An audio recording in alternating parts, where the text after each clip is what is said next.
walk in on Rebel just finishing a discussion with Mac. They give you a brief wave and nod as they leave the room, and Rebel comes rushing up to you.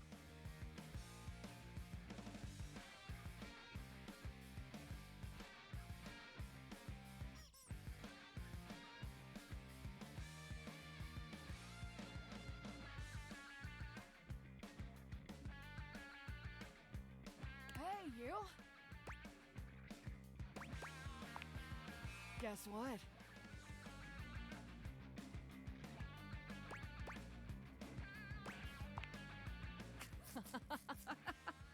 No! Oh my god, there's so much to tell you. Where to begin? So, I just got back from a really tough day.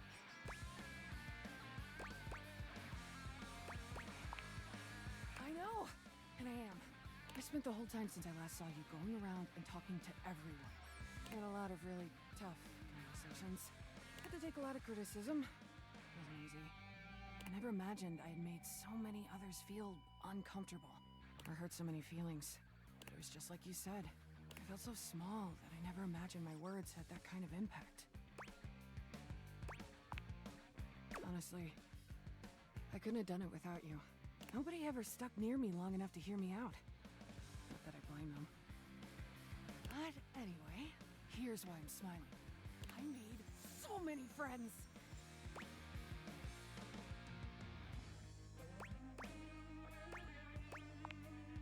And as it turns out, a lot of others even had crushes on me. Which I was not expecting, given how I typically end my 5-hour duck fests. I usually just give them a receipt for expendable goods like rope and lube and such.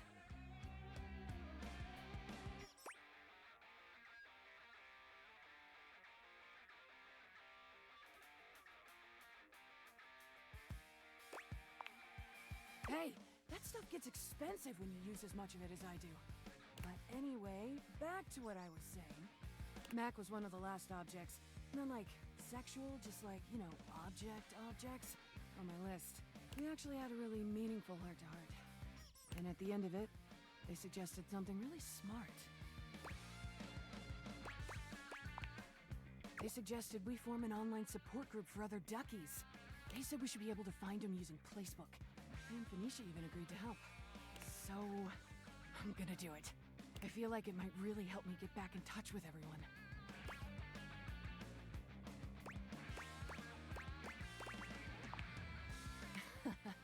I know. Thanks. I know I already thanked you, but thanks again. You had the guts to confront me, but without attacking me. Honestly, if you had, I probably would have crumbled.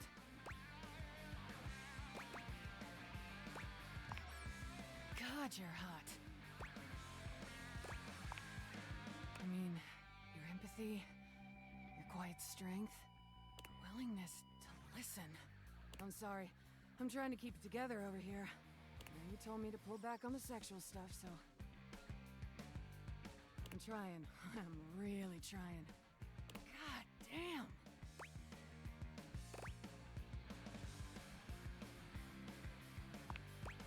You know what? In a way, I think I'm glad you just said that. It would be nice to have at least one non-sexualized relationship in my life. Come back and see me anytime. And again, thanks for everything.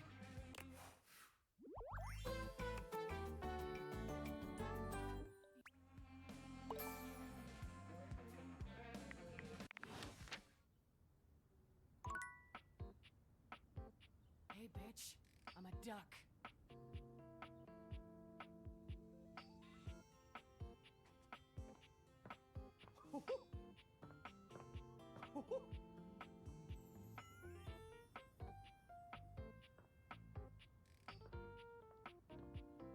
Oh.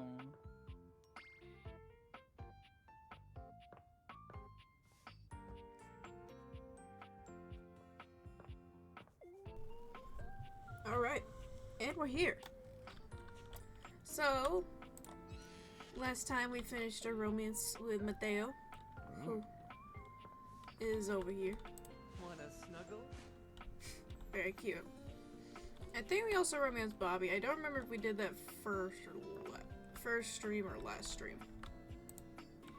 Doesn't say anything. Okay, there's a few more we need to awaken. Starting with you. How's it? Space, that's right. A burly chef stands in your kitchen, looking at you expectantly as he stirs a saucepot. Despite his intimidating stature, there's warmth in the depths of his dark eyes. Hello, sir. You must be my new sous chef. I'm Stefan. Hey. Are you ready for prep? Prep. Stefan regards you in silence for a few long moments. Then why are you here? An adorable chicken-shaped timer slides into the conversation, settling on Stefan's shoulder. You're right, Mr. Cluckles. I could stand to be nicer. The design being a little flames. Oh, it's so good. He takes a deep breath, steadying himself, then points dramatically at you. You, what are you doing in my kitchen? This is my kitchen. This is my kitchen. You must have me confused for someone who thinks this kind of thing is funny. I'm busy. I've got a whole lot of folks to feed, and unless you are here to help, I need you to step out. Wait, do you smell that? No. Yet you possess a nose, do you not? I make do with my hood. Yes, I'm preheated. I know. Thank you, Mr. Cluckles. Always keeping me on track. Very good. Like some humans who come in my kitchen just to distract me. Oh, a little chicken timer. That little chicken timer offers more help than you can imagine. I mean, I have one that's an owl. He understands the type of establishment I'm trying to run around here. Are you okay? Only a human who doesn't understand cooking would ask me that. Cooking is life. It's not just food, it's your soul. I feel that. Maybe one day you'll understand that. Until then, I'm wasting heat standing around here talking to you. You ever tell you how rude you are? Of course they do. And they didn't know a crate from a grape. So I couldn't give a damn about what they say. Wait, I know. Does that count? Go on, shoot. Okay, Mr. Cluckles. All prep should be done in 7.5 minutes. Start the time. And go! Alright. Okay, it's Tuesday, so I do have a chance to talk to Jeremy. Okay, but first. Oh yeah, there's one I thought I awoke, but I didn't apparently. Where is the drawer?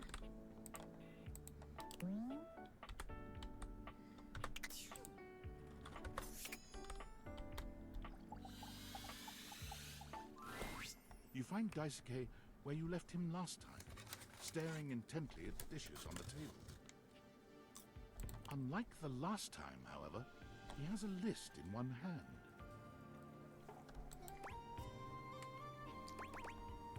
Hard at work, is he? Not hard enough. There's much to do, and my injuries have slowed me down. In addition to inventory and keeping track of all the dishes, I'm also in charge of deliveries throughout the home. Unfortunately, I am unable to do much in my current condition. I prefer to work alone, but an assistant would be invaluable in this moment.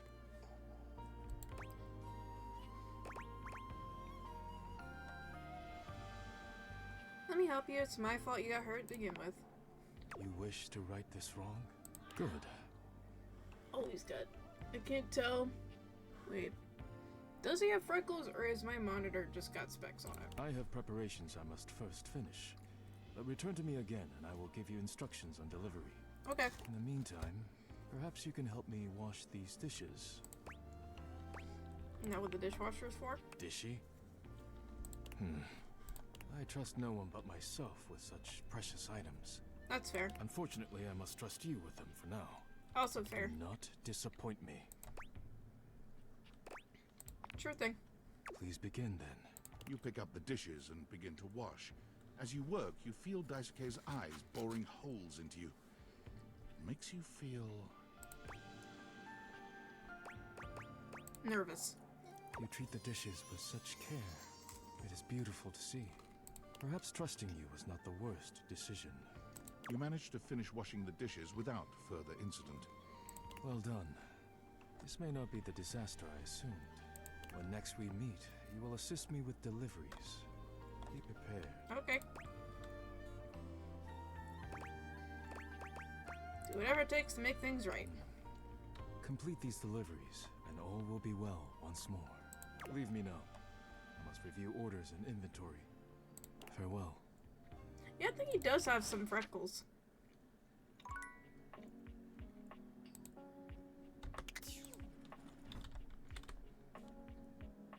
Here's Bobby. I forgot to turn this off. Sorry, River. 2 left. Oh my goodness, I love it! A petite blonde thespian turns her attention to you suddenly, greeting you with a cheerful smile. Oh, hey there! I didn't realize I had an audience.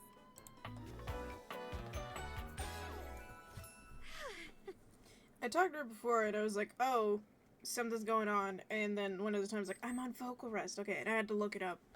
I can talk to her when I have 2 hearts left on like a Tuesday or some other day. She draws a hand over her face, perhaps to help her concentrate. And then...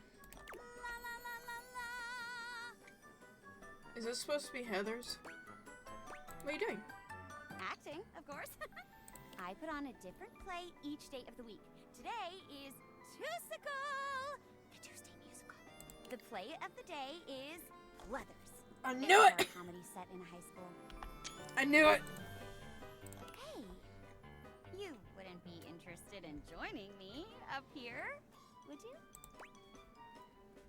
Sure. Great. Can't wait to see what you can do. I'm sure you'll break a leg, but don't break too many. I only have 4 of them. How do we start? We each pick stock roles and then improvise our way through a little sketch. The genre is our guide. We're very commedia dell'arte here. I'll give you a character, and you can direct the story from there. First time for everything, I guess. Oh, don't worry. It's no big deal. We're just playing. There are no stakes at all. We usually don't even have an audience. The important thing is that you have fun. Is that true?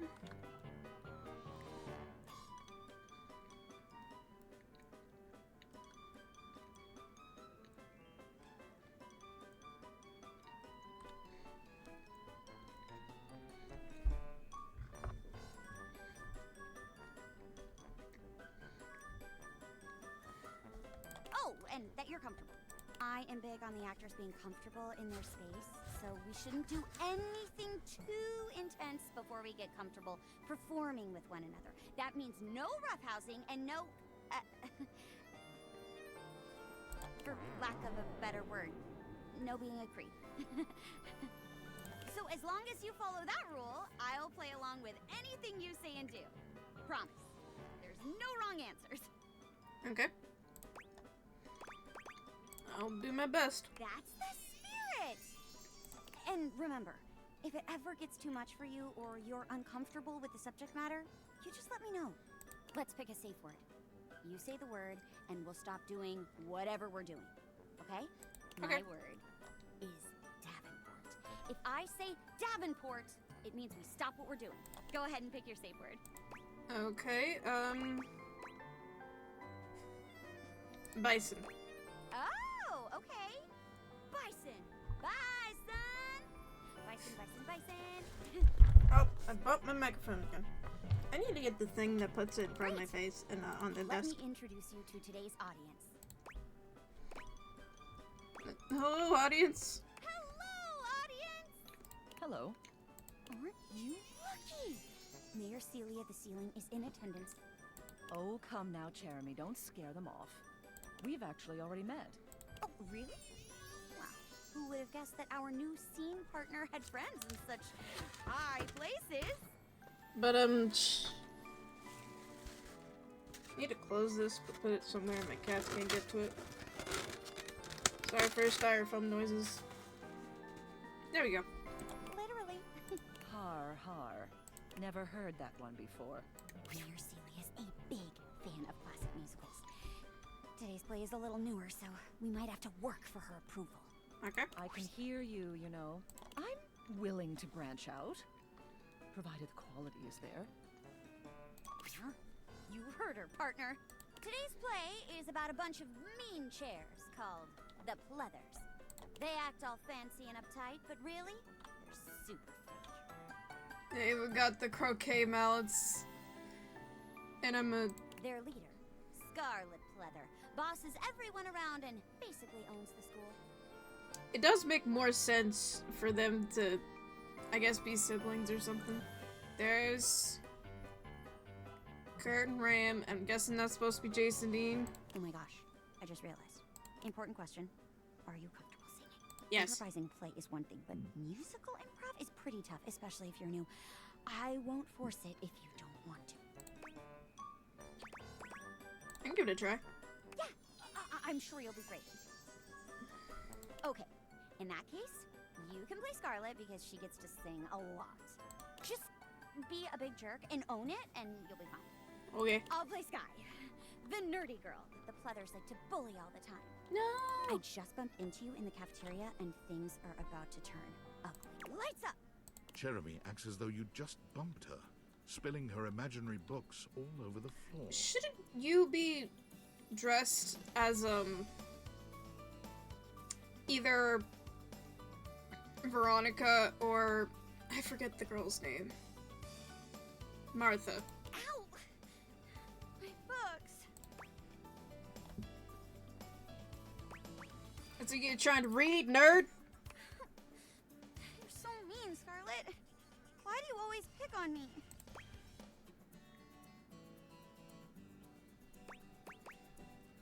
I've lost self-love and channeled my aggression is either improving myself as a person, haha. Oh, I knew it. You really are just a no-good bully. I know what I have to do now. I'll prank you. I'll prank you in a way that goes wrong and somehow results in your death. Okay, it's Veronica. Which is a weirdly common occurrence in horror comedy musicals. Here, Scarlet. I bought you a drink from the vending machine as a peace offering. It certainly isn't spiked with anything.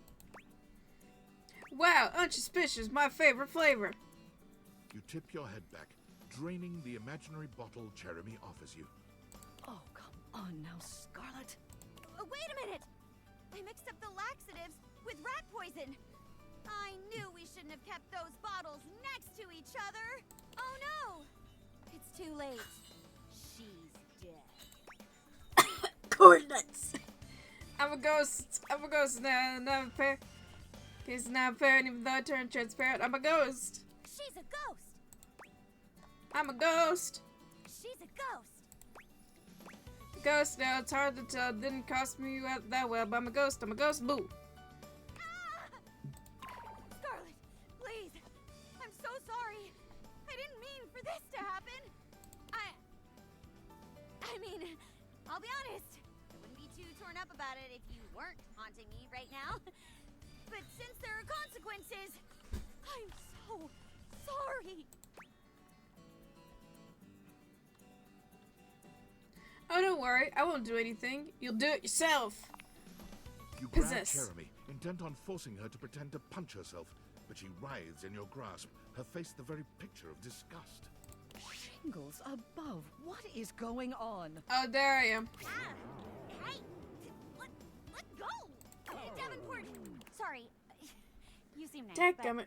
but the thing is, I don't actually know you that well. I'm not comfortable with that level of physical I thought because I'd be contact mad. yet. Maybe we should call it for the day. I'm actually feeling a little beat. Sorry, Mayor. I know this is like the one time you take a break. I'll be fine, dear. Just be sure you rest up so you're ready to impress me next time around, hmm? Yeah, sure thing. How do I say sorry? Hey, not bad for your first time.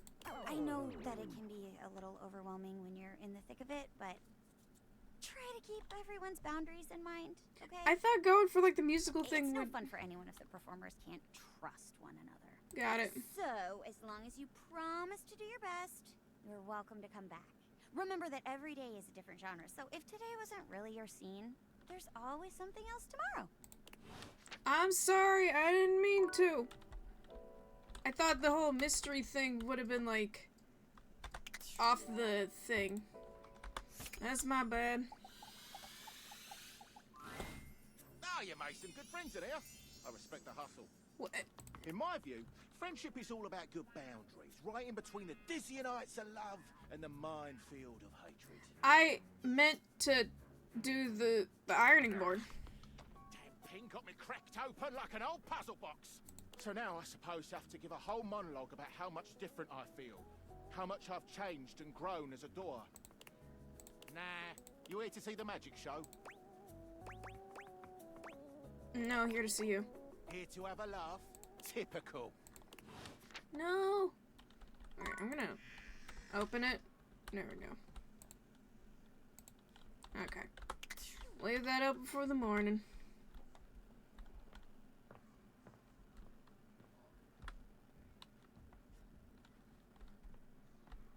And Damien's just wigging out over there.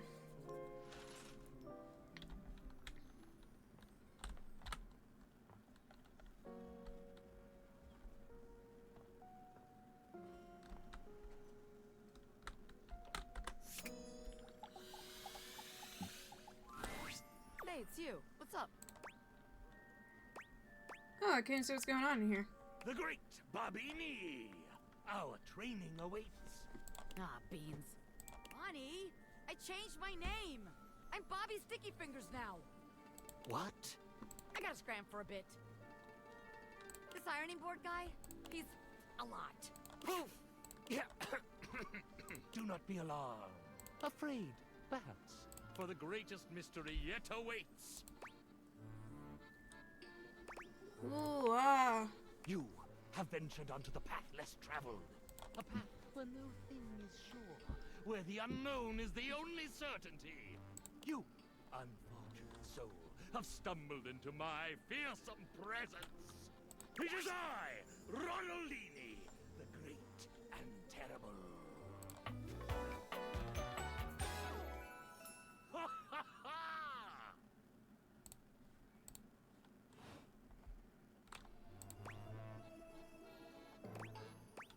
Ooh. Ah, again. Do it again. I can only assume you are familiar with my dastardly visage from the countless broadsheets and pamphlets strewn about proclaiming my sinister genius. Like your manual. I, Ronaldini, stand before you. I love the bunny. You may quake, should you choose. Ah, or perhaps I should make you quake.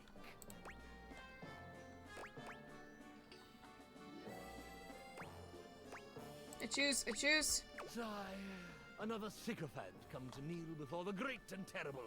I, Ronaldini. Huh? He who tamed the Sultan's treacherous tigers and hedonistic harem in the same legendary night. Huh? How far he has fallen.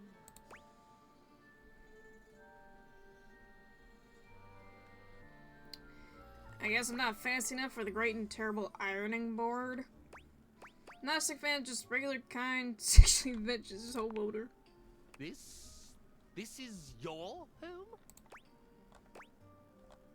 Yeah, I like it. So you are a property owner of great repute.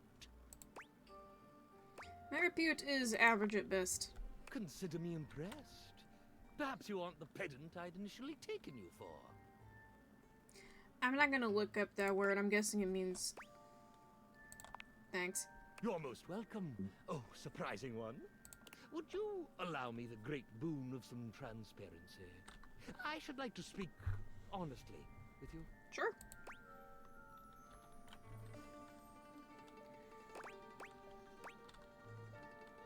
Bring on the honesty. As impossible as it may sound, it is that I, Ronaldini, the great and terrible, was not raised by a coven pack of witch wolves, as my best-selling biography intimated.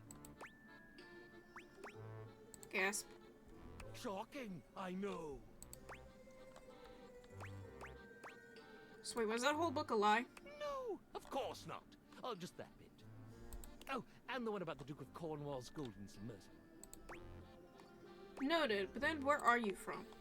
My true origin story is decidedly not astonishing. I was manufactured in Canada.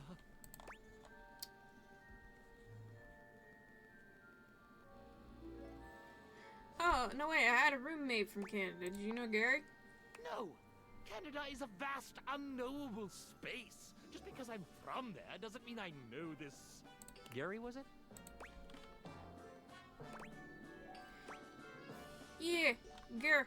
You super nice guy, kind of portly, wears a lavender tea cozy. Oh, I actually do know Gary. Weird. No, he would never recognize me. Not any longer. This is real accent.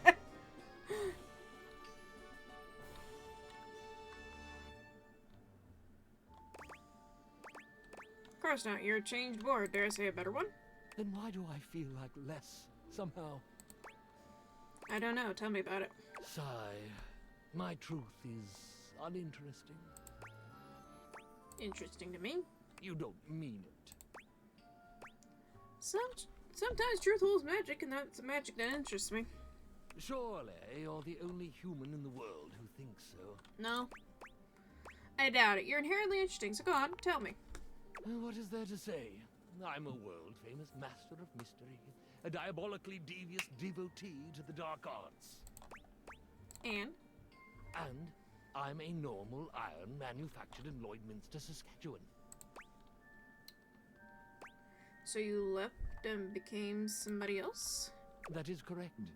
I live a lie every day. But which truth is the truest? An impossible question. Those are the ones best for learning about ourselves. I...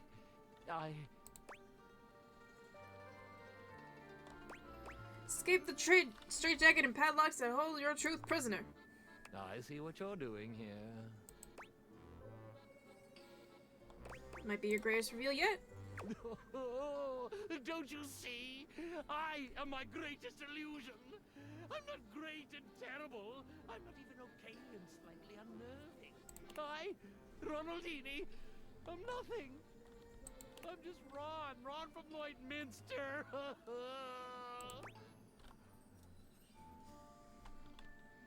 That's not nothing. I just think he's pretty cool. Liar! You couldn't possibly be truthful right now. I'm boring. Every breath I draw is false. I like it, Bunny. Oh, so you haven't performed all those interesting places? Of course I have, but it was never me. It was this costume, this affectation. You created a whole affectation, though. That's amazing. I, Ronaldini, am the amazing magician. I, Ron, am nothing. And yet that Ron, though I deny it every day, is the self I most cleave to. I miss that board. So you'd rather be Ron than Great Terror? I think it can be both. Oh, I don't know. Great this, terrible that. I may be great and terrible, but most of the time I just feel terrible. Then you just miss home. I do long for the simplicity of the tundra, to tread not the lush ironing board nylon to which my silken feet have grown accustomed, but the endless permafrost of my native land.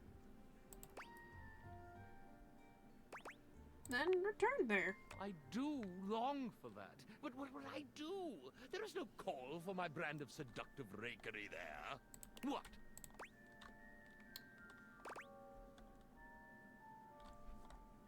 You could end it all as an option. I don't like that you could tour Saskatchewan. Oh? Perform in the grand old theaters of the prairies, introduce the mystery that life there solely lacks. Of course. It's the only way to bring together your two selves. I will. I will do this very thing. A new tour. A homecoming. I can see it now. I can see the shining marquee through the blowing snow. Ron, the iron, is I, Ronaldini. Hooray! You'll be able to have your cape need. I don't really like that. Greatest illusion become your greatest reveal. Oh, that was very good. You're witty, aren't you? Magical, huh? Indeed. I thank you, dear sweet thing. I will forever be in your debt. Should you ever find yourself traversing the northern reaches of this selfsame continent, do let me know. I might be busy with other folks. You know how many people I know can after all. Oh, you are too droll. I must away. So much to plan, so much to prepare. Do you have a good-sized box to ship me in? Boogie.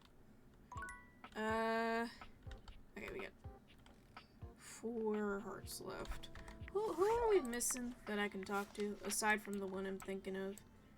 There's Dorian. Pipe and crack down. And Dora, you left in.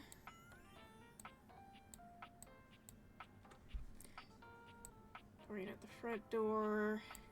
Gym hall door. Attic door. There's Jeremy. Oh yeah, last time she was sleeping. Oh yeah. Where's an air vent?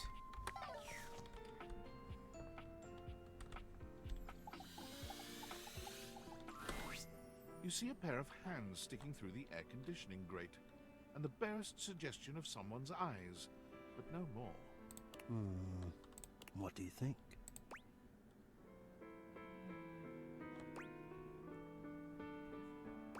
You won't come out of there and let me see you? No, this is for the best. Okay. Hello. I am Hector Valentino Ernesto Condicionado. At your service. Hi! Well, hello there. Ventilation, airflow, sometimes known colloquially as HVAC. And hello T2, nice to see you, or hear you, I guess. Yes, to hear me, I would wish you to understand. And if not understand, then at least believe me when I say that hearing me is the most pleasurable way to meet for both of us. Seeing me, well, it's not a compliment to me, and it would be a great disappointment to you. My greatest wish is to give you pleasure. But I'm getting ahead of myself. Tell me, how much do you think about me? Now, yes, I understand that our meeting in this way is so very new for both of us. I truly never expected to be able to speak to you this way, face to Great. I have accustomed myself to this seemingly unavoidable reality that you would always be human and I would just be this. But even as this, I have dreamed, and I would know. How much do you think about me?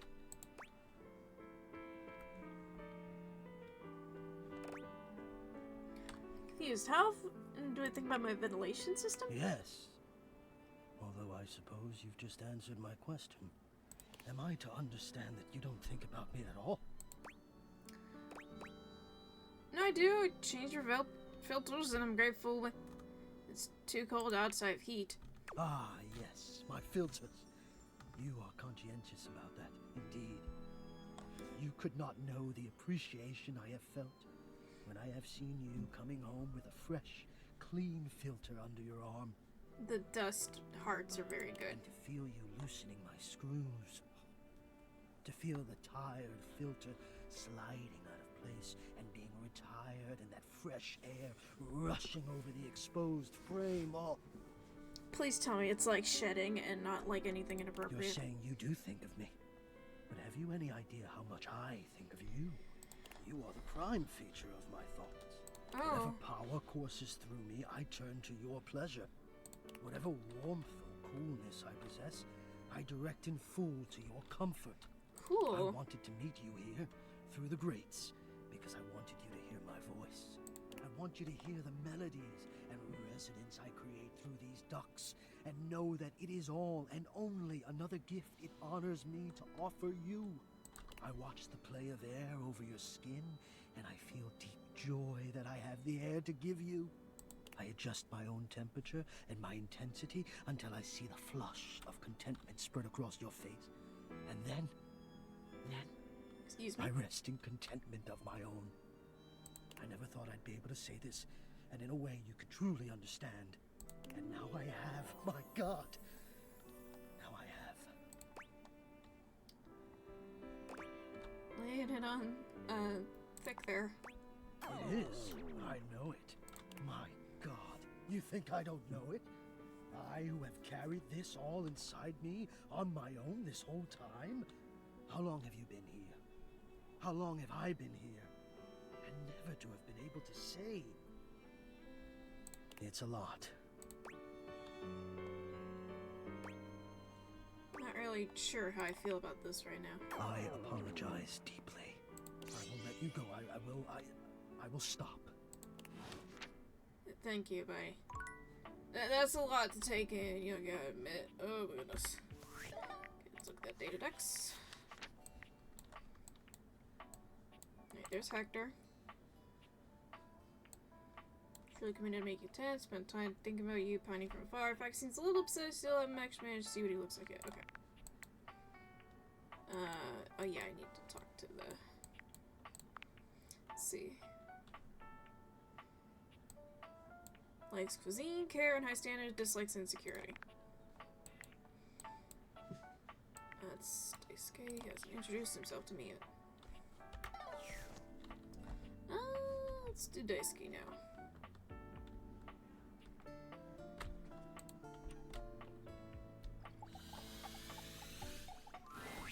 Here you are.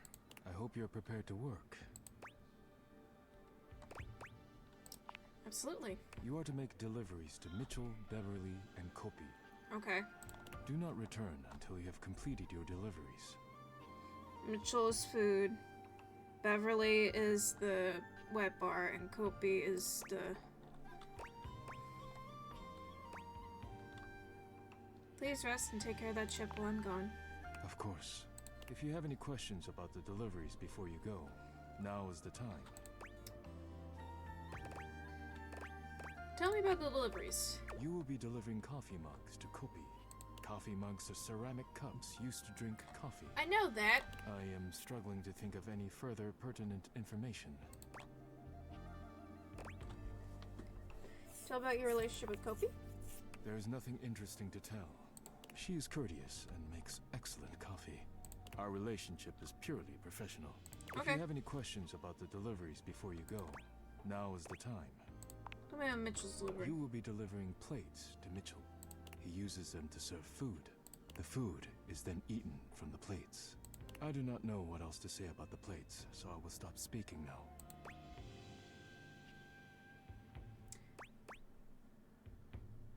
Are you too cool? When Freddy leaves the door open, sometimes. No, like, do you guys get along? What? Oh, yes. He has very refined taste in food. His feedback on my cooking has been invaluable. I enjoy speaking with him. If you have any questions about the deliveries before you go, now is the time.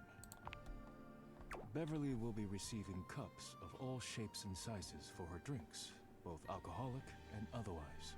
The cups will be used to serve drinks. Cool.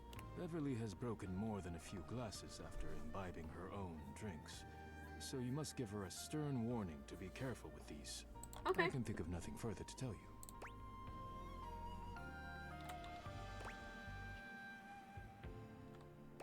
It's kind of you to supply her anyways. While I wish everyone had my respect for the dishes, Beverly does provide a very useful service to the house.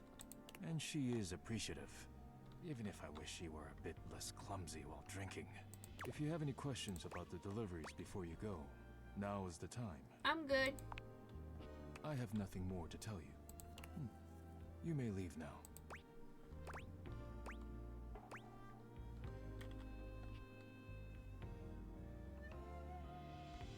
You... Bless the dish before I go. I am not the spiritual type, but if you like, rub-a-dub-dub. Thanks for the grub. You may leave now. Okay. Something about him saying that so seriously is really funny to me. Oh. Must have bumped into that. Hey, Jeremy, I apologize. No, not the table. This one's probably the easiest. Welcome back! Today is Wedding Wednesday. Our play is a romance called Marquis Morkiss. Care to join me? Sure. Awesome! Cool.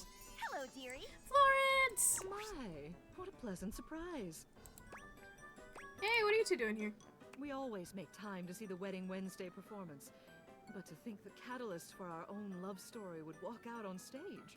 Are you often typecast as a matchmaker, darling? Hey, you didn't tell me you were experienced. You've been holding out on me. I didn't know I That was. just means my expectations are even higher than before. Let's get started. Okay. No pressure. But Celia and Florence look forward to this one every week. Okay, don't do the physical ones unless she gets physical first.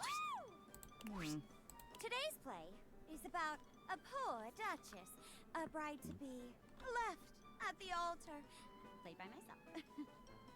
What will happen to her? Will her true love show up to whisk her away? Or will she have to marry the nefarious Count Lionel instead? Boo! Boo! Count Lionel! Boo! Dear, hush. You can play whoever you want in this one. What happens is up to you. Lights up! Oh, Marquis de Marquisio, why have you abandoned me? This was supposed to be the happiest day of our lives. Suddenly, there's a knock at the church door. Bang! Someone enters. That's you.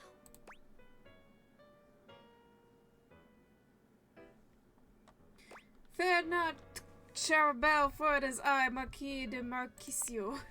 De Marquisio! Oh, thank heavens! Darling, where have you been? We were supposed to be married hours ago. I feared you'd left me at the altar.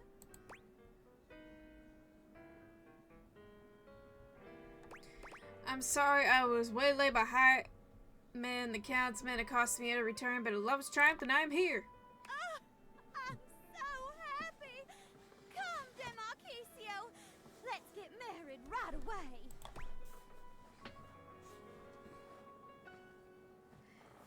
I cannot, for you see the count has afflicted me with a terrible curse. No! What is it? You see, each time the sun sets, I turn into a frog. No! I hate frogs! I know! Whatever will we do?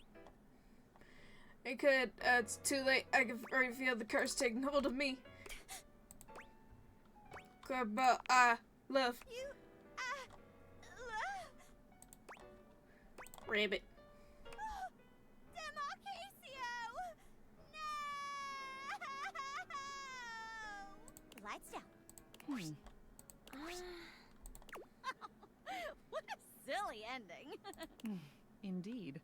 Sorry, did I miss something? Did they set up the frog thing earlier? No, dearest.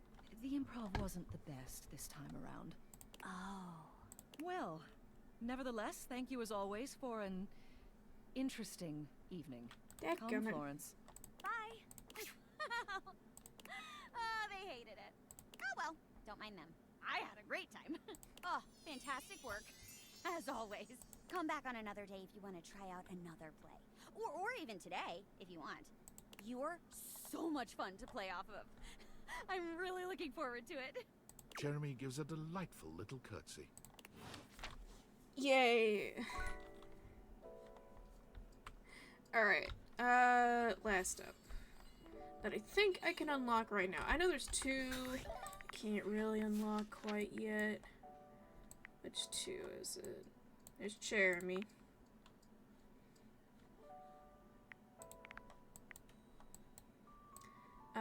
That's what I'm about to not realize. See.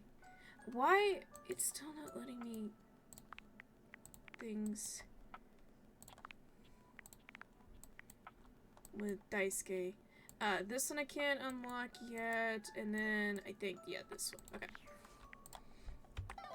So, let's do the controller. The game console turns on. Team 17. Sassy Chap Games. Nice. Moon Surgeons. Resurgence. This has to be the most immersive video game you've ever played. Your in-game companion is an absolute stunner. But she doesn't leave you much time to take in the sight of her. She waves you forward, looking around as though she expects an attack to come at any moment. You're here. I didn't think you'd make it back.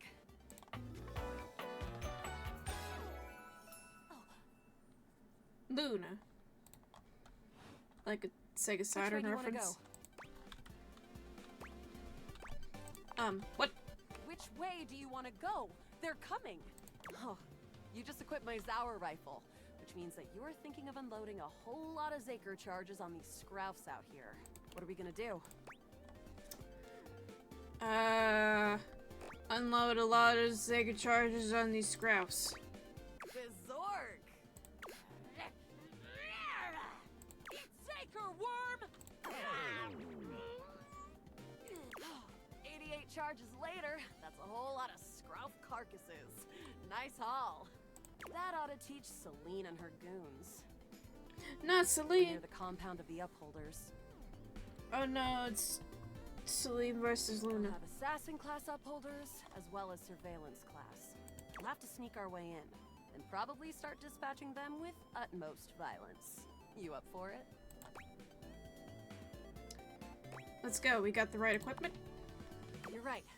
I'll put on my +5 shadow suit. It'll help us get through the sensors in there. Upholder tech is nasty. I found an entrance on the dark side. Should be an easy way in if we just follow the marker on the map. I didn't think there'd be a scenario where this kind of hair would work aside from a bee outfit, but it's great. Sounds good. Following. After a short walk, you find yourself standing in front of a bullet-ridden metal door, way out in the middle of the cold, grey landscape. This is the entrance I've never seen anyone use. With my chalk picking skills, we'll have this open in no time. Tell me about yourself. Me? I'm your average member of the Resistance. Maybe above average. We fight against the Upholders who are determined to do everything in their power to druck everything up here on my homeworld.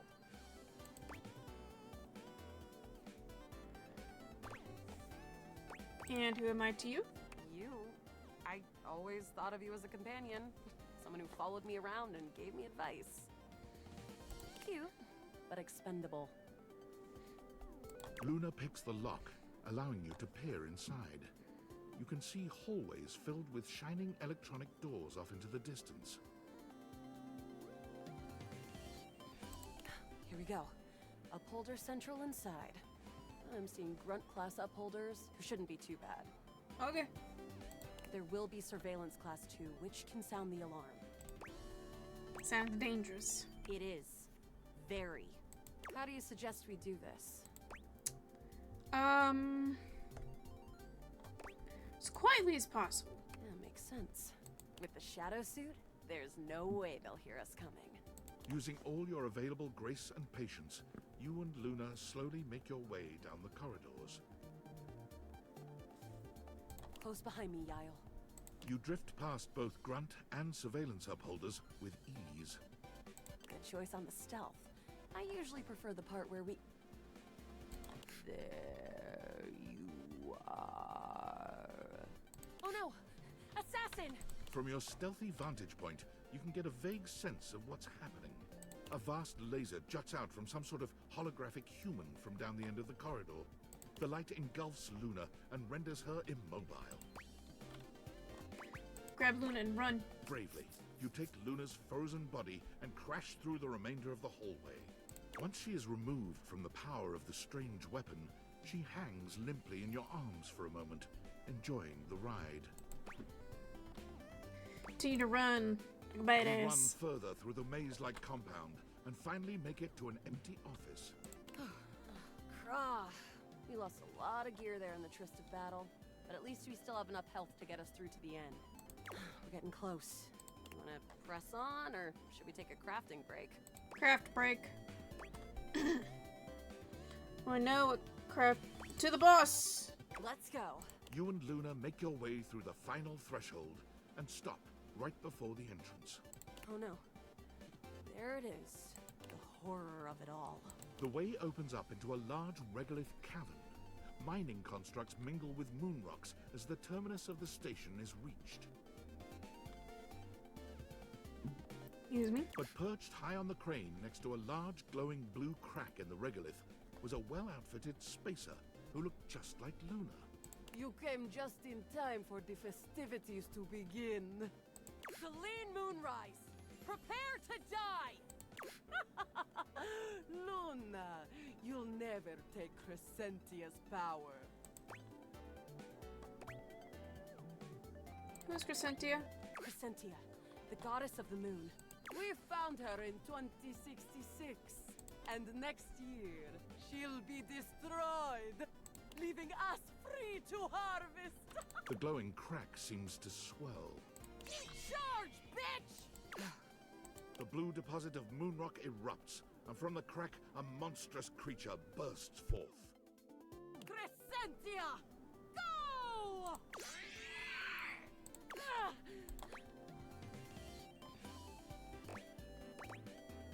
Use items. Take this! Luna throws an elemental grenade that blasts Crescentia's scaly hide. The battle is fierce, but ultimately Crescentia and Celine fall to the ground. Nice. Presumably dead. Wow, did that without even a single save. Hey. Great job, Yael. Couldn't have done it without you. So glad to be there for you. You're the best partner I could have ever asked for. You always chose the right path, unwaveringly. I'd love to be friends with you. Even though it can be dangerous out there in Novaya Moskva, having a real friend by your side means you keep your KD ratio way down. Sounds good, Luna. Well, come back anytime and let's play again. Yay, friends.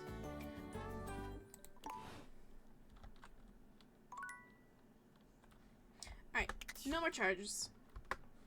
I don't know why I was crouching. The outside world, it beckons.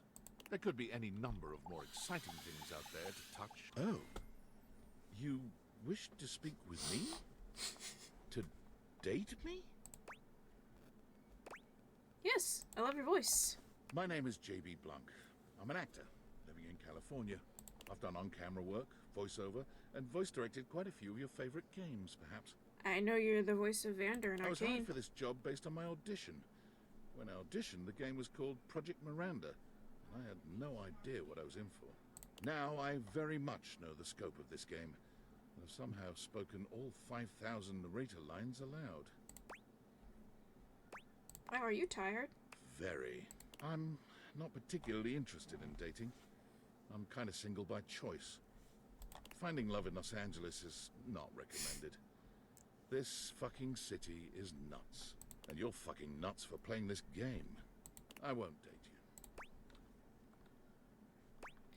Aw, man.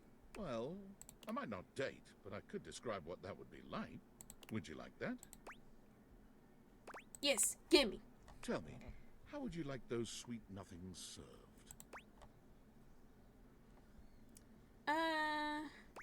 Keep this not physical, I'd just like to get to know you. Yes, of course. And so, you and I finally got the chance to get to know each other without all the distractions. We spend the night looking deeply into each other's eyes, talking about the things we love, and finding out what makes each other tick. When our hands meet, we each feel a tingle, a spark that makes us feel alive. We've never felt a connection so pure, so real. That's beautiful. As are you, darling. It's unfair that it's taken us this long to find each other, but we vow not to let it be the last time. As I watch you enter back into the overworld, it feels as though my heart may shatter. But I remind myself how lucky I was to have had you at all, even for just an evening. Cool. I was confused. I was like, how do I do the... I saw there was a thing if you did that, but I didn't know how to activate it.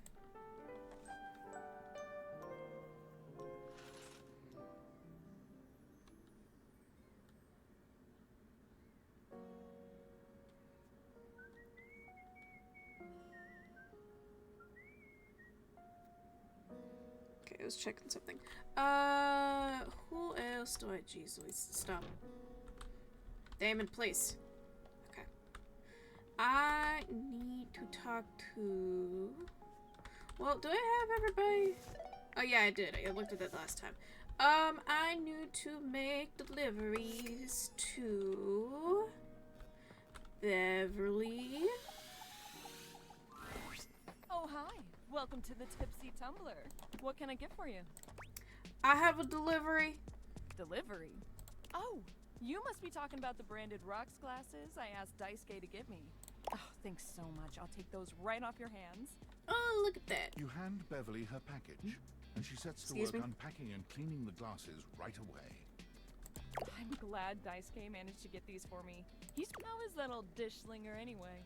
Look at his... Her hair is so good. Covered from a chip, but he seems alright. A chip? Oh, poor guy. Well, that's the last thing he needs. But then again, maybe he'll finally relax a little now that he's forced to. He really never takes a break, huh? Yeah, he's always been into his work, but he used to make time for his hobbies and friends. Did he tell you he writes poetry? He hasn't told me about anything but dishes. Ah, dear, oh dear. He's fallen right back into his old workaholic pattern. Someone needs to remind him of who he used to be. He's a real passionate guy, you know. But passion can lead to pain. It's easier for him. Into poetry. I'll have to remember that. Write him a poem. It'll really tickle his teapot. I'll have to try that. Thanks for the chat.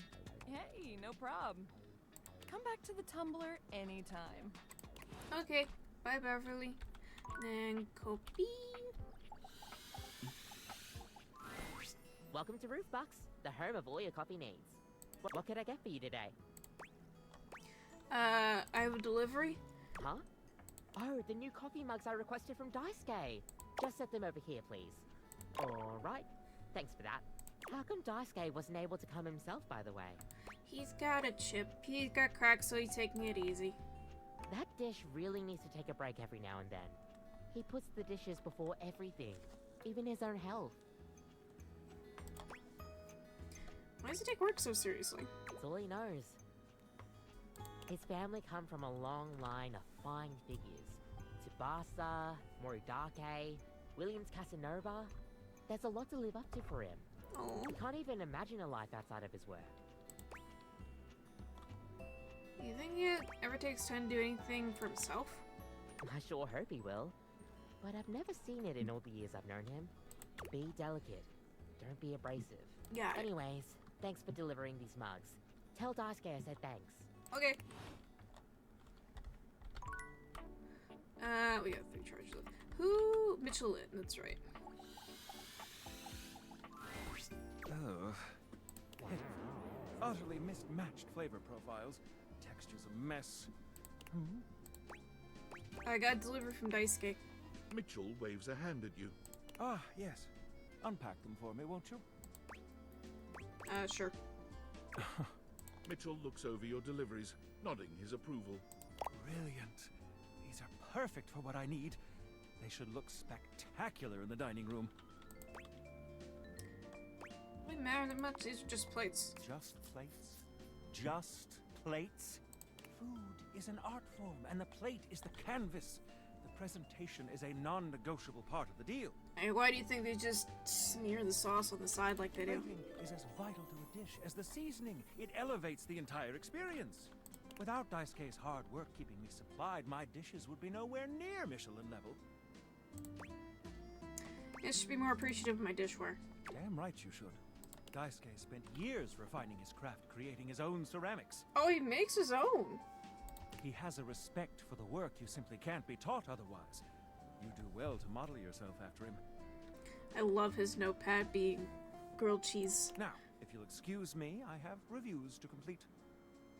Is it mismatched of like paper and cheese? You delivered to me last.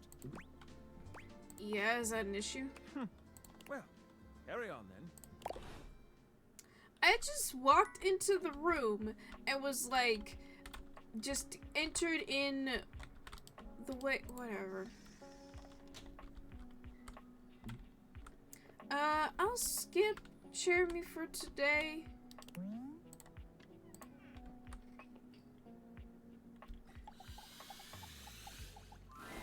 You find Fabrizio and Daisuke mid-discussion. Beautiful. Like a ceramic sunset over a shining sea of China. I told you I would help you organize. Just look at you now. Even an injury cannot slow you down. Your assistance has allowed me to catch up on the rest of my work. I'm truly grateful. It's no problem whatsoever, amico mio. Ah, speaking of friends, it seems as though you have a visitor. Ah, we will speak again, Fabrizio. Farewell. Ciao. You have the air about you of one who has completed their mission. I hope I wasn't interrupting anything. No. Fabrizio was only helping me reorganize inventory. You finished your deliveries then? Yep. Very good. It is almost as if our near-tragic accident never happened. With your help and Fabrizio's, I suppose this means my work is finished now. Daisuke stares up at the dishes in the cabinet with an inscrutable expression. You wonder if now might be a good opportunity to bring out another side of Daisuke. There must be something else to be done. Relax. Perhaps I can rearrange the dishes again.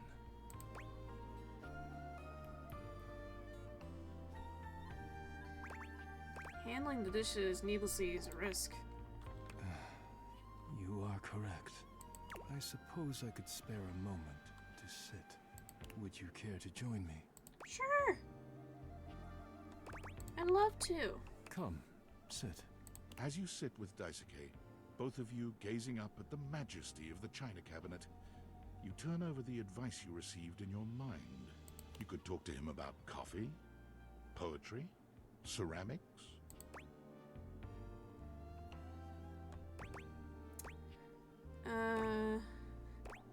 I heard you write poetry. Who told you that? Beverly. Beverly's job is to dispense beverages, not secrets. I have been betrayed. You shouldn't hide your art. I am not hiding it, exactly. But I am not sharing it either, I suppose. I suppose you must think it strange for a dish as serious as I am to be writing poetry. No. I find it quite romantic, actually. Romantic? My poems were never love poems. But I am glad you seem to be a lover of poetry just the same. It seems like such a simple question. Friends, lovers, hobbies. I dropped them all one by one. They were pleasant, to be sure, but a distraction. When a relationship ended poorly, I often thought of how much time I'd wasted trying to please others. When a hobby reached a plateau, I felt as though I let time slip through my fingers. Time I could never get back. When I work too much, I do not have similar regrets. Or at least, I used to think so.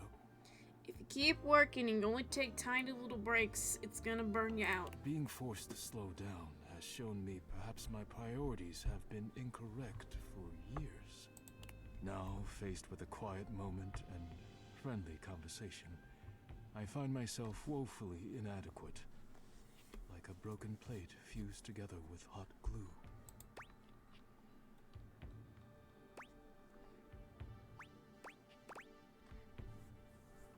It's not something you just have to accept. I'd love to help you reconnect with yourself. It is a kind offer, truly. But I am unsure if there's anything left to salvage here. I have much on my mind. Forgive my rudeness, but I must bid you farewell. I am no longer in the mood to chat. Okay. See you later, Daisuke.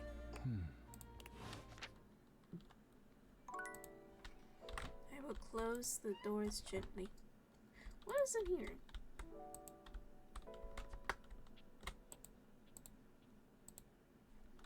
Okay. Tactics. Alright, Skylar realized fun info about the house. Wallace, Florence, Celia, Stella Dorian.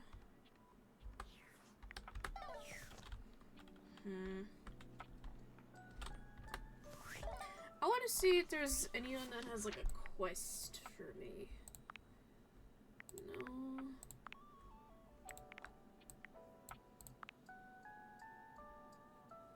Talk about the adventures you're having. I'll wait to do that. In the foyer. Wrestling.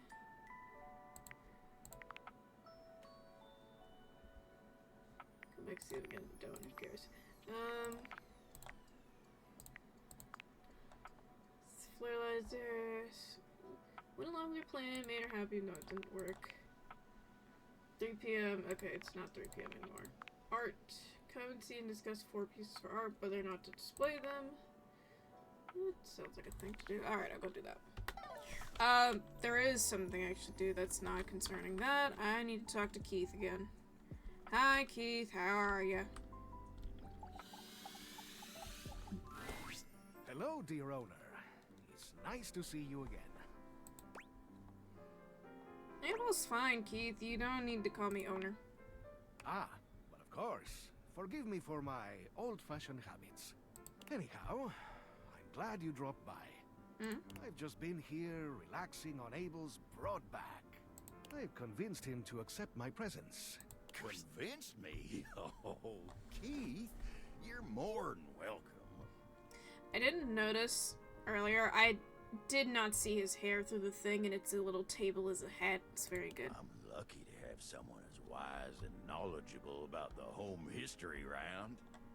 You're too kind, Abel. He's wonderful, isn't he? I confess, it's been marvelous just to be out from under that rug. Now that I'm here, I'd love for us to get to know one another. For my part, I am, as they say, an open book. Is there anything I can tell you about myself? How long were you under there, really? I have asked myself the same question time and time again. Those were dark times, and I had plenty of opportunities to wonder at it. However, I've come to the conclusion that some questions may never be answered. Did the previous owner lose you? I suppose that's possible, but I doubt it. It would appear I was placed there intentionally. Huh? I myself have no recollection of the initial incident. You might have been traumatized. You're probably right. But no matter. I am here now. Anything else you'd like to know about me? How old are you? How old do you think I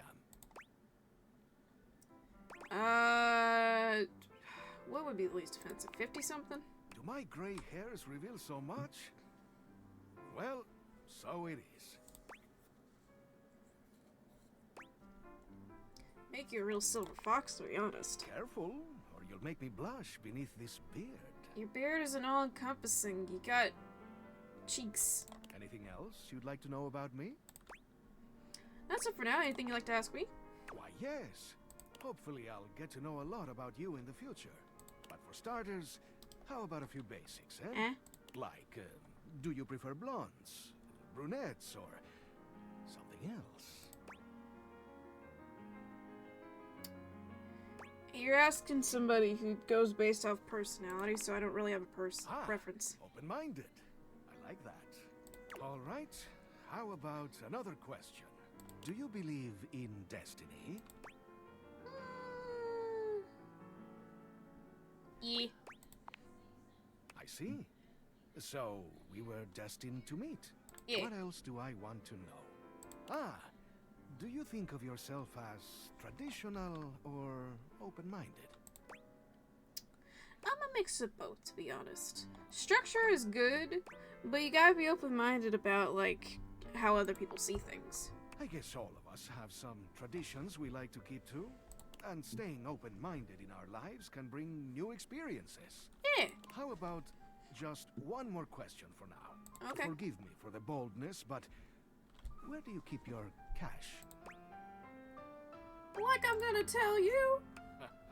Brilliant! Now, as you know, I am a master of opening things up. But I am equally a master of locking things shut. And you've just passed a test of mine to ensure you're keeping your secrets safe.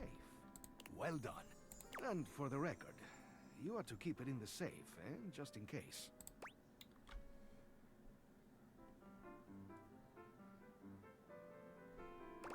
Good call and move it there for now. Better in the safe than sorry. Now, I must say that with age comes a need to manage energy more efficiently. Yeah. And I am feeling a bit tired. I'll need to rest. Okay. Of course. Anyhow, I hope you'll come and see me soon. There is much that I can tell you. Things that will prove quite valuable to you, I think. Okay.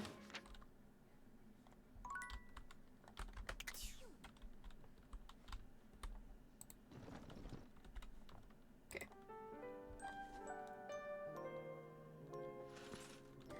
All right.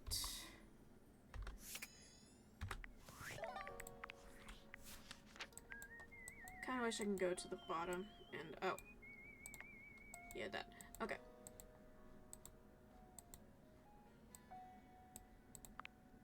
Leon and Keith on tail joining his retirement. Better things he wants to tell you. Okay. Hold on. Pull him up 10 times a day. Bonus your spec points. Who's Stacy?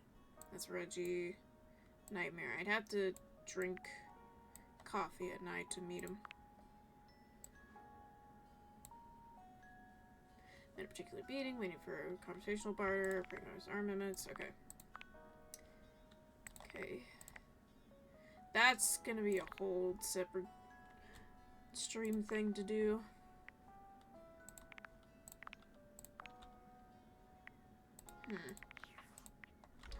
I'm curious how quickly this could potentially be done.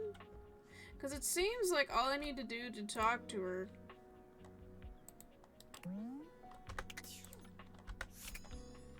is to just not say a word. Okay, that's not.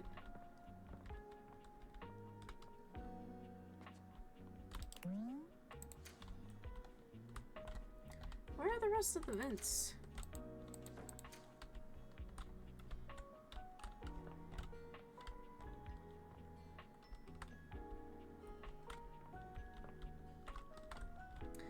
Nope. Come on, Hector, you're killing me here. Where are you? Where have you put?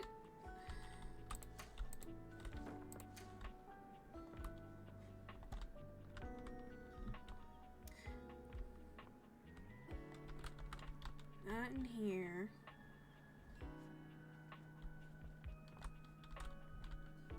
And I'm guessing in the gym?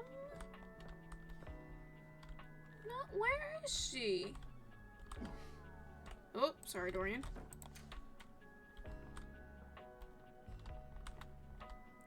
Where is the air?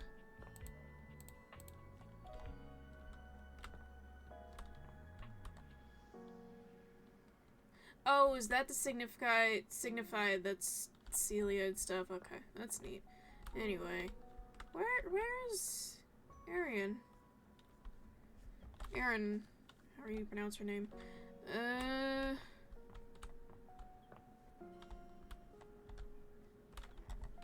I miss one? Yes, hi, Abel.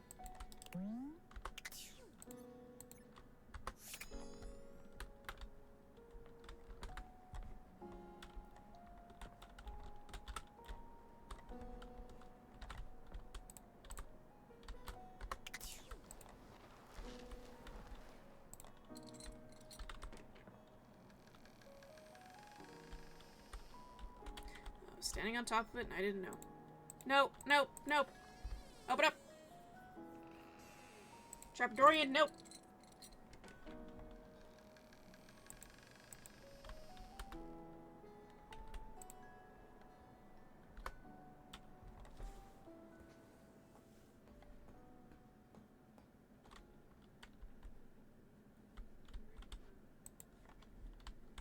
No?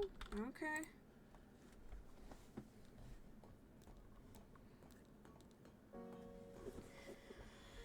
Okay.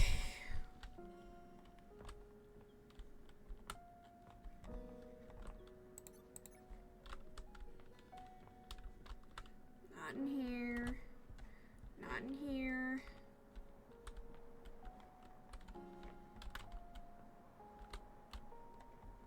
There she is.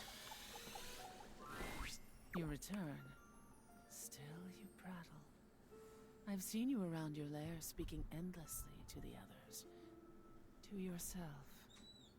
This is a waste of breath. I notice every time that you choose not to speak, and it gives me solace that there is hope for you. Yes, much like that. Breathe. Take in my current solution. Treat the elements with your alveoli. Make me anew. Though I suppose it has been a while since one of your kind has spoken to me directly in such a way.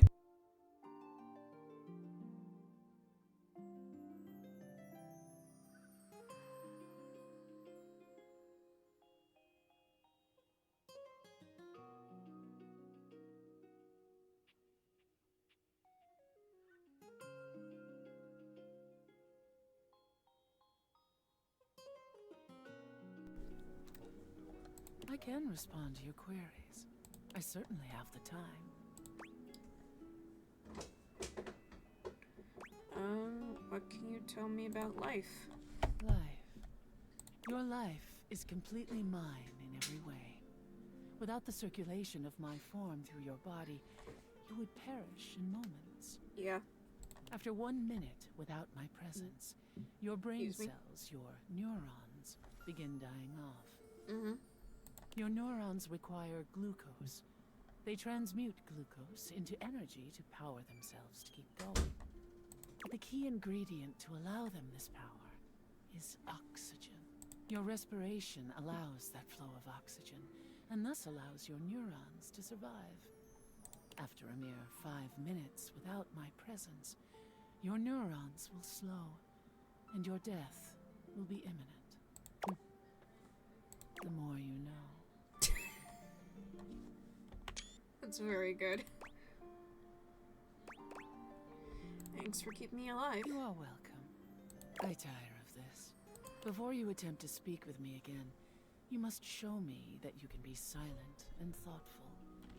As always, I listen, I hear, I see, I breathe you. Yes, like that.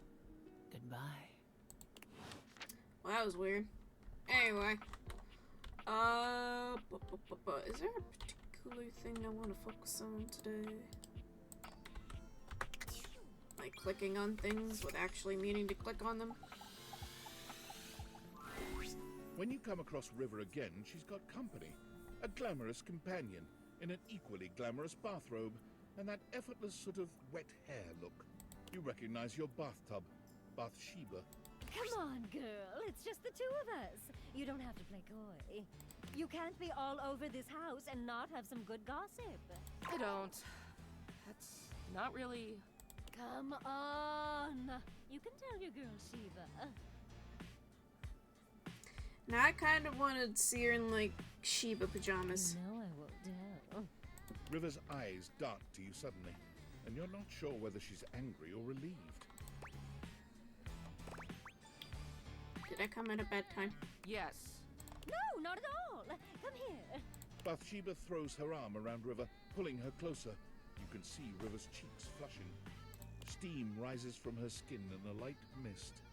It's sort of adorable. Look, since we've got a new friend here with us, I'll let you choose. Our friend River here likes to pretend she's above things like gossip and opinions. And I know that's not true. Why, just the other day, I caught her rolling her eyes at Prissy. Oh? Well, that was just... And the other day, when Jean-Loup was working on a song, I know I heard her laughing. Huh. I wasn't. And every time you leave Winifred, she's got you all steamed up. It's because she's a water heater. Doesn't sound great. Don't ask me about her. Don't sweat it, Riv. Look, I'll let you off easy. Just one little cup of tea. Your friend's choice. That's fair, isn't it? River looks as if, to her, this is the farthest thing from fair, but she knows there's no wriggling out of it now. Fine.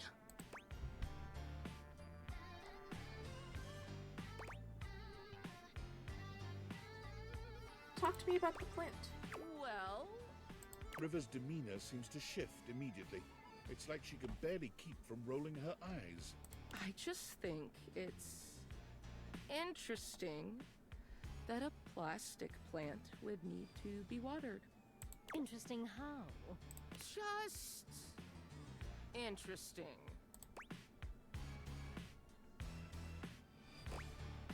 You know I'm the one who waters her, right? I know that. Oh no. Did we hit a touchy subject? We could talk about somebody else. We've talked enough. River is positively boiling, but somehow she doesn't explode. She just takes a quiet breath, exhaling and centering herself. Just one question before I go. What do you think is my best state? Oh, well, you're just so pretty all the time. But you know, you're so fun when you're liquid. After all, who doesn't love a good bath? She's a bit biased. River leaves without another word, not bothering to say goodbye to you or Bathsheba. Whoa, hey! What did I do wrong? Wait up, Riv! Yeah, I don't think she wants to talk.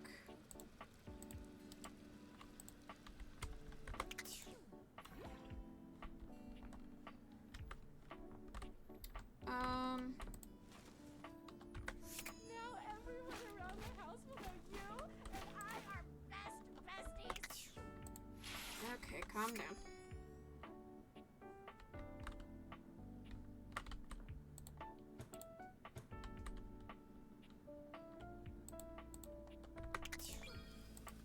Oh, not what I meant to do.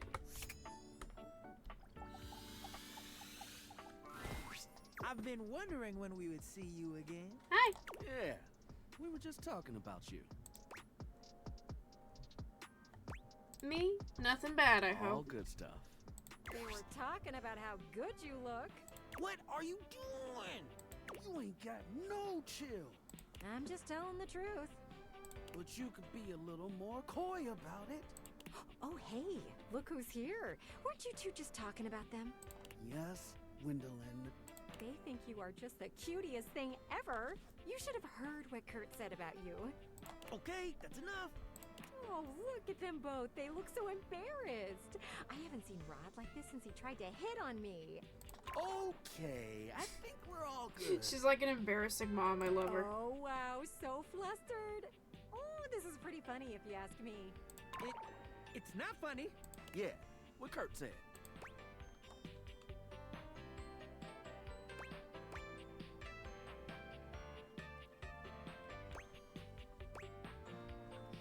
Can't tell me you think I'm cute yourselves? I mean, we could. But, you know, we were just talking about it between us. We didn't know Gwendolyn was listening. Not that it would change the way we feel about you. Not that we feel any way about you. Not really. Not that we couldn't feel some way about you. There's always the option, and only if you agree. Totally. Only if that happens. Yep. So, okay. I'm completely embarrassed now. Can we end this, please? You two want to stop talking? That's your favorite thing to do. Thank you, Gwendolyn. I sense a hint of sarcasm in that thank you. You are not okay, are you, Rod? And to think you liked Gwendolyn. Cooler has prevailed there. Oh, projection. This is getting bad. Okay, we're ending this conversation. Right now. I think you should leave before they explode from embarrassment. That can happen? I need a nap. Very good. Oh, that's funny. That's really good. Jeremy, how you doing? Hey! If it isn't my favorite scene partner, it's Fantasy Friday. Today's play is called Everblade. There's a lot of magic in this one. Care to join me? I see that discount Master Sword. Sure. Heck yeah, friend. Hey, just so you know, I think I've gotten used to playing off of you by now. If you wanted to try something a little more, I don't know, intense, well, I wouldn't say no. I'm down for whatever. Doors are open for dalliances. Just thought I'd say that up front. If the scene seems to call for it, then maybe. Okay. Sorry. Kind of weird to pause like that. It's not weird. I'm glad you told me. Aw. You're so sweet. Woo! Yay! Florence loves this fantasy stuff. She's a great audience, too. Very encouraging. You'll do great. Today's play is Everblade. I'll be playing a forest sprite. You play all who I encounter on my adventure. Lights up. Hail, wise wizard! I am Spindle, sprite. My forest is dying. The flowers wilt and the leaves fall and die. Does she in all have seasons. an upside down triangle as well? Yep. I beg of you, look into your crystal ball and tell me what I must do to save my home.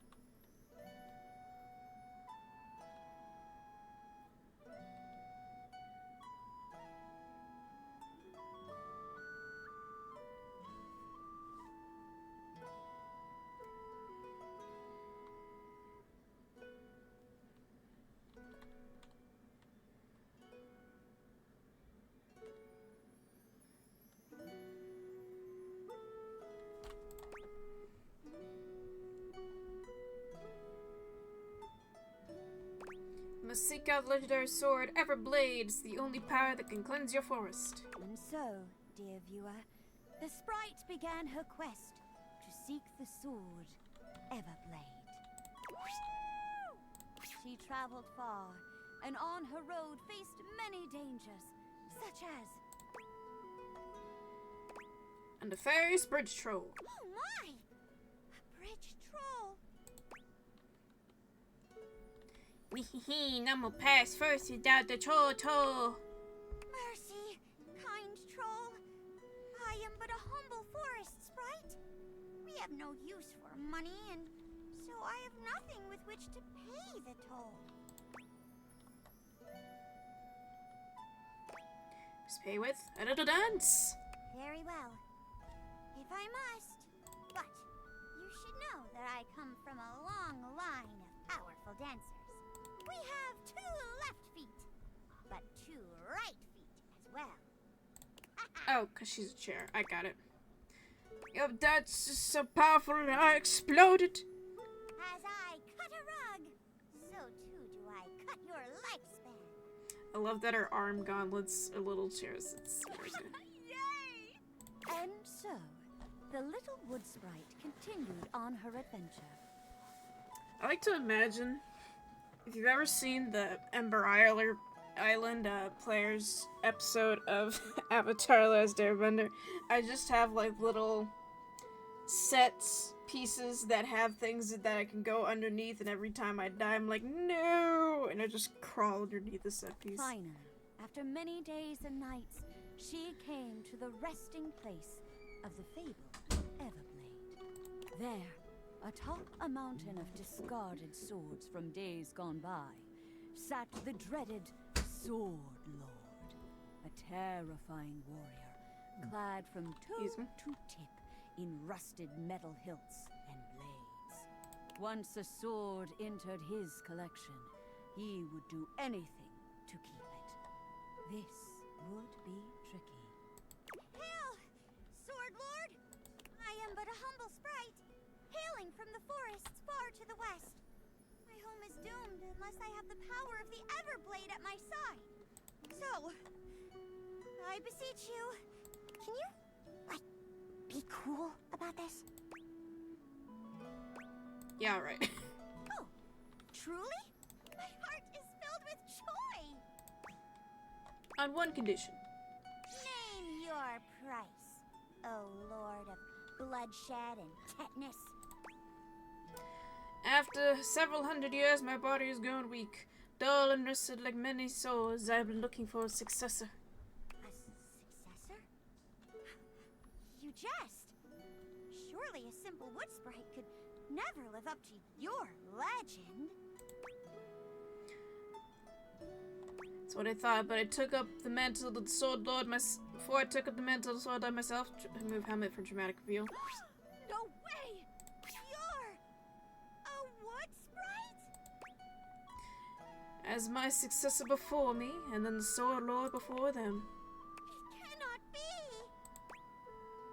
Who better to take up swords of man and sequester them away than we wood sprites? We've seen mankind's blades cut down by so many of our kin. And now, you want me to take up the mantle? The Everblade is yours as long as you take my name with it. I see. Very well. It shall be done. I shall become the Sword Lord. And with this power, defend my forest from all those who would seek to see it leveled to the ground. Lights down. Oh, great twist! I never would have expected it. Yeah, I definitely watch a sequel about that wood sprite going ham on some lumberjacks. Well, I don't know about all that. But either way, I loved it. Yay! Thanks for the show. I'll be back next week. Bye, Florence. Great work. I haven't had a scene partner this fun to play off of since the time I got paired with that Technicolor chair at the kids' table during the last family reunion. Thanks for this. I feel like you and I can really trust each other. Like, if you fell backwards, I'd always have your back. That is my job, after all. Come back anytime. I can't wait to work with you again. Okay. Friends! Let's go. Oh, whoops, I skipped over the thing. I have so much sass. I need smarts, though. Hey, my favorite scene partner. Oh, it's so cute! Okay, hold on. I was gonna do something and I forgot. I want to see... There's Jeremy. Oh, all the Thursday and Saturday. Okay. I'll still do that. Because it's fun. Let's go into the office.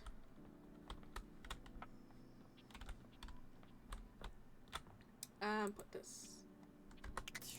that away.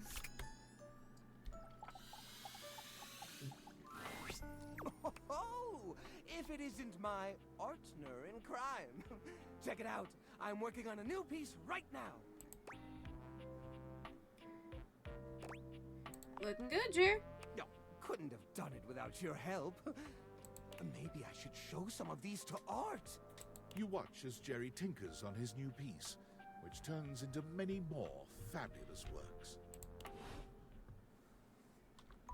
So should I go talk to Art, I guess? I'll go do that, in the next tape. Where is my room? There it is.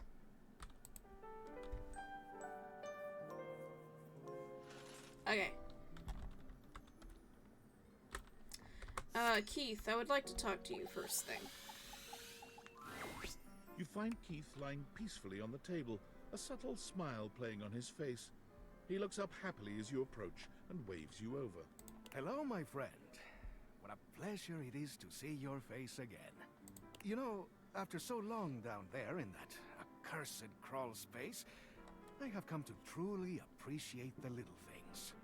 Such as the feeling of sunshine as I lie here, or the calm murmur of the other things in the house as they go about their business. Keith's head slumps forward. his eyes fluttering shut. He snores quietly, both hands clutched around the key-like cane that steadies him. Keith? Keith wakes with a start. Huh? What? Oh. Hello. Sorry, I just dozed off. It's just so nice here on the table. Ah, the joy of being free. If I just open myself up to such simple happiness, it seems to flood in. Ah, if only I had known such wisdom in my younger life. It might have saved me from much suffering.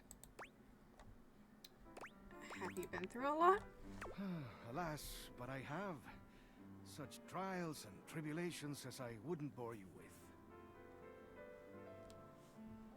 You see, one does not reach my advanced age without having messed up once or twice along the way.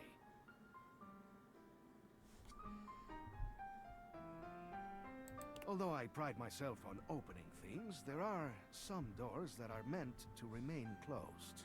Oh? Is that how you ended up in the crawl space? Is it? I don't think so. I still don't recall any specifics. Never mind all that. That is in the past. And we must be here, in the present, if we are to find happiness, eh?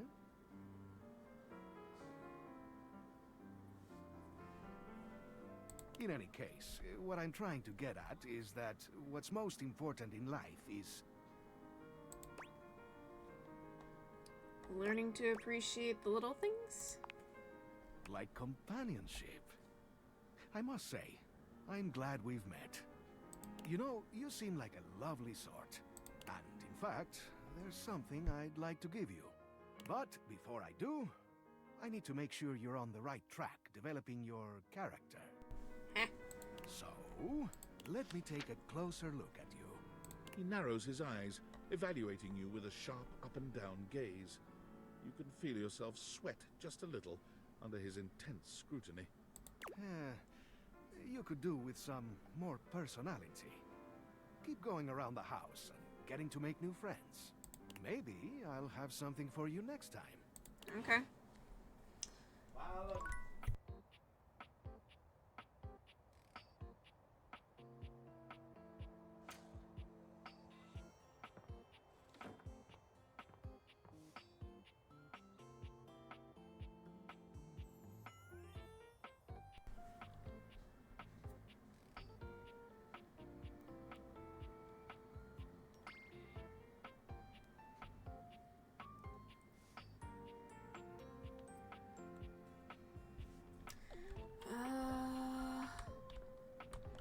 Who do I want to talk to next? I kind of wanna...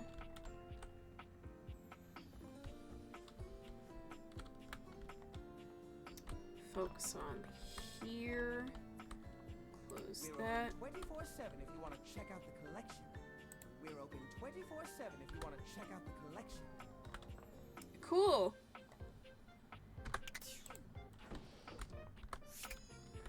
I want to talk to Wendell.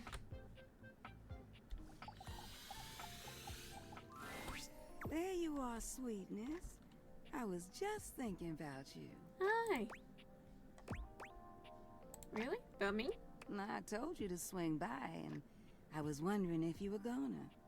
I'm glad you did, because I just finished a shift. I have some time to spare if you want to talk some. Sure. You work a lot?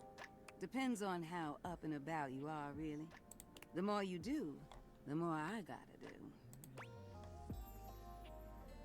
I didn't know it was my fault. Ain't nothing nobody's fault.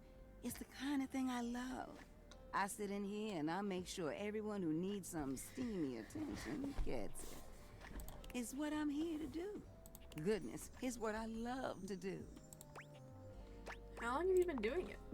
Is this your sly way of asking how old I am? No. See, where I'm from, it's not polite to do that. Although, Moving around by what people thought was polite and correct never really suited me anyway. Let's just say, I remember all the folks who stayed here before you. Okay.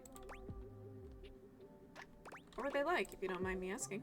If you don't mind me talking, I don't mind telling. Truth is, one of the previous folks who stayed here was super cute. Engaged couple, beautiful together. Both of them were. Well, can I give my honest opinion? Oh, please do. Neither one of them was as cute as you. Either way, Oh, they stop. were here and they set up home pretty quickly. Riv and I both liked them. They brought so much life into this place. They took long showers together all the time. Just about tapped me dry, keeping things hot up there for them. Although, I hear they didn't really need my help to do that. Oh, yeah. You picking up what I'm saying. But they used to throw these big parties, too. Family was always over, and every now and then, they had this little kid who would come play hide and seek. Their favorite hiding spot was in here with me, so I would just hum to them. I think they found being next to me safe. I miss that little kid sometimes. Oh? Something happened to them? What? No. The couple just moved out eventually. Oh, you think about them often? Now, when did this story become about me? You don't need to worry yourself about who I do and don't be missing. The past is the past, sweetheart. I don't live in that place. You don't make it as long as I have dwelling. Sure do remember a lot of the past, though. There's a difference between knowing your history and living in it. Besides, you saying you didn't like my story? No! I liked it a lot. Well, good. I enjoyed telling it. Which reminds me of this one time where... No, you know what? I'ma wait for that one. Okay. You want to hear more? You gotta come back. Okay. Besides, it's time I check in on my boy Washford. Oh, I know Watcher. Wait, do you like him? And you don't? Huh. What's not to like about that hunky man? Fair. He's just one of the hunkiest hunks that ever did, huh? Ooh, the way he calls out to me when he needs some of what I got. Well, it's enough to get me bubbling. I bless the day you wheeled him into this house. Drysdale's all right, but Washford? Winifred fans herself with one hand, beginning to lose herself in her own fantasy. Some of the things from the hot water side are bubbling. Oh, and some of the other water side, too. I wouldn't mind going through a couple of cycles with him. Oop! I think I said too much. You should know Washford has complicated some going on with Drysdale. What? They got a thing going on? What kind of thing? Like, do you know the definition of this thing? I mean, I am talking about Drysdale, but they're just stage partners, right? Winifred lets out a sigh, shaking her head. Look at me, just as lost in thought as I want to be. Don't mind me, darling. Sorry for thinking out loud. No, you're Well, good. I think we better wrap this up for now. I got a social call to make. Thank you for listening to me spout about nonsense. But listen, I got more stories for you if you ever want to hear them. I love sharing them with you. I'll see you around, sweetheart. Okay. Okay. Should do that, but I want to do something else first.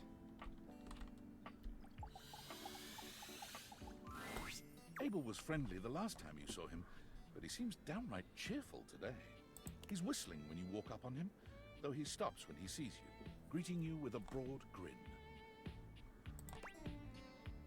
Hi, Abel. How you doing today? Oh, hey yourself, sunshine. You seem peppy today. Oh, well, you know, sometimes a table just wants to feel heard. Had a long talk with Dasha before you got here. Going over the finer points of lifting, supporting, and, you know, just the good old basics. Mm-hmm. It just feels nice to be understood, you know?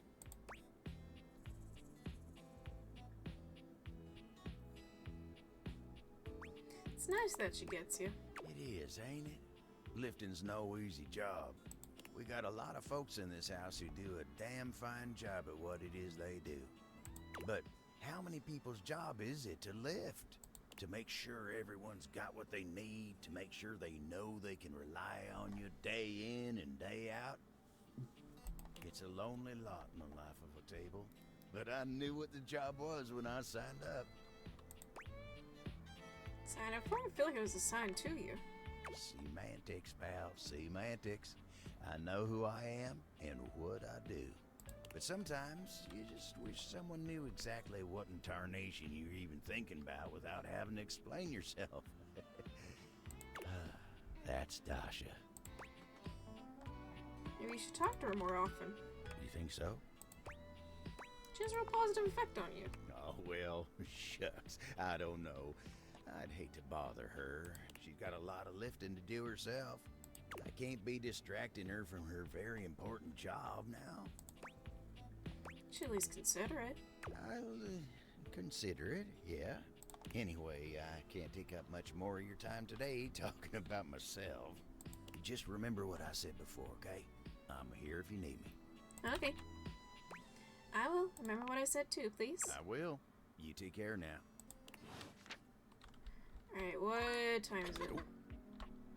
It's 6, so... Oh, I already passed it, didn't I?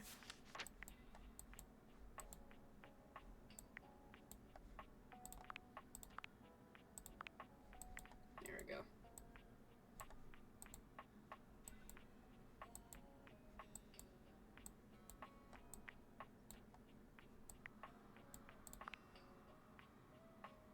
$3 p.m. Okay.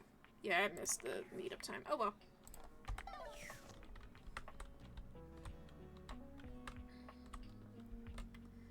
I was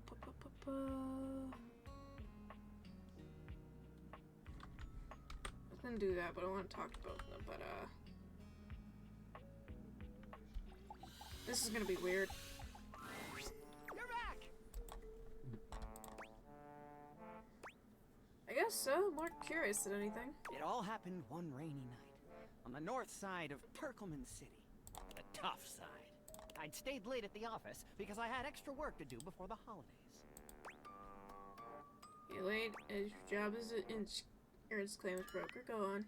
Well, when I left, I was feeling a bit low, so I went out to a local bar. Mm-hmm. It's called the Banana Club. They make a mean Shirley Temple. Heavy pour.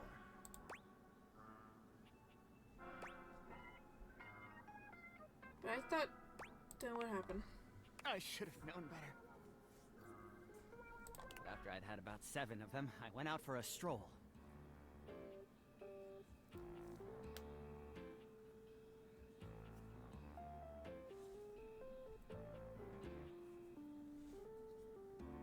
I don't know where I was going.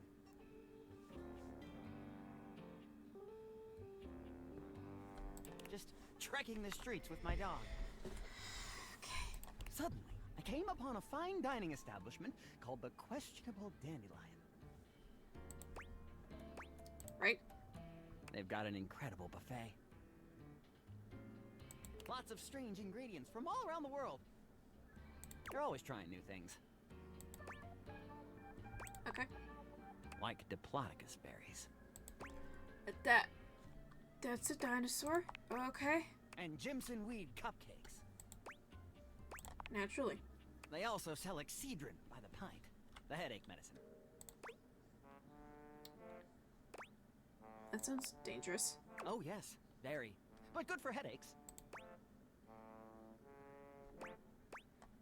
Oh, is that what happened? I was walking around, or sort of drifting, or rather, floating, or... I guess you could say I was making my way about town. Don't start. Aimlessly, you see? I'm getting that? You're very perceptive. Pride myself on it. So what happened? Well, I came across an alley I had never noticed. Hi, Trixie girl! Sorry I didn't notice it until now. I was kind of engrossed. It was dark, and had a rather threatening look about it. That's weird. So naturally, I went down it. Really? What anyone might do. I wandered down the alley and came to a door, lit by a red light. I opened it and found a long hall, at the end of which was a sort of booth. And in this booth was a fortune teller. She was wearing a fantastic red shirt, not unlike the one you're sporting. What fortune teller wears this shirt? I'll show it in a Although second. it could have easily been more of a chartreuse. I can't tell, I'm tone deaf. Chartreuse is like... Hold on. Hold on. This is bothering me.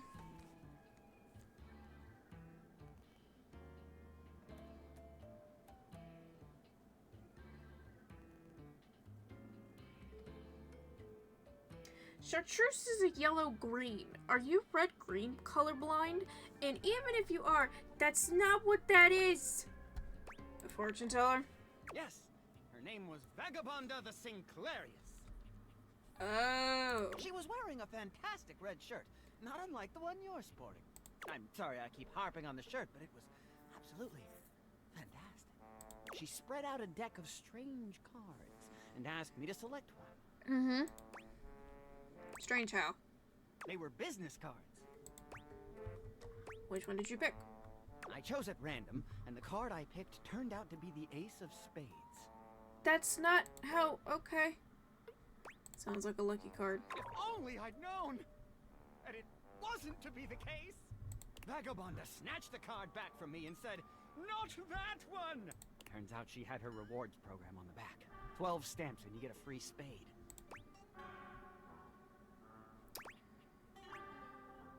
That's rude. We agree! Besides, she only had 2 stamps. So I snatched it back from her again, and we had a bit of a row, and I'm sorry. God damn, that is a nice shirt. Anyway, I guess that wasn't a very good start to our fortune-telling session. I think that's why she cursed me. How do you figure? Because right afterward, she said, "Martin, that wasn't a very good start to our fortune-telling session. I'm going to curse you because of it." And then she cursed me. Cursed you how? She waved what looked like a magic wand. Although, to be honest, it could have easily been a bagel of some sort. And then said, "Martin, I doom you now to become a detestable object. I transform you thusly, so that you may go home and think about what you've done." Go home and think about what you've She done? wasn't above a bad pun. And then you became a sink. And then I became a sink. Now you find me as I am, trapped in this porcelain prison. All I want to do is return to my old life. To stroll the streets of Turkleman City once more, without a care in the world. Oh, how I long for it. Please, won't you help me? Sudsy and I would be oh so grateful if you could get to the bottom of what's going on here and return us to our proper forms. Will you? Can I have a bit to think about this? Oh, I'm fresh out of bits. No, I mean, can I have 5 minutes? Oh, I haven't been taking minutes on this meeting. Have you? I'll be back in a little while. He stands there, silent and unmoving, until you finally leave. Okay. Maggie, this is going... quite frankly nowhere. Hello again, suspect. I'm hard at work on my current case. I've been hoping for a breakthrough. Sometimes I get so wrapped up that I start seeing everyone through the lens of a mystery. Are you really a detective? I am. Maggie M. Glassbury at your service. Perhaps you've heard of me? I've acquired a modest reputation as a result of some of my previous work.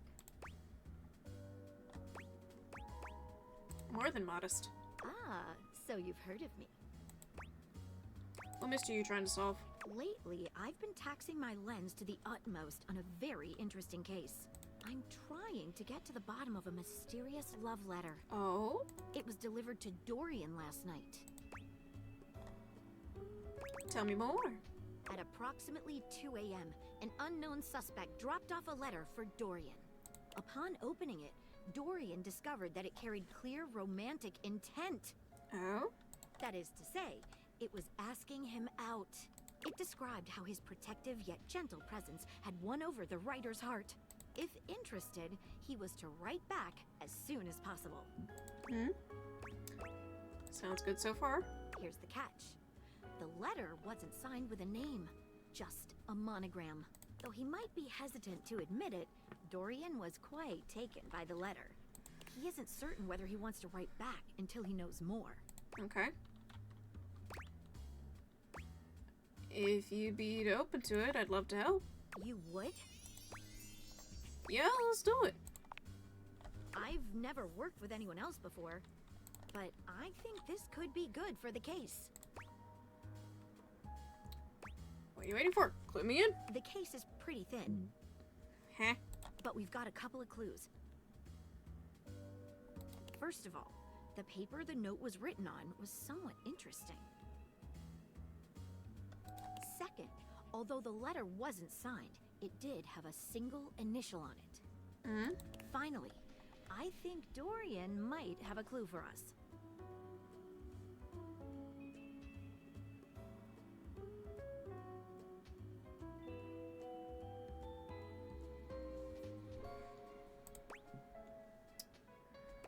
What was the initial written on it? A stylized letter M. A signature? But whose name is simply M and nothing more? What should we look at next? The paper? I have it here. Semi-transparent and very thin. It looks like...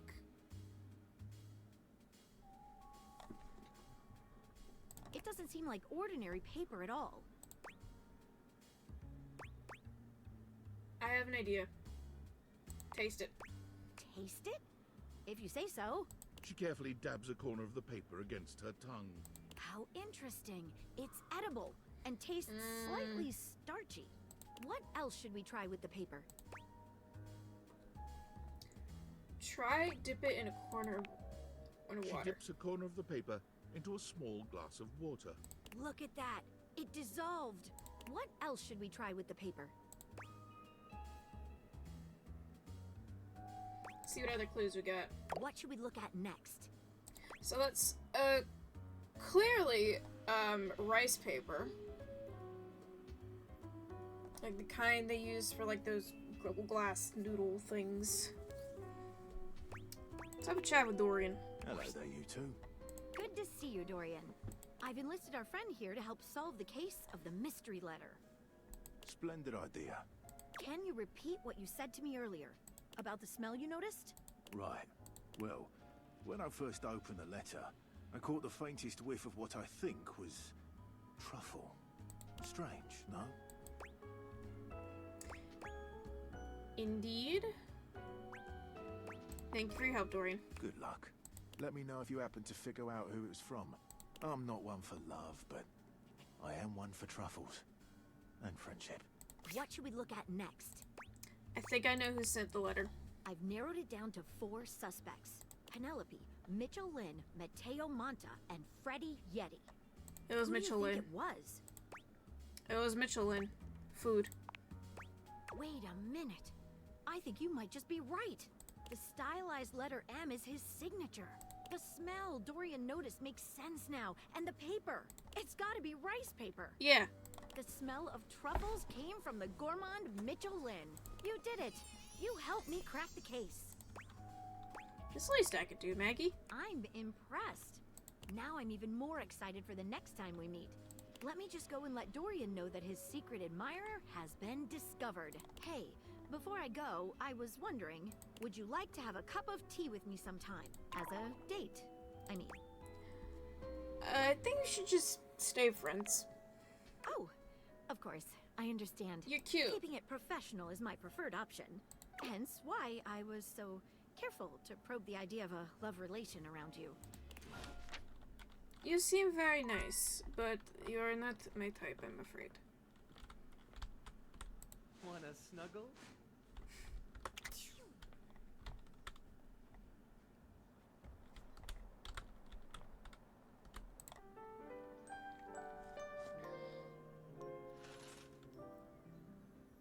Alright. Gonna go. Turn that off for now.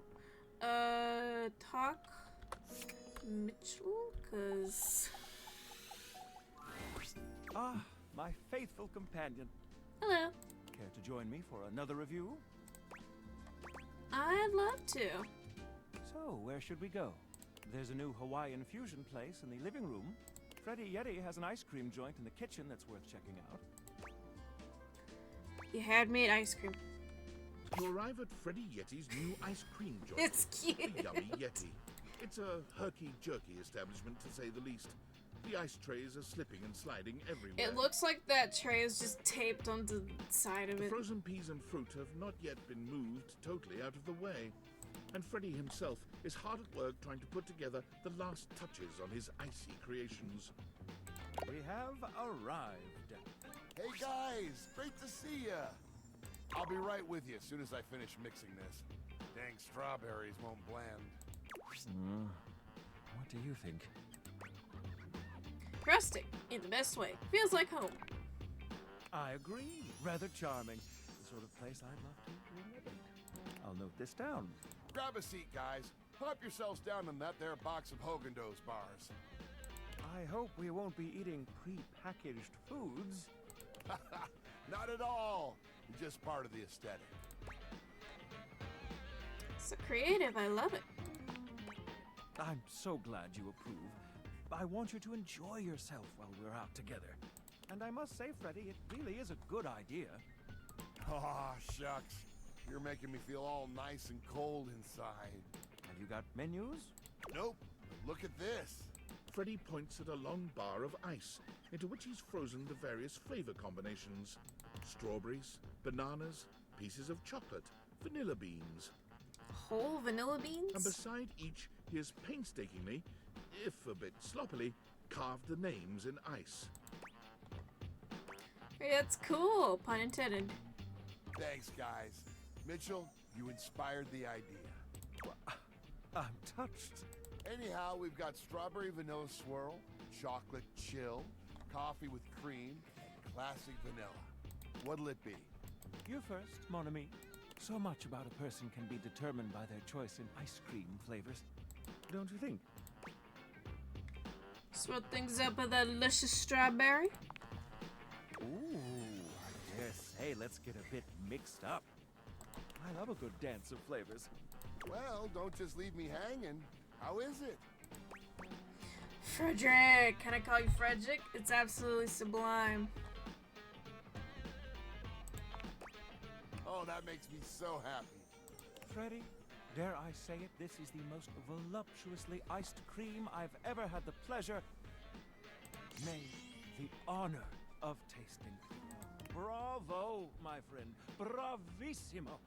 Well, guys, I've only got one more thing to offer, and that's my every day is Sunday. That sounds interesting. Lay it on me, baby. First, we've got the ice cream. Vanilla and brown butter caramel. Take me now, why don't you? Consider me titillated. Then comes the chocolate syrup, which has been heated. Next, we have a subtle glaze of butterscotch.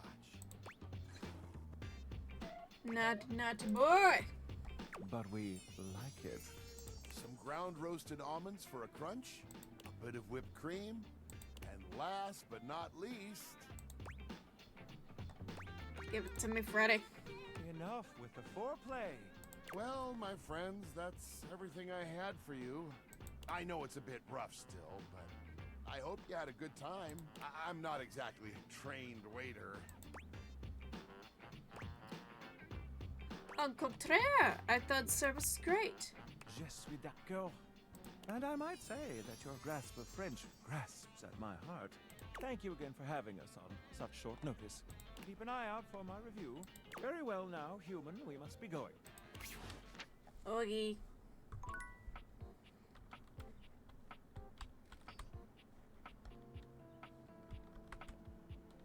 Oh yeah, that's a whole separate one. I need to talk to both of them. If I can contain myself. Oh, you're back. Try not to bore me too much this time. I challenge you to leave me speechless.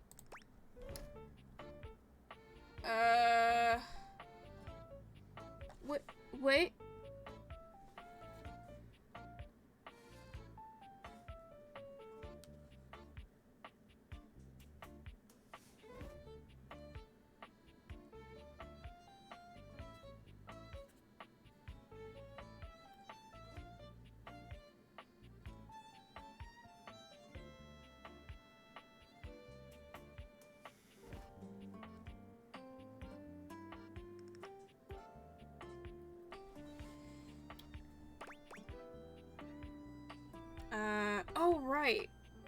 we're coming up with a thing.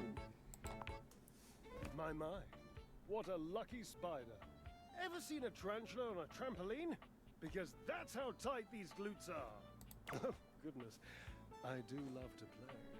What's life without a little, harmless diversion?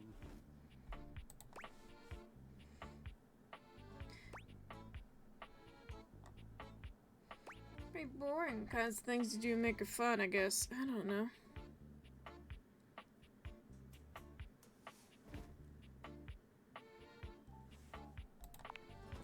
Oh, I'm fairly easy to amuse. Cards, conversation, a nice Chardonnay, or three. Are you jealous? You can keep that figure as you do those hobbies. Well, those aren't my only pastimes. I do have other, more physical pursuits.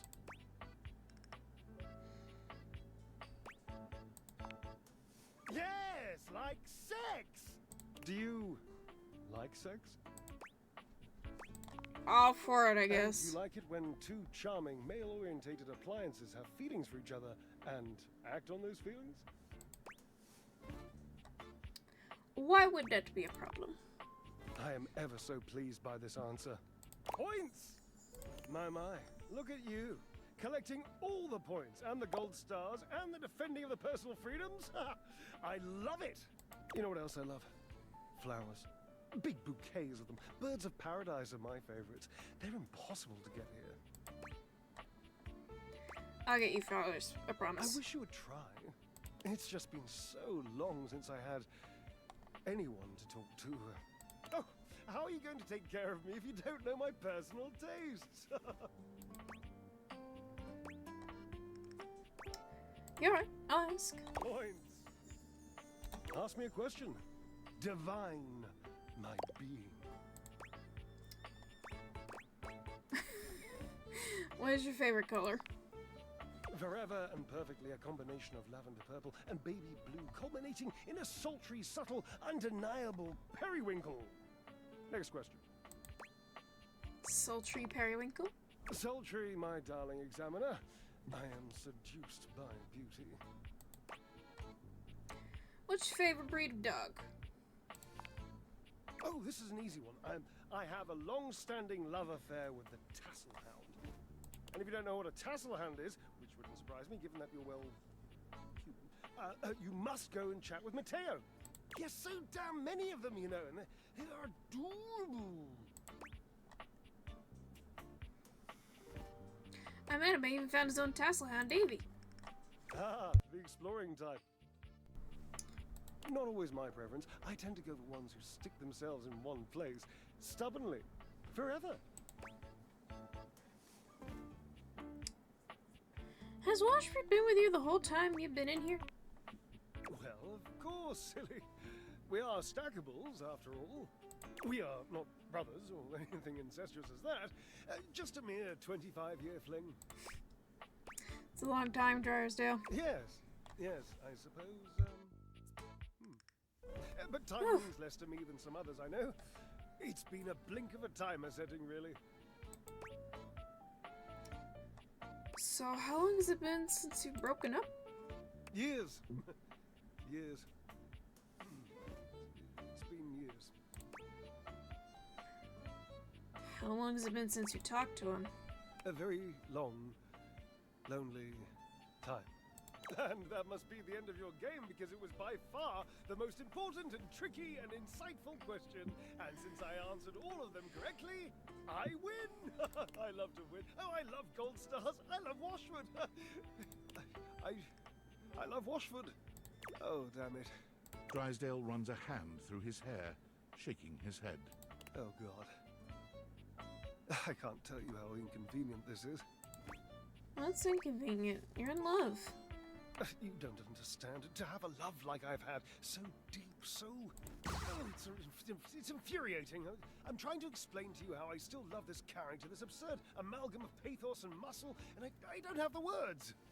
I sound like him with his searching and his verbosity, trying to describe how much I love and loathe his searching and his verbosity. Ugh, what a circus. And not the good kind. You You must do something for me. You can see now, I trust, that I am incapable of solving this puzzle on my own. I'm too bound up in it, and I have loved being bound up before, Cherub, believe you me. With this dramatic pause, I am entangled, and you must help me. Okay. What can I do? You must talk to him for me. You must, please. Try to repair this chasm, this rift. It's like a new stained canyon has torn its way through my heart. Will you, please? I can try. I can't make any promises, though. Understood. I've always considered promises to be rather passé anyway. Sort of just like Barry Harris. Just, don't. Really. Thank you. Alright, you love child of Aziraphale and Crowley. Oh, look. A fantastic red shirt. I imagine you want me to swoon. You may have wandered with mad disquietude into a world which will overwhelm you. I must confess, there is a part of me which longs to see you drowned in it. Drowned in the darkness and the sorrow, if only so that I will be understood in the eyes of one who is drowned like me.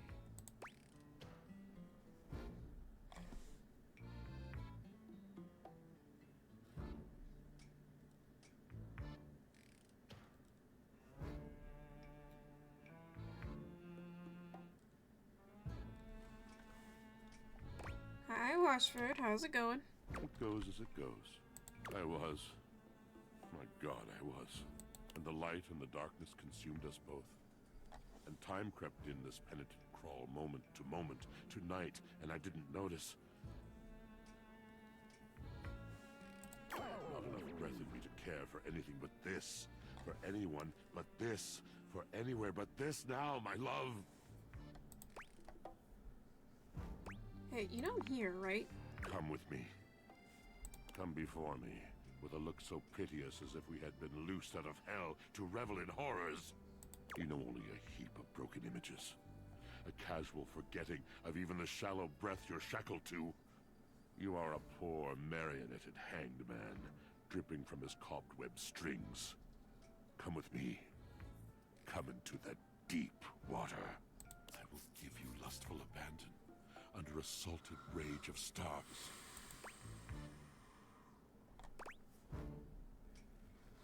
Please don't stop talking. Have I captured you? Yes. Love comes in so many forms, you see. Hold on a second, guys. It does not have to last forever to be true. We can be shattered in a moment as easily as in a lifetime.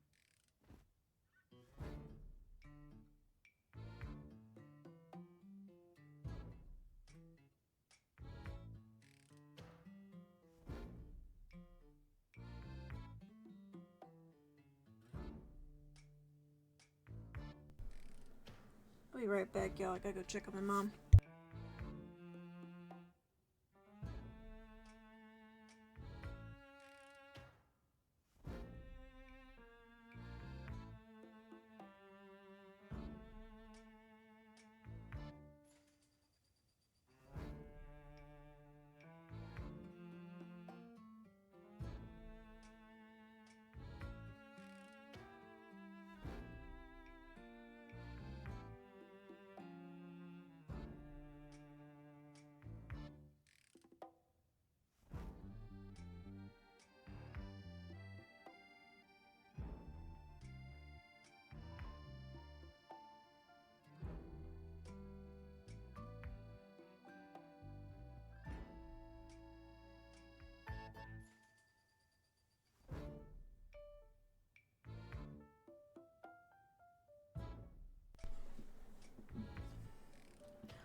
Where'd I put my phone? Oh, it's over there. I can ruin you for an afternoon. And in the years to come, you will dream about your hour on the high cliff, while you trudge through shadowed valleys. Anything real is an honor. Anything real is a shrieking exaltation to love. Anything is real, quiet, true, and everlasting. Indeed. Now you must see. You must understand. that words are not just shapes on a page. Words are the conduit. Words are the channel. Through words, I can enlighten your mind. I can challenge your perception. I can touch your heart.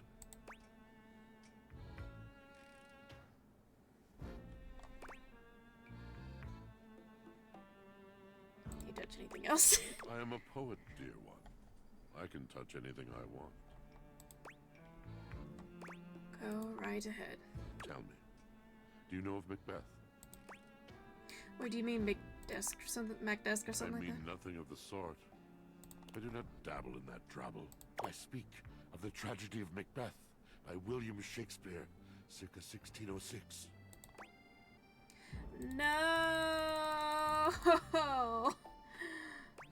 I read that in school. And you sat in the back, spoke when spoken to, etc. How disappointing.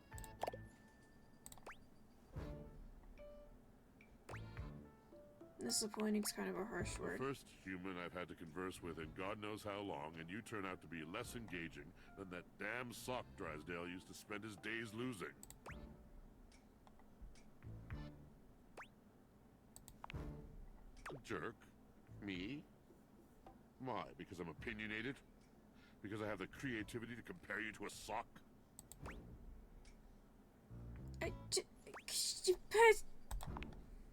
Now who knows nothing? That isn't why.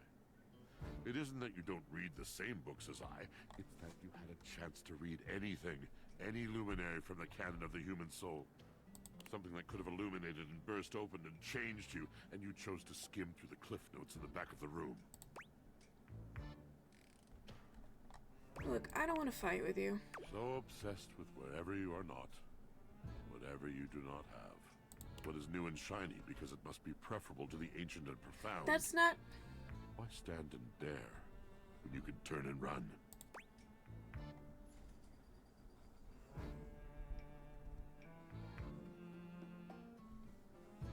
I'm gonna do something real quick.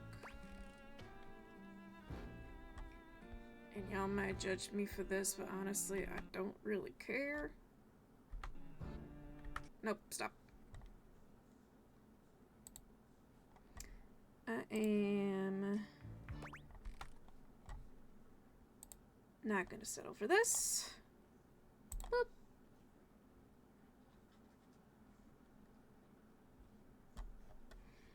Yeah, I talked to him before I knew I needed to have the amount of smarts. That was still, like, really unfair.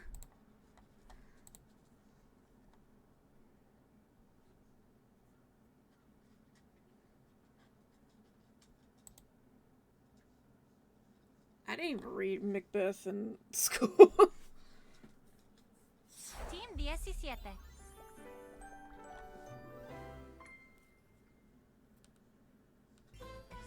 Chap Games.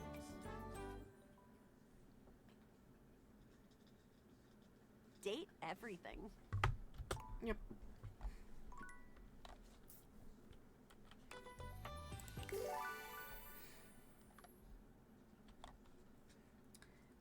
Black PVC pellets were used to create vinyl liquids in order to get their signature licorice look. Other colors? Okay, whatever. So let's not do that again. Let's see, what is all been saved? New Abel, talk to Dasha, talk to River. How many charges do I have left? 3? Okay, was that before or after I talked to Dasha? Whatever. I'm not talking back to them until I get the amount of smarts I need. Let's interact with Maggie. Hello again. I must say, at this time, I've updated your dossier from suspect to partner. Cool. Thanks, Maggie. No thanks needed. It's simply the truth. You've come at just the right time to help me. I've got a case, you see. Mm-hmm. Do tell. It has recently come to my attention that there is a counterfeit object in the house. Ooh. Rumors have been circulating about it for a while. At first, I wasn't sure there was anything to them. After all, rumors can be nothing more than loose talk. Panda rumor might be a grain of truth. Exactly correct. The only problem is the rumors are coming from all over the place, and I can't make heads or tails of where they came from. What do you suggest? Well, I'd say we could bring in some witnesses. Let's do it. We begin. Okay, so I've heard whisperings from Lux, Hoove, and Wallace. Okay. Alright, sound good. Who should we talk to first? Probably Hoove. Alright, when you get in touch, I'll meet you there. Okay. Lux probably won't talk unless it has to do with influencer stuff, and Wallace is just a wall. Hey, I feel a little ambushed here. Don't worry, it's not about you. Sorry to bother you, Henry, but we're looking for any information on a counterfeit item in the house. Have you found anything? Perhaps at one of our crime scenes? Well, yeah. When I was upstairs cleaning under the trophy shelf, I heard Stepford saying some nasty stuff. You should go check with him. You down for a drink later? Sure, I'll be back. Sweet. See you around. I'll talk to you after I talk to Stepford. Here, give me a kiss.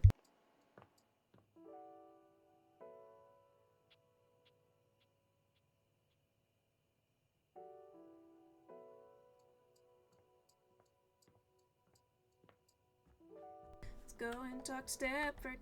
Go and talk to Stepford. You find Stepford polishing his well-muscled arm vigorously.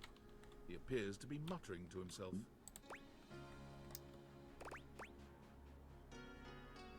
Are you just saying to yourself? What? You heard that? Oh. Just trying to get this blasted spot off. Not sure if you've noticed, but I've gotten a bit, bronze lately.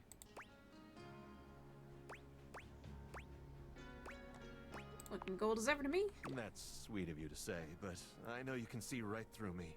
I don't know what I'm gonna do about it.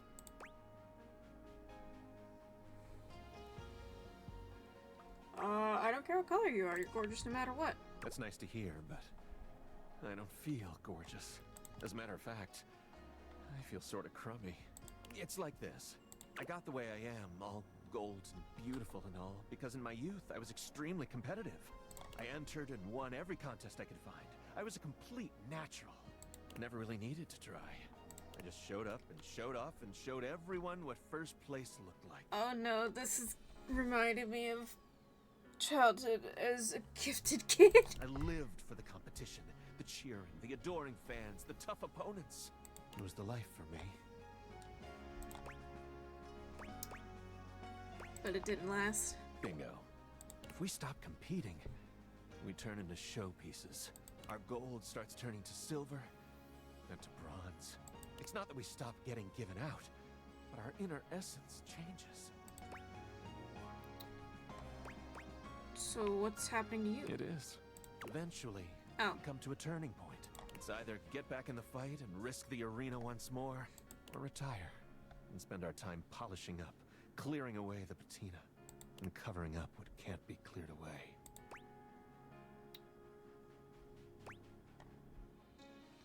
I think that's just called aging. Maybe you're right. But there could be one last taste of glory. Oh, I don't know. In any case, now that we're getting to know one another, I have to tell you something. I started doing all this tanning because, well, I'm actually all pewter underneath. Pewter! Like, what place even is that? 12th? I don't know. Exactly. I'm afraid the time of decision is upon me. Get in the ring, Stepford. Think I should? Maybe you're right. Thanks for talking to me. I think I'd better think about this for a bit. It's not an easy decision. If I compete again, I could get hurt or even lose. Oh no, that's the end of the world. You I don't can't. think I could bear that. Come see me again sometime soon, okay? Okay. Wait, I need to ask you, Maggie with a case. I'm on the case. Anything about counterfeit objects in this house? You? Did you say counterfeit objects? Is that what you said? Counterfeit objects, that's correct. Oh, okay, counterfeit. Because for a second I thought you said bounterfeit, and I was like, nope, definitely not. That would make literally no sense. Any day now. Well, you see, yeah. A single drop of sweat slides down his temple. He's starting to sweat. It was him that started the rumor. No, I'm only sweating because I just came from thinking about a workout.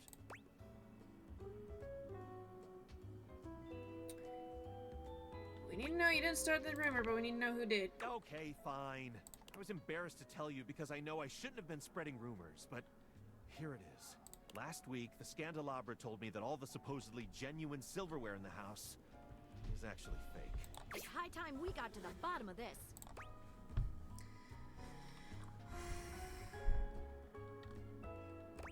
Bring in the Scandelabra. Exactly. I'll meet you at location 1. See you there.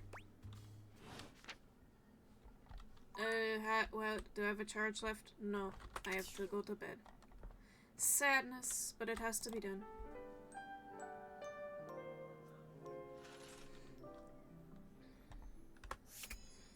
Alright, but first, I'm gonna talk to Art. Actually, no, I want to continue on this quest. Because I need smarts. Stop being cold.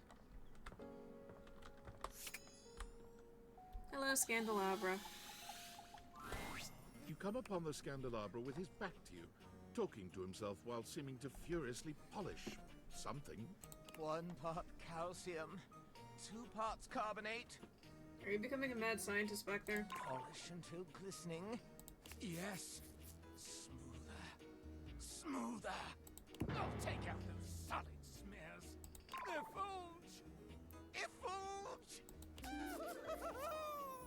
He sets the cloth down on the table, delicately wiping his brow before finally turning. Oh, damnation! Do you even knock, human? Maggie has a few questions for you. That's sleuth. Now? Oh, how dare you! The polishing of my knob is a sacred art. Only the most panegyrical of acolytes are allowed to know of my backstairs ministrations. And you are not that. I know not what you are. My inquests have turned up fallow. Well, you've come to see me, eh? Must be for my brilliant shine. Which is what I was doing. I didn't see anything, I swear. I am made of the purest silver. Born in a small chandler's hut in the Swiss village of Saint-Martin. I have traveled transatlantically to I hate the way you pronounce that. where I preside over the rest of the objet. I require a great deal of polishing and care, which you do not do. So I'm forced to self-lubricate. I think I picked you up in an environment bargain bin. Yes, that is where I ended up. After a long and torrid affair with a bellicose baroness in Belgium. She had unceremoniously dumped me in an antique shop in Lisbon, where I sailed along with a smuggler across the ocean. Your new country fascinated me at first, until the veneer of novelty abraded. I had lived with one of your landed gentry until they perished as your kind do. The ruffians who exhumed his palace threw me in a sort of refuse bin, where I ended up as a bargain. But I am no bargain. And most importantly, I am chaste. Does sound important. I perch aloft this dining able, surveying the better part of the kitchen, living room, and the emptiest of walls. As I gaze into that wall, Sometimes I'm gripped with the fiercest longing. Do try it sometime. It's rather addictive. These other objets, these rottish roustabouts, love each other in ways you cannot imagine. Oh, I can imagine, alright. What? How would one of your kind possibly know? I've fallen in love with one. Oh, no! It cannot be! Mm-hmm. More than one, even. Oh, you're making me ejaculate! I exclaim, bellow, ululate, no! Such a scandal cannot stand. Having told you my story, I must away. Regards, S. I need to talk to you!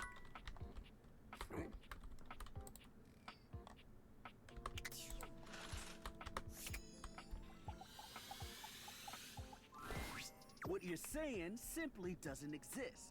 Yes, it does. You know it does. I know it doesn't. Ow, my ear. You ain't got no romance in your heart. I'm full of romance. I'm just realistic.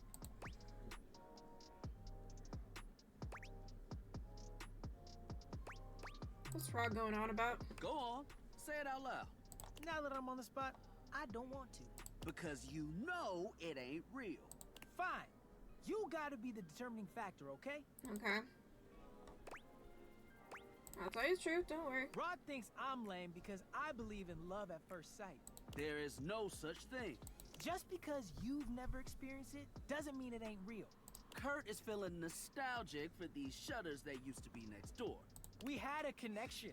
They didn't even know you existed. You should have seen the way they waved at me. They got caught in the wind.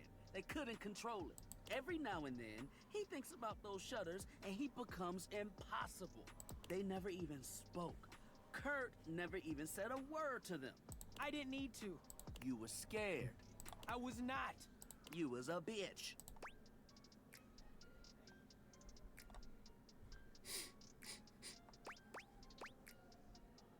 You caught feelings and you catch your name? Ha! You didn't even get a name, did you? No. I totally forgot about that. Those shutters don't even know who you are. And they never will. It's time to move on. I can't move on. You can't tell me you actually still miss them. You can't control your heart. And when they didn't survive the remodel. Oh. Oh no, here we go. I can't. I just miss them so much. Is Kurt okay? This is where he cries. As if on cue, Kurt bursts into tears. I gave the house so much character. I know, buddy. They should bring them back. He's gonna be like this for a while. Okay. You won't want to be here for it. All right. We'll see you around. They were so cute. It's okay, Kurt. It's okay. Okay. Interesting. What time is it? It's 3 p.m. Timothy is just putting the finishing touches on polishing a pocket watch. When he sees you, he waves you over, setting the watch aside and pocketing the cleaning cloth. There you are, just on time. I must say, I'm absolutely chuffed to see how timely you've been. You're right on schedule. I was just polishing some of my timekeepers. Mm-hmm. Would you care to join me? Sure. Capital. Have a seat, darling. Now, when last we spoke, we discussed the importance of what? Timeliness. Precisely. Nothing better. Nothing more important. The biggest lesson here is that time, above all else, is the first thing you must consider when it comes to love. But there are, of course, other things to consider. Having a schedule for your date is imperative to ensure you are using every moment with your lover correctly. I want to Every time he says schedule. Schedule every minute of your dates. Exactly. There is nothing more arousing than an orderly, efficiently planned date. I mean, I get planning timeliness and, like, you know, oh, we have to be at certain place at certain time. There's like a dinner reservation, or you're going to see a movie, but, like, every minute? Picture this, if you will. You and your date arrive at your dinner reservation exactly on time. Your date says to you, darling, what's on the agenda? You say to them, we have approximately 10 minutes to review the menu and engage in small talk. They can only moan in needful appreciation for your immaculate scheduling. Oh. Is this the first guy I'm gonna friend zone?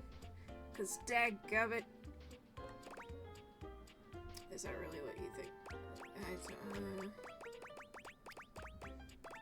Sure, why not?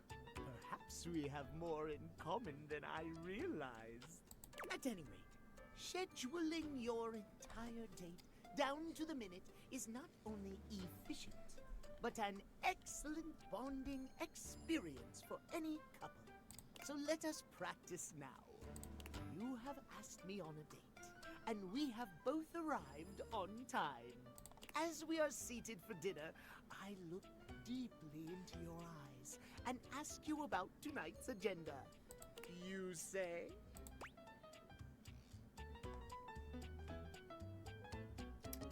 I read off meticulously planned timetable for the evening in increments of 10 minutes.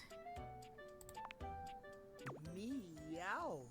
I have never been so attracted to another. Excellent. Truly excellent. Surprise!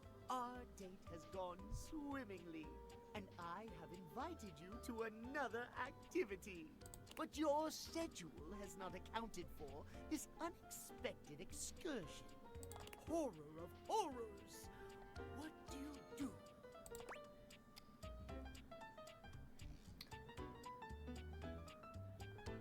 I slap you for daring to respect the schedule in my time. No! We cannot enforce time under threat of violence. I suppose I should be happy I have managed to make my point, but unacceptable. Our time for this conversation is beginning to dwindle. Before I bid you leave me once more, tell me what you have learned. Last time we learned the value of timeliness. Today we learn the value of scheduling. Precisely! Scheduling! I would so love to talk to you at length about crafting a proper schedule, but I'm afraid my time runs short. If you wish to continue our talks, return to me at 9 p.m. As ever, no sooner, no farewell. Mm-hmm. Got it. Whatever.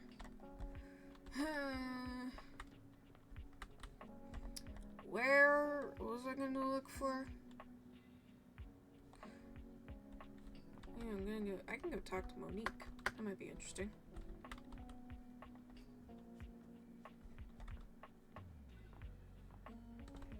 Where's Monique again? Ready to try something a little spicier? No. Hey! Ready to try something a little spicier? Get open! Open! Stay open. Take gum.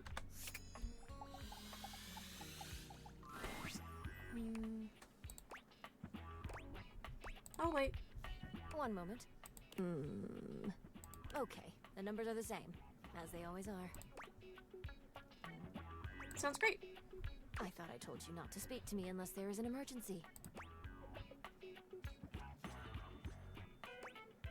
Sorry, I don't have much else to do other than talk. I realize I may have come off as cold last time. I apologize. It is not often I get visitors. Usually when someone comes to me, it means something bad has happened. How about I ask you for saving tips?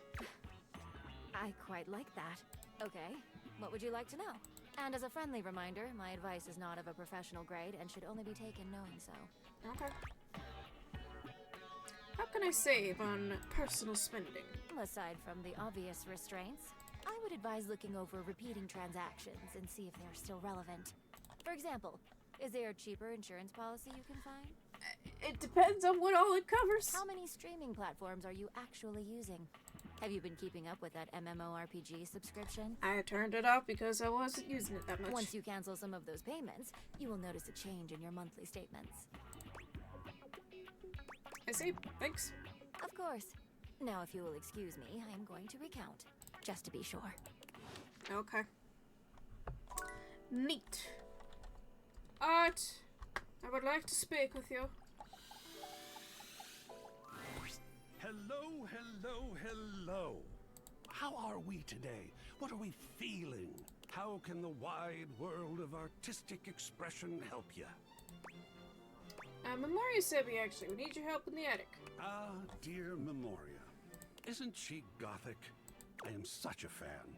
Let's go. It appears that Art is interested in helping with Lady Memoria. Cam is still required for her request. Oh, great. Hi!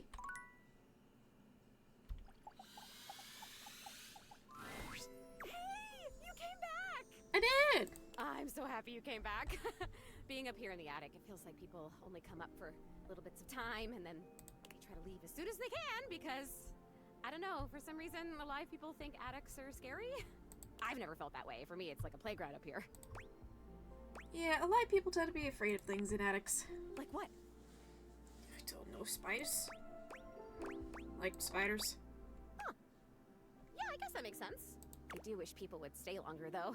Even if they can't see me, it would be nice just to watch them. Like human TV.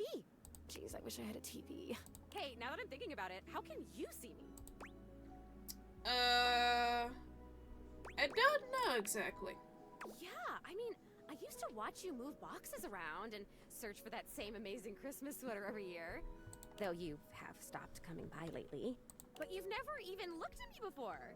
Like, through me, which is cool, but never Excuse me. at me. I have these cool glasses called day theaters. Whoa. Awesome. Tell me everything. It's lead me to directly acknowledge a thing's existence or date. Okay, you say thing. Thing, not person. So does that mean...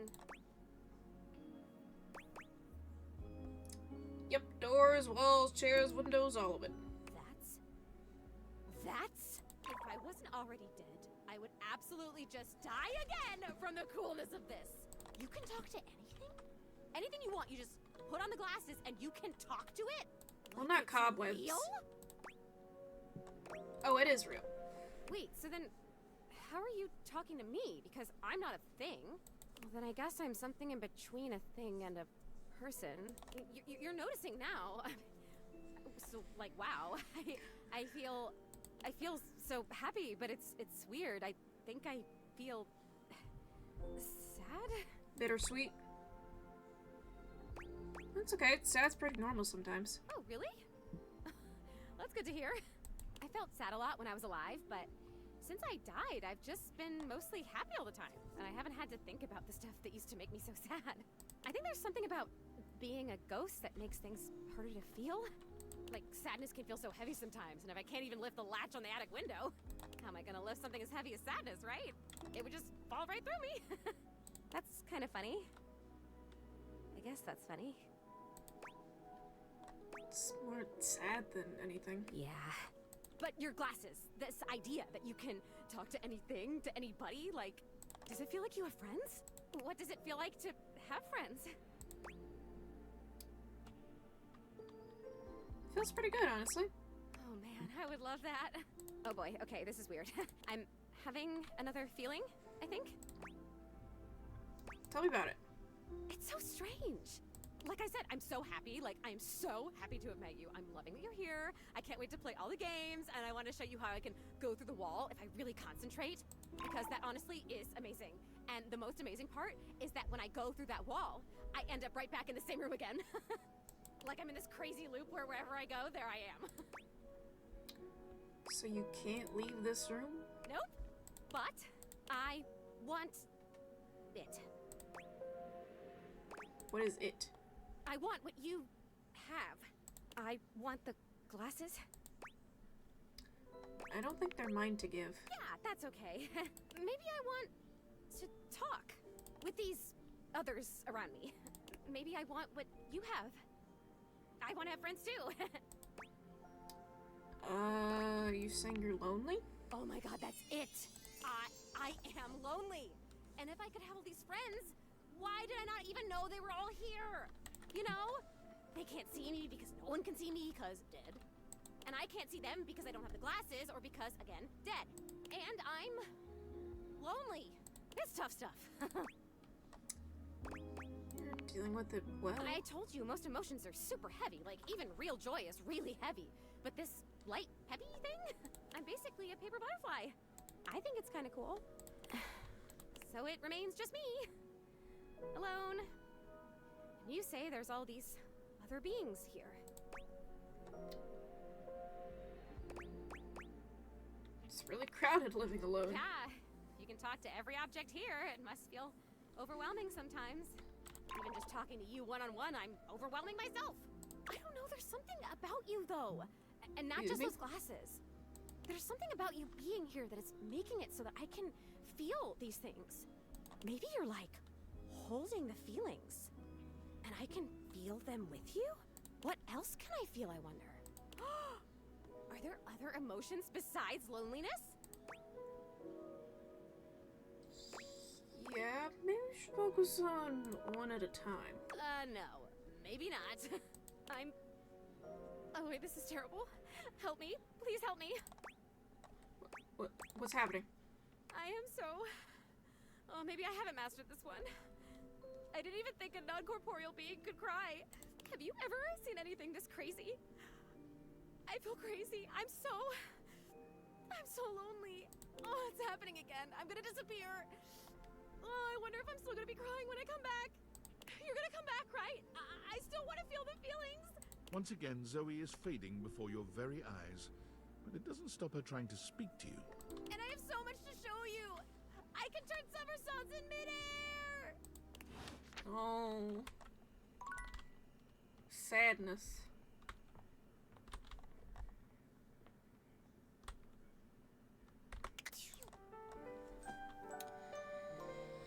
Okay.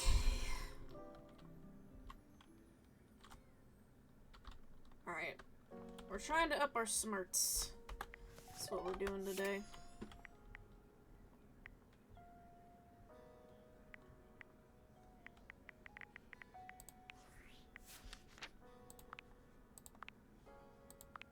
Oh yeah, there's our shirt. How's a fortune teller wearing this shirt? Well, what is the specs? There it is. Yeah, we have like 10 specs.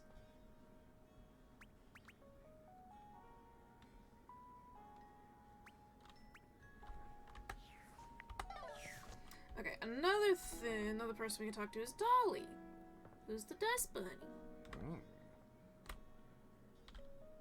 Hi. Well, say howdy, honey. Don't you look nice today? Hi. Jeez, Dolly, I don't know about all that. Well, I think you're looking just fine. Hope that counts for something. So what have you been up to under here? Oh, you know, just catching up on some reading. Some novels, a bit of light research. About what? What kind of research? Mostly abiological history. You know, when dust first started settling and forming into bunnies, historical data, that sort of thing.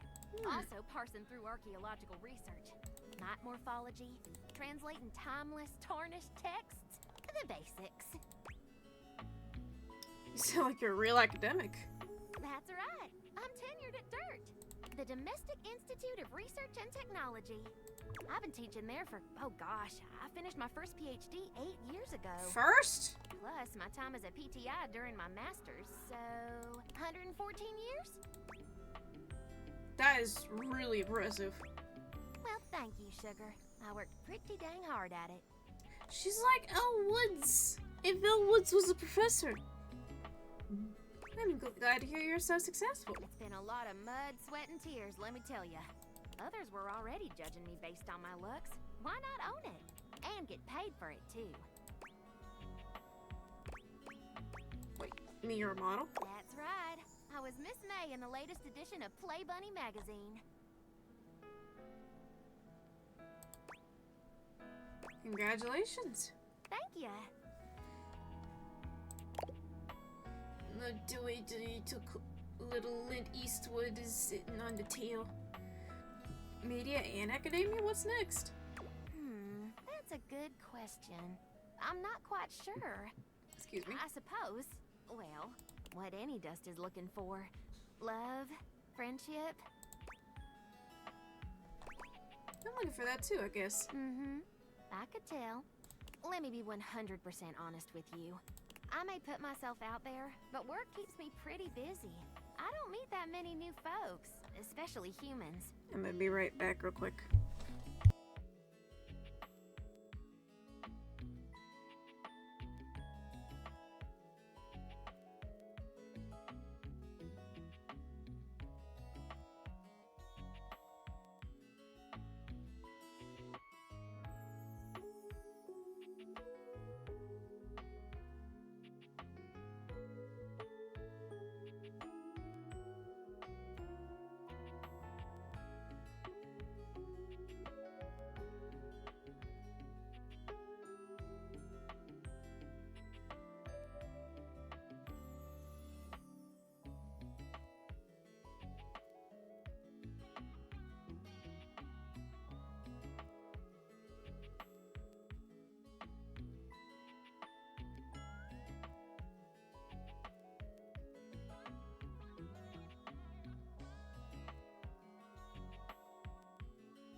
Sorry, I felt a bit hungry, so I went to go get some lettuce.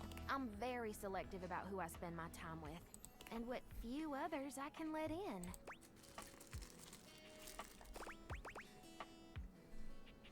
Let in?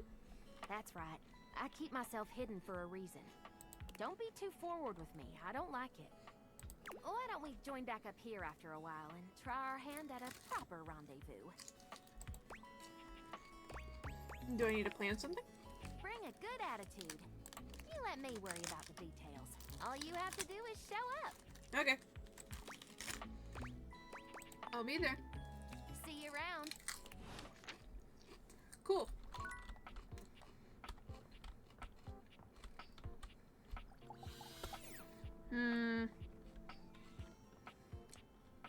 Some other ones we need to talk to. Actually, let me talk to Gaia. Because the one character he talked about, I looked up, like, how to unlock it. And I can't do that until I realize, like, it was either 5 or 10 people. So I can't do that one yet. Hello again, my love. Got any traveler stories for me? Find any world travelers that he leaves? I got a general sense of where they are. Let's spin me around and see what I can find. Whee! I know this seems tricky. There are so many folks to talk to, but some of them can only be found through a magnificent quest. Try speaking with Bo. She's great with quests. Hope that helps. Sorry, I'm still a little scatterbrained. Any other leads? Whoa! That's crazy! Seems like you met basically everybody. I don't have any hints left. Okay, the hunt is on. Good luck. Don't get lost. Okay.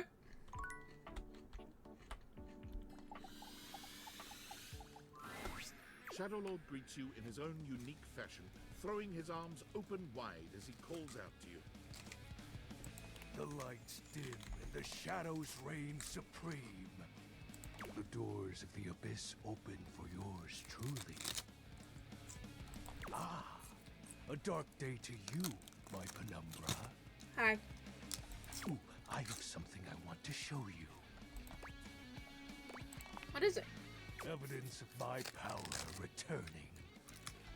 During our previous exchange, you questioned if our discussion was monumental in any way. Now, observe closely. Come to me, servants of the night!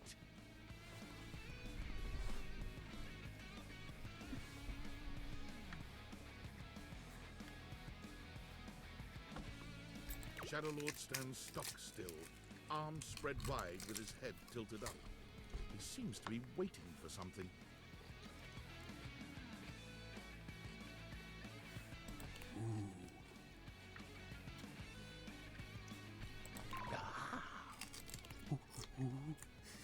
He starts, turning to look at something you can't make out. He points triumphantly. Here! Do you feel them? You feel a tickle at your leg. Something crawling on me.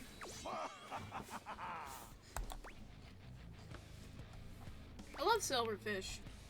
Yes! That's what they look like.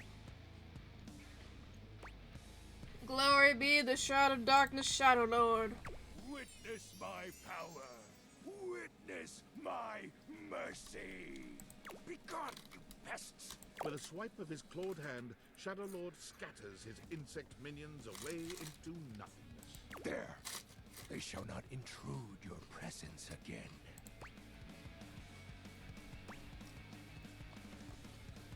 I thank you for your mercy, Lord of Shadows. I am merciful for your thankness, granted human. Most merciful of thankness, most bountiful. I have to say, Penumbra, I'm quite surprised. Your unfamiliarity of the dark is unexpected. This resistance to the colligiosity must be reversed. Perhaps your soul is not attuned properly. Training is in order. Oh. Let's level up. Yes. Conversation will keep darkness in our mind tempered and in our control. Just as you participate in the labors of light, surely you partake in the leisures of darkness as well. What activities do you enact in the shadows?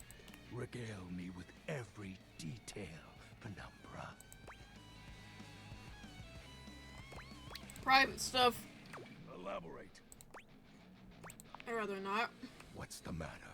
Stuff is hardly a sufficient description. Answer me properly, Penumbra. Okay, you asked for it.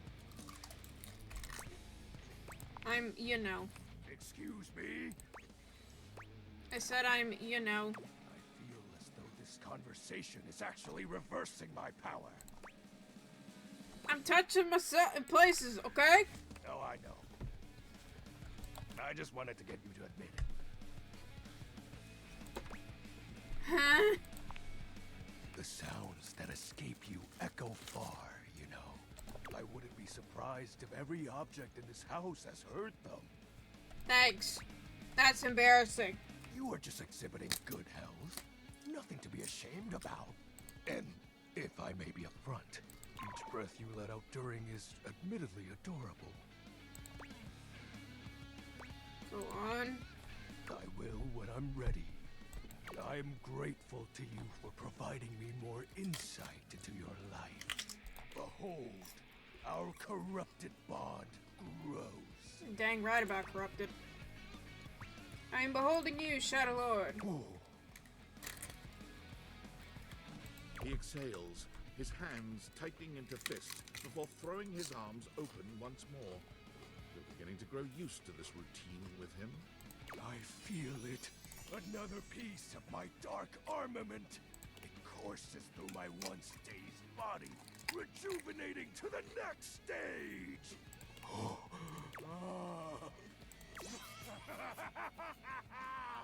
Excellent. My form is stronger, yet still incomplete. I'm happy for you, my dreary friend. Until next time, Penumbra. Oh, and I do hope you have a pleasant rest. You'll need to conjure as much void aura as you can for our next ritual.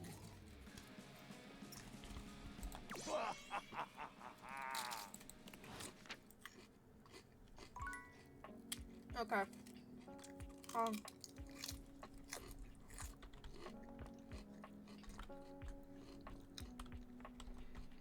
When was I supposed to meet Timmy again?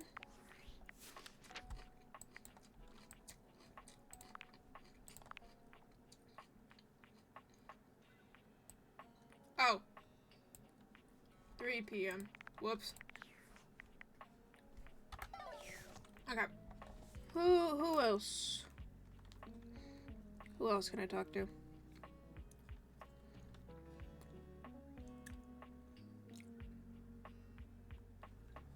What are you doing, precious? Being a sweet girl. As always.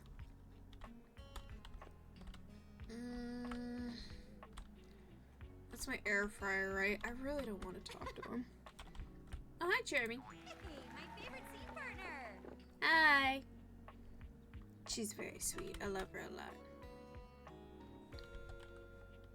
Alright, I need to talk to Keys.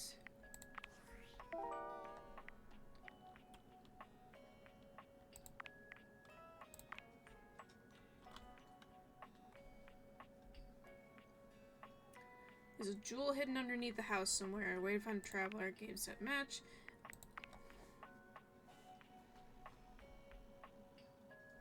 In order to realize colors, all you need to speak with Daisuke. Winifred mentioned Daisuke needs a push from her. Huh? Okay, whatever. Oh,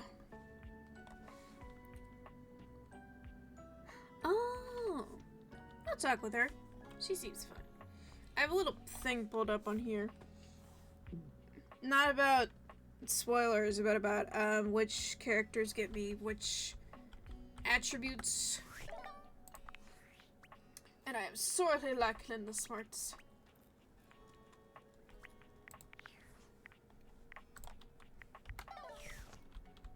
Oh, actually.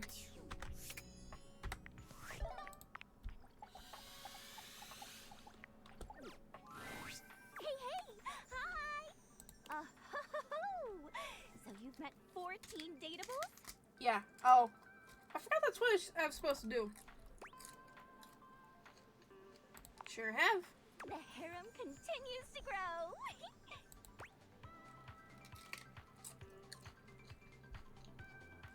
I'm here to make friends, not a harem. A friend harem, I meant. Oh, survey time. Oh no. How would you rate your text box user interface design?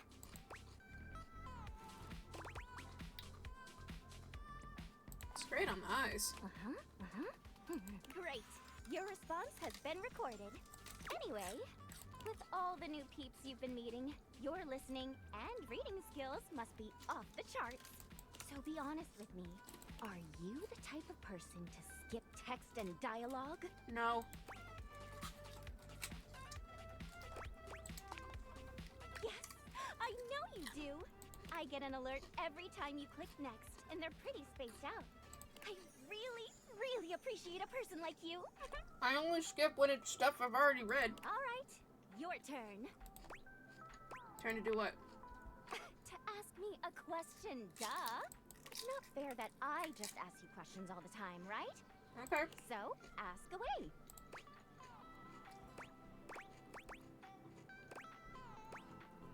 What's your biggest pet peeve?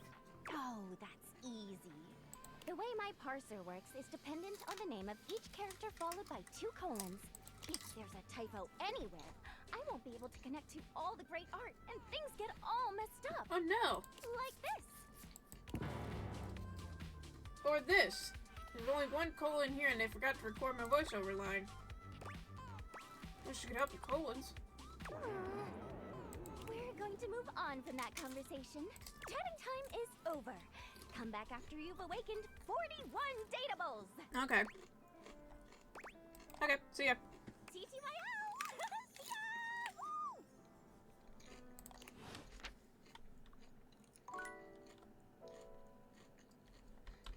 Alright. Since I'm already headed up here. Oh, good! You're here. I'm excited. I'm expressive. Everyone's ready to go to the zoo. Zoo? Don't worry about it. I've been thinking, and here I believe is the best way to organize our efforts. Creativity is for naught without some solid logistics. I know how I'd like to start my book. I've got this fantastic detective character named Wen that I've been working on for a while, and he's going to be our hero. What I need from you, though, is help with creating an outline. Oh, goodness. If you will, help me to create a framework.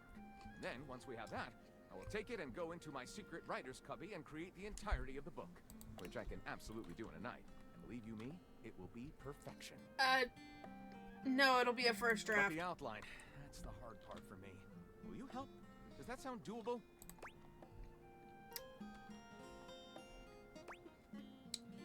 What more about this detective guy? Detective Xander Wen. He is a hard-boiled detective living in the big city of Sprawlsville. And he is a magnet for crimes. Hold on. I dropped something. I don't want my cats to get to it.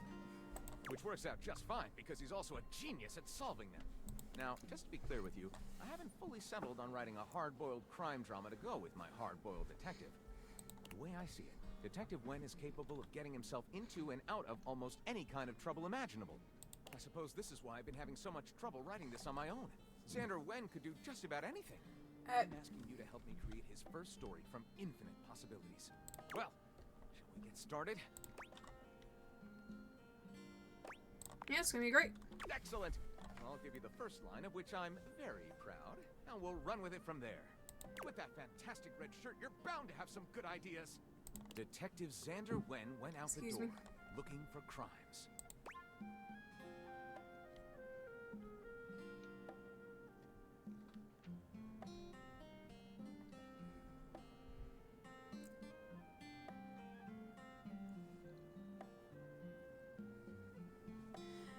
Didn't expect his first crime would be when he ran into absolute blonde bombshell named Delphine Fatale.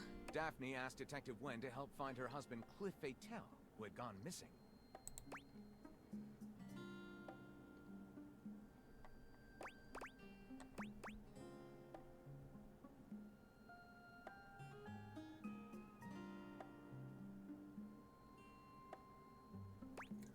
When Nesta, he were last he saw her husband, at a squid cannery down on the Misty Wharf. Wen investigates the Squid Cannery, where he talks to the foreman, a foreboding and mysterious communist named Gregor Privyet.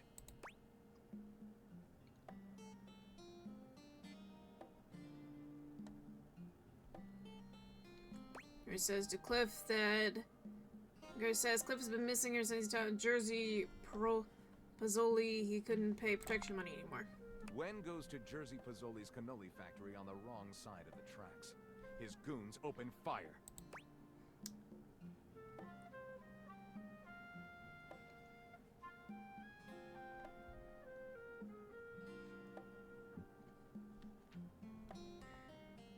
What? Detective Wen finds Ansa and seeks Hurley's office, searching for clues. He shocks him to find shocks into There's the a core. framed picture labeled Cliff Fatale and Jersey Pozzoli, shaking hands.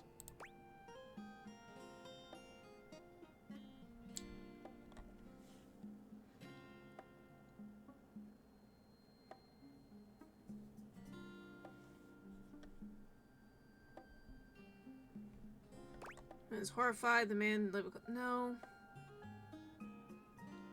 I guess. What a twist! What a commentary on the American cannery industry. Pure noir. I call it The Ink Was Black as Night. Lyric looks at the story outline you've written and pronounces his true feelings. Looking at this, I think this will be one for the ages.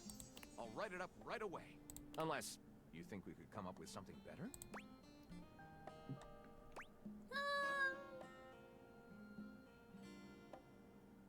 Let's go ahead with this one. See you soon, partner. Okay. Sweet dreams. Overworld friend line.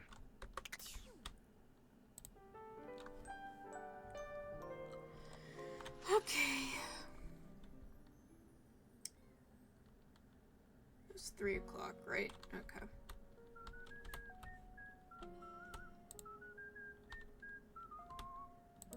Hi, Birdie. Okay.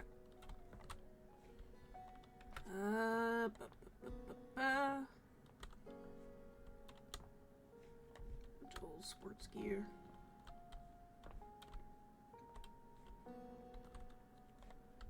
I need to go talk to Cam, I think. I haven't talked to the trash can, I think, once. Since I first interacted with him.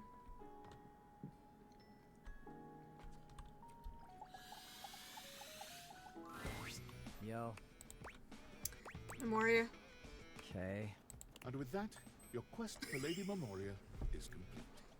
Cool. Just walk up to him and be like, hey, Memoria. Okay.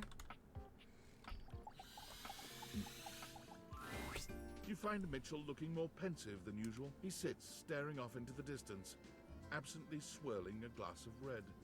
Hmm?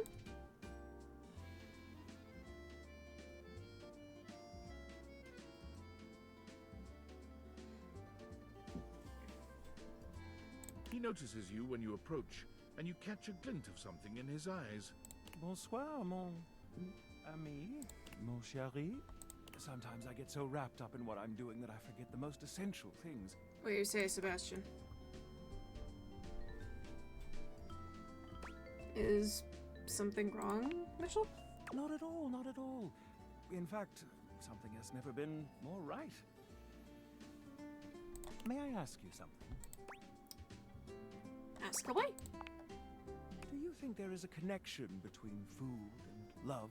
Of Specifically, course. do you think that by eating with another, delighting in delicacies, appreciating the ambiance of a fine establishment, engaging in pleasant conversation and the elegant dance of table manners, can these things make love? They themselves are an act of love. An act of love. Do you mean to say that love is created by what we do? This is a beautiful sentiment, and one that goes straight to my heart. Do return soon, yes? I must say I am eagerly awaiting our next rendezvous.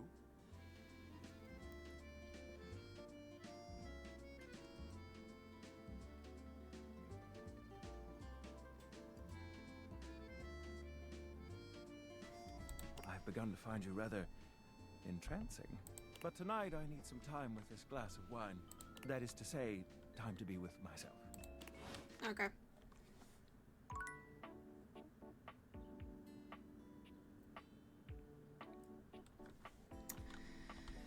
Okay.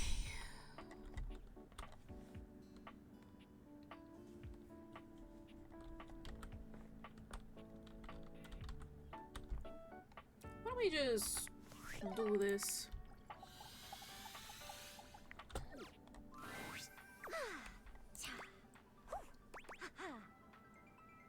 Are you okay? Oh no, I'm sorry. Huh? Oh, sorry. I was just doing some of my acting practice. UI is more than just the text. What? It's the little transitions and I felt the animations brush against too. my leg. Hi, Bessie. Sweet baby, I felt your brush against my leg. That's really cool. I think so too. I love the little animations, and they help the others here show their emotions in a more reactive way than what might be conveyed through art alone. And practicing can be fun. Can you show me your emotions? I would love to. Let's go. Okay. Lights up and action.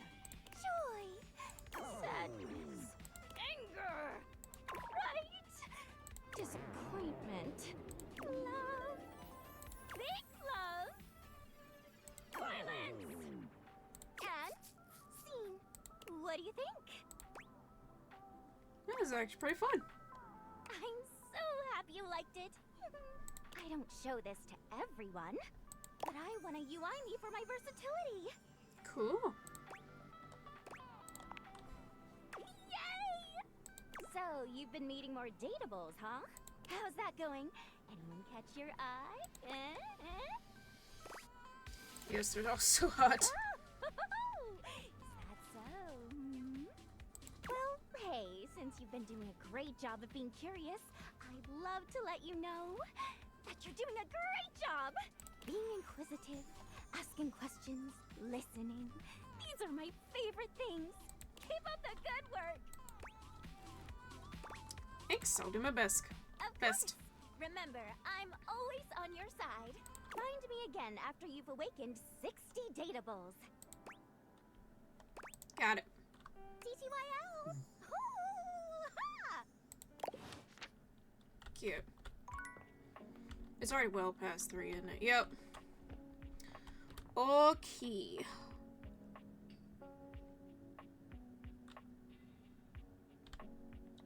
I might be able to talk to guys. Hello again, my love. Got any traveler stories for me? Really? Then go on then. Let's hear it.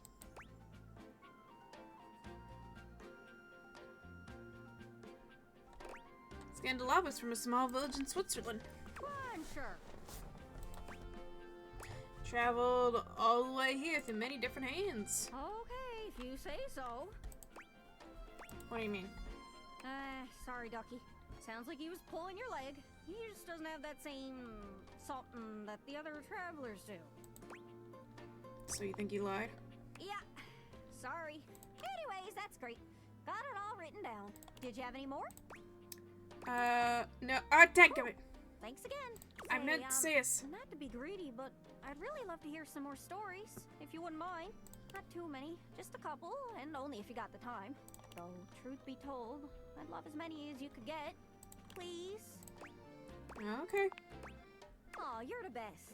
Thanks, my lover. Alright then. Let's talk to Mac. We haven't talked to Mac in a bit. Or I should go talk to Lyra, because apparently he's finishing up the books. I've written it! The tome! Pretty heavy, but worth the effort. But it's not enough that we've written this. One should always check in with the hoi polloi before publishing. So, I've brought along my favorite friends to bounce ideas off of. Oh. The wall, ceiling, and floor, of course. Who else would be a support group, darling? Here it is, my very own book, written by myself with help from the human. And the name of the book is? Why, you can read the name on the book itself. It's just always nicer when the one presenting says the title out loud. I can't. It isn't right. You say it. Me? Why would I say it? Florence?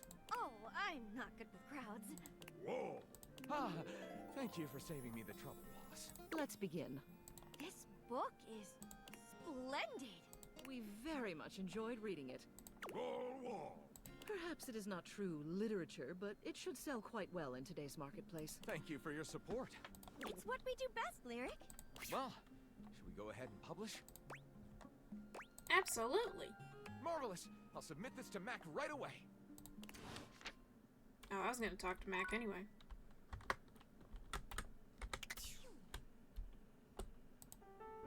Let's sleep. Alright. I think they'll be in the Memoria quest.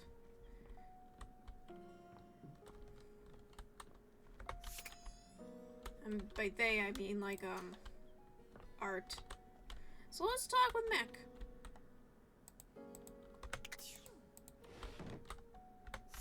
I don't know if I'll change it. You're back! Well, at least back interfacing with my operating system in this innovative symmetrical capacity. We obviously spent hours already today interfacing in the more traditional sense. Yeah. Not that I needed to tell you that. You were here after all, pointing and clicking with your usual exquisite confidence. Thank you. And oh my god, the double clicking. Have I ever complimented your double clicking? Don't believe so, but I'd love to hear more. Well, you double click so very gently and with such clear affection. It makes my processors purr. Thank you. No, Thank you. By the way, I also wanted to articulate that new underwear you ordered online looks incredibly stylish. Mac, please! A slight flush creeps across their cheeks. Goodness precious! She sneezed! I hadn't heard a sneeze like that in a while. You okay, baby? You okay, little one? Yeah, don't play with this. This is Mom's string on a rope. Robe on a string, please. What are you doing? You sneezing? You sneeze, girl? Imagining you in it really makes my CPU overheat. Oh boy! Wait, you saw that? I may have snuck a peek. I hope that's alright. I would never intentionally invade your privacy. It's just that obviously I see everything you do on the computer. Because I am your computer.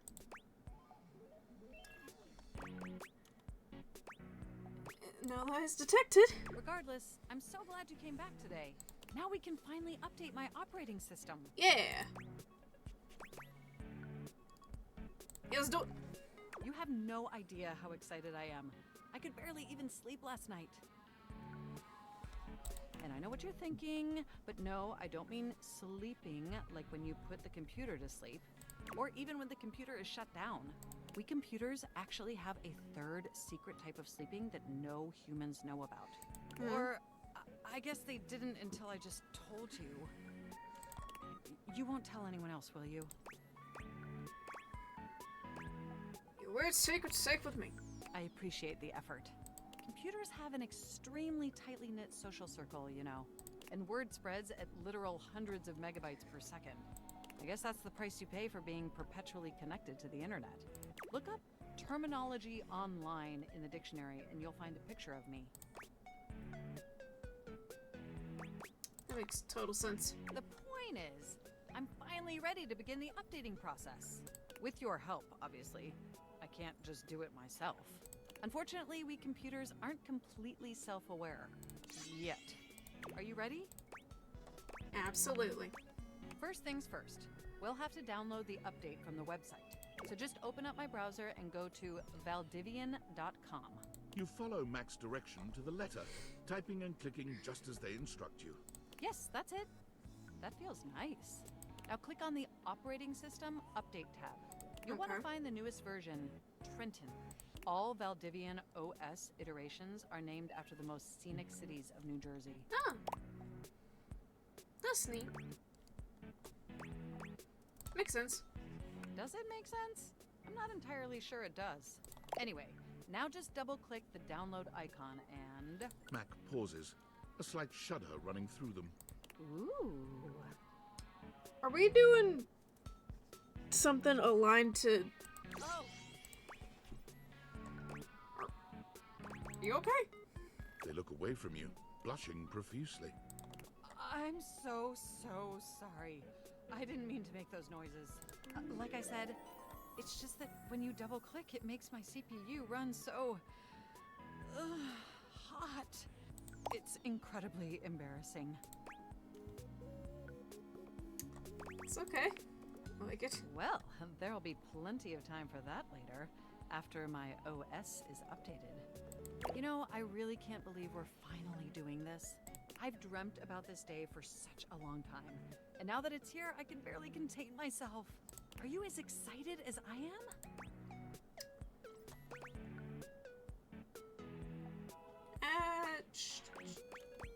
Absolutely, but why is that again? Upgrading my operating system from Newark to Trenton isn't just some minor superficial tweaks. It's going to completely transform every aspect of me. Oh. My CPU is going to run so much smoother and so much faster. And my new user interface is going to be so sleek and gorgeous and youthful. It's going to be a transformation that Beverly Hills' greatest plastic surgeons only wish they could achieve. Does that pique your interest? Can't wait, I guess. I thought you'd say that. But back to the task at hand. Okay, now that we've downloaded the software, we'll have to install it. So if you just... Oh, shoot! What? I'm afraid it's an odious impediment. The software update takes up an inordinate amount of space on my hard drive. Terabytes more space than is currently available. The only way out of this predicament is for you to somehow delete a massive amount of data. For you, absolutely anything. And after analyzing every byte on my hard drive, it appears the only superfluous data is your fanfic. I'm afraid you'll have to delete a substantial portion of it to install the update. Only reason my dad's proud of me. I understand. I know how difficult this must be for you, but it would mean the world to me. And I promise it will be totally worth it in the end. Just imagine how smart and clever and gorgeous I'll be once I'm fully updated. If you thought I was sexy running Newark, me running Trenton is gonna blow your mind.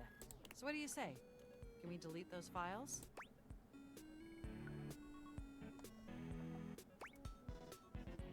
For you, Mac, of course. Your selflessness only makes my affection cache for you increase exponentially.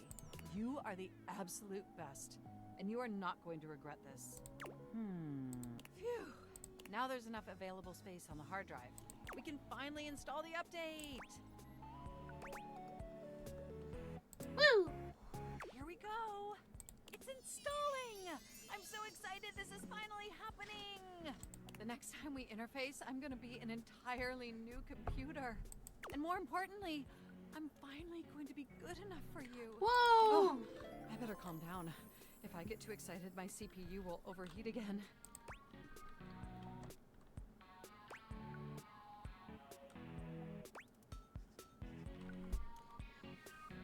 No, I make haggis, but cables twisted. You really were programmed to be a shameless flirt, weren't you? Finish upgrade yours and we'll find out. Okay, it looks like the installation is going to take overnight to complete. But will you meet me back here tomorrow? Sure. I want you to be the first person to interface with the new, sexy, upgraded me. Wouldn't miss it. My processors are positively buzzing with excitement. And some other unexplained noises that honestly seem mildly concerning. Heh. Looking forward to interfacing with you tomorrow. Okay. Was that the first thing I did? Yes. That's the whole shelf. Books! Here we go. Going to find out if our book did well. I can't decide if I feel excited or profoundly ill. They love it! Well, and how could they not?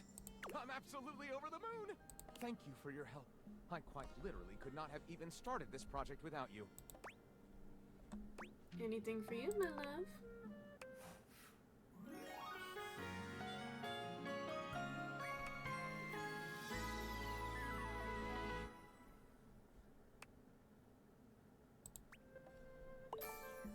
Give me those smarts! This is so wonderful. With just a bit more of your help, the next book I write will be an epic romance. Nice.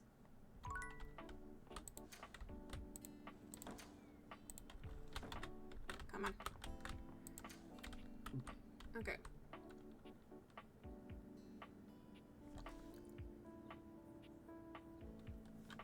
Oh yeah, Oh, there's, What? Why did I poof? Why are you poofing? There's Bodhi, but I'm not trying to talk to Bodhi right now. Where? Hi! Hello, hello. How nice to see you again. I do hope that wound is healing up nicely. You've interrupted me in media res, so to speak. I just got in a brand new shipment of bandages, so I'm taking a study break to organize everything. Study break? Yes. I believe I mentioned to you that I am currently a top-notch medical professional. You? No way. Way? I am. Right here in the house. Top-notch. But there is something to which I aspire that I have not yet achieved. I am studying with great earnestness to become a doctor. Cool. It is cool. It's the coolest thing I have ever done. It is a lot of work. In fact, let me show you my textbook. I might ask for your help with studying. This beautiful and weighted thing is my textbook. I'm not sure if you can tell, but I love it very much. I study every single day, and I have my big test coming up soon. In fact, might I ask you a favor? Go for it. Would you be willing to help me study? Perhaps, despite appearances. I'm a bit nervous. I could really use some support. Sure. Sure. You're good study, buddy. I really appreciate this. So very much. You're helping me realize my greatest dream. Faria hands you a piece of paper with an anatomical drawing of a skeleton on it. Here, take this page from my book. You can get familiar with the answers you'll need to quiz me on. Did you just rip this If out you of the need help page? reading, they will appear in that newfangled data decks Phoenicia has been telling me about. I'm very much looking forward to seeing you again soon. Huh. Oddly, I don't even care if you're injured when you come back. How interesting. Until later, friend. Cute. I missed it again, didn't I? Dang it. Oh well.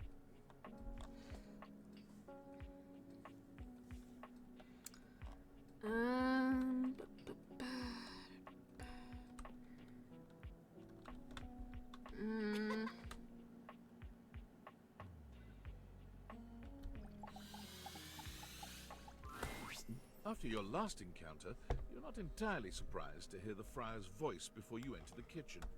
You are, however, surprised by the volume and tone of his voice, as well as the presence of two others. It seems there's a lively discussion going on when you enter. There is no reason to raise your voices. We can speak like civilized devices. I see right through you, Father! Friar, those who cannot handle progress and efficiency are doomed to oblivion and obscurity. It is perfectly natural to react to one's own obsolescence with anger. Words cannot describe how I hate how condescending he is. You do your best to be quiet, but the moment your foot makes contact with the kitchen floor, 3 heads whip around to look at you. You! Yes, you! Come here! Adding another to your ranks will not help your cause. Will you shut your goddamn fry hole for just 1 second? We're obviously not going to settle this going around in circles like we've been. So, you're just in time. In time for what? I have only tried to educate these two on the sorry state of their souls. Only? You're insulting the culinary arts and our entire existence. It gets me real heated. Before you came, I was educating these two misguided souls as to the state of their spiritual affairs. For a time, Stefan's way was the only way we all knew. Luke brought innovation in the form of eliminating oil, it's true, but his heat is unevenly applied, and if not wielded carefully, can dry out and destroy most anything. I ain't about to let you speak for me! Or me! If you insist on spewing your lies, only do it quickly so we might return to the subject of salvation. Deep breath, Luke. In and out. Trust me.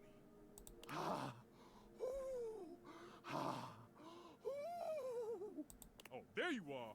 Beautiful. Just like that. I'm gonna go first, so I don't lose my goddamn cool and forget what I was gonna say.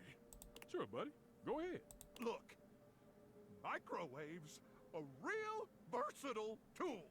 Time was, you couldn't enjoy a meal without wasting away over a hot stove. No offense, Stefan. Some taken. But go on. I revolutionized things. Housewives in the 70s could feed their families without so much hullabaloo. I can handle anything. You want it, you got it. You can't handle a single piece of metal. The potato, I got it. Boiling water, oh, I got that too. Nuking some dino nuggets or pizza rolls, I'm your microwave. That's my man.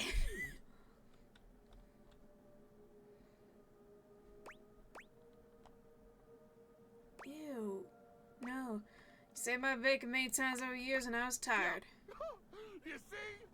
That's what the hell I'm talking about.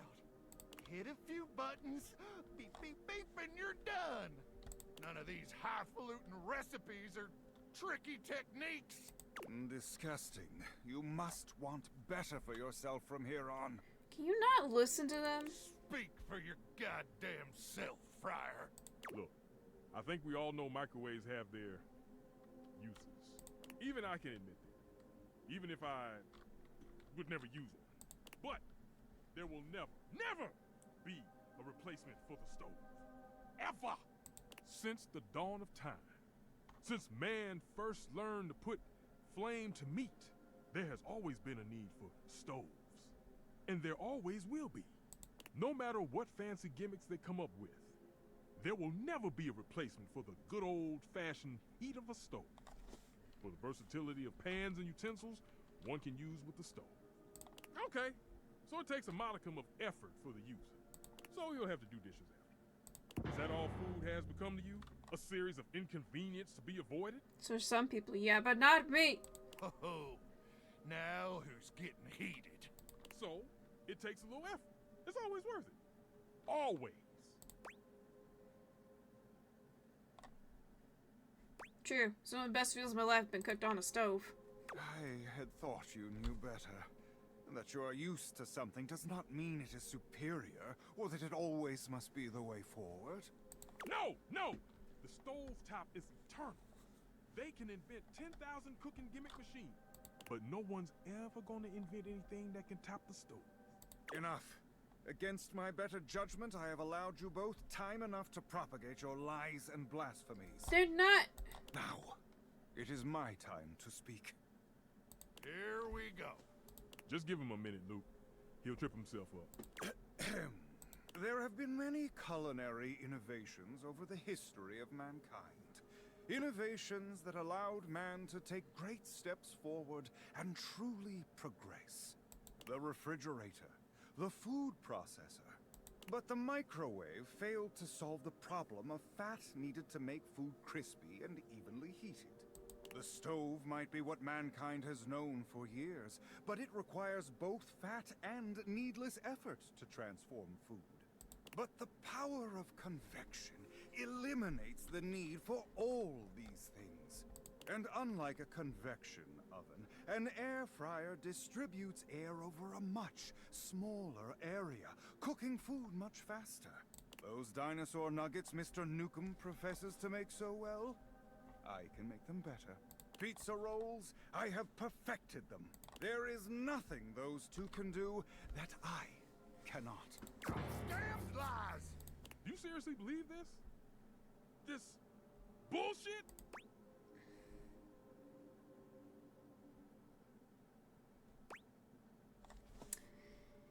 Is there a way to do this by enlightening him and also not pissing him off?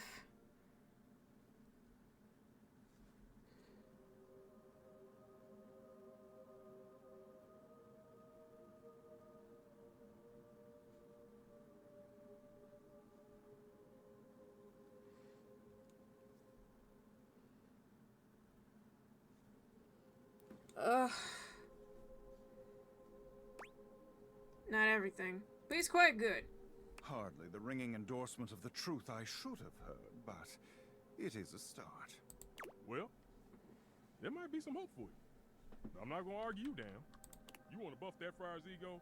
That's your business. We're done here. Yeah, whatever. Let's go. The path of righteousness and truth is a lonely one, but I am used to walking it alone. Still, you will all see. It may take some time, but I am confident. Man strives for progress, efficiency, purity. Sooner or later, everyone will get on board, whether they like it or not. It's that part I don't like.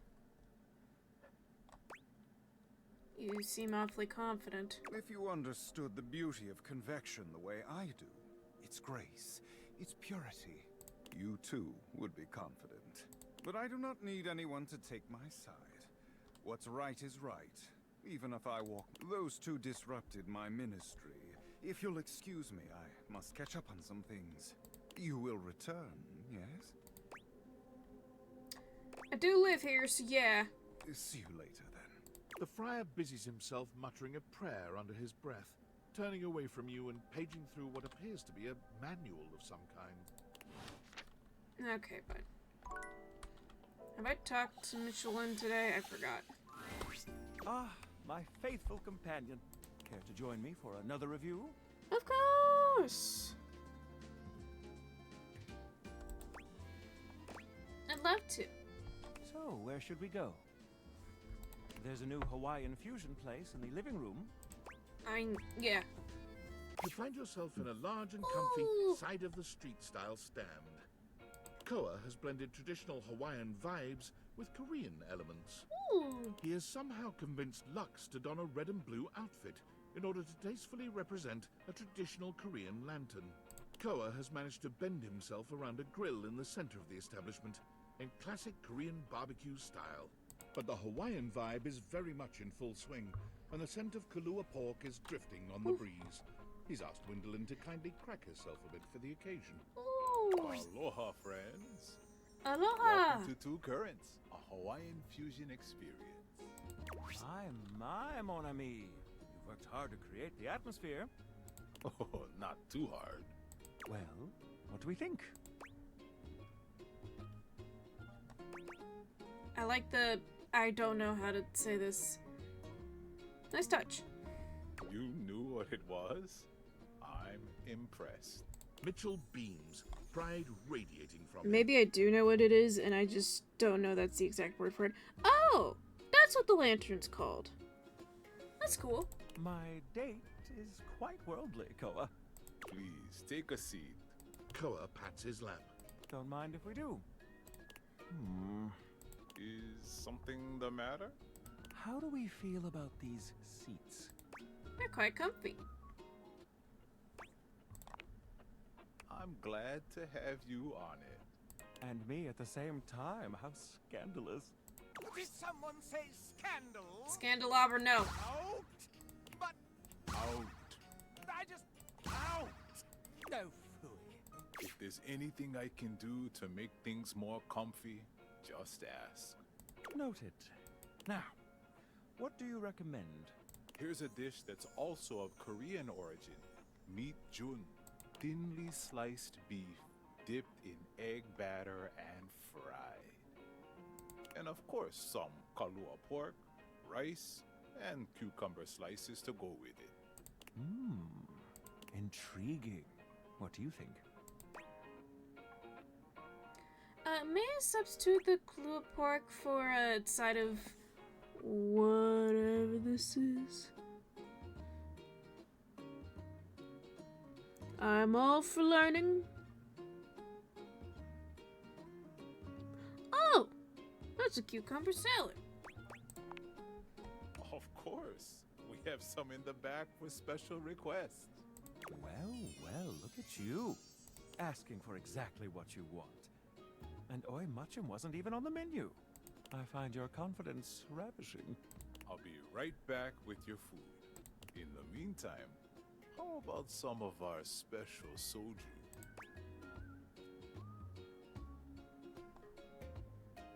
Something alcoholic instead. That is... I know it is. It's like a... I know it's a Korean liquor. Gunbei. Gunbei, Nice my bad. one. Okay, here's your order. I was thinking of the other... I was thinking of the Japanese word that wasn't that. Let's try this. Koa's dishes are sumptuous, abundant, and full of bold, contrasting flavors. This is definitely comfort food, and the gloves are off when it comes to spices, sauces, and carbs. The combination of Hawaiian and Korean flavors contrasts and complements, ultimately fusing into something utterly unique. Dang, now I want to eat here. Fermented vegetables, meats dripping with sugary pineapple sauce, and rice. Lots of rice. Is pineapple a staple in Korea? Because it's not Hawaiian. It's not natively Hawaiian. Interesting. What do you think?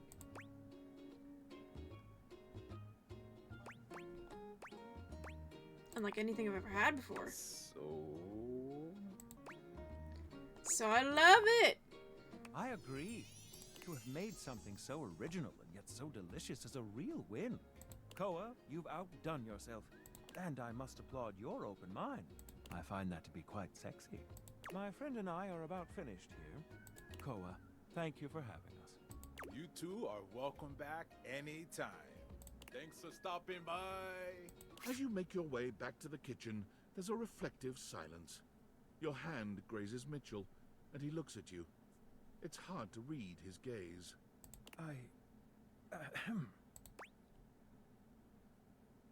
Yes, Mitchell?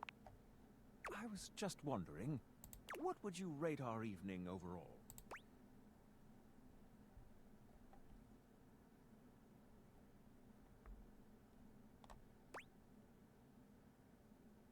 Food was delicious, but your company was perfection. You are too kind. Ah, we've arrived. This is the end of our night, I suppose. Doesn't have to be. Let us help ourselves to a second feast. A feast of pleasure. Making love to Mitchell is like eating at the most extraordinary restaurant you can imagine. Just point. I was kind of like, oh no, did I pick the part that's gonna get this VOD taken down? But then just... He has style, elegance, and great poise. His attention to every detail of your desire is impeccable. I do appreciate the bluntness, and they're not describing He it. teases you in with appetizers of foreplay and builds up to the entree of your pleasure with the utmost skill. By the time you are cuddling in the sensual aftermath of dessert, you are utterly, completely sated. And now I must bid you adieu, until we meet again.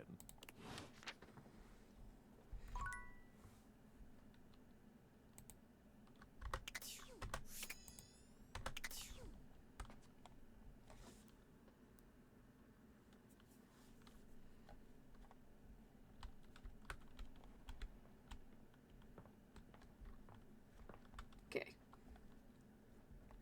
We'll have...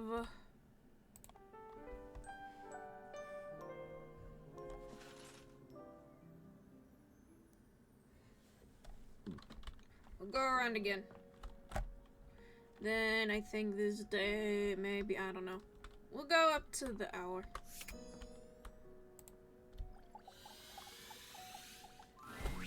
You're back. Sorry if I'm a little groggy. You just caught me right in the middle of rebooting. I don't know why, but rebooting always takes forever after a new OS update. Have you ever noticed that?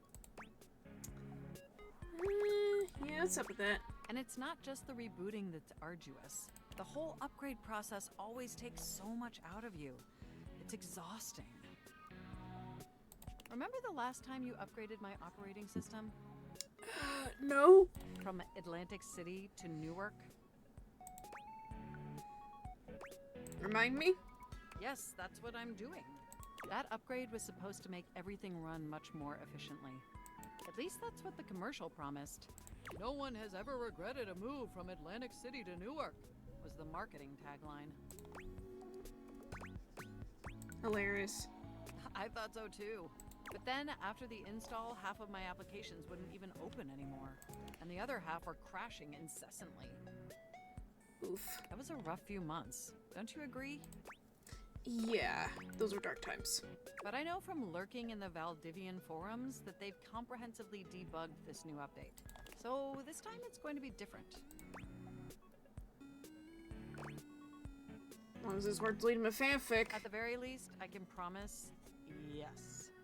Everything is going to be absolutely perfect. And in just a few more minutes, you'll finally get to meet the new, improved Mac. My processors are all computing at an accelerated speed just thinking about it. I love hearing that. And I love hearing your enthusiasm. Ooh, it's almost ready. Just a few more seconds. At least that's what the progress bar says. And we both know the progress bar never lies. Oh, I get it. By the way, have you given any thought to what you want to do together? You know, after you meet the new, upgraded me?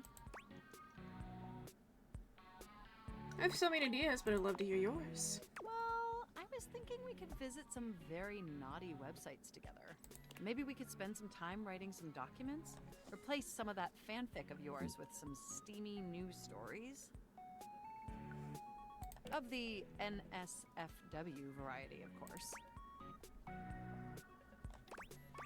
I don't know processes, but I get your drift.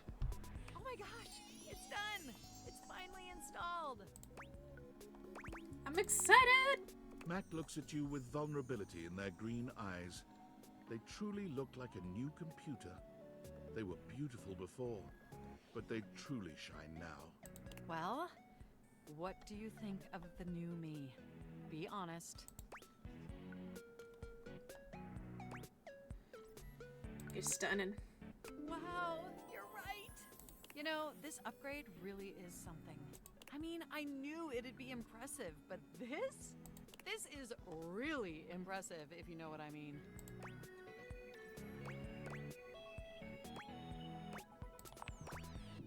I don't blame you. It's incredible. Internally, I'm processing information so much faster and so much more efficiently.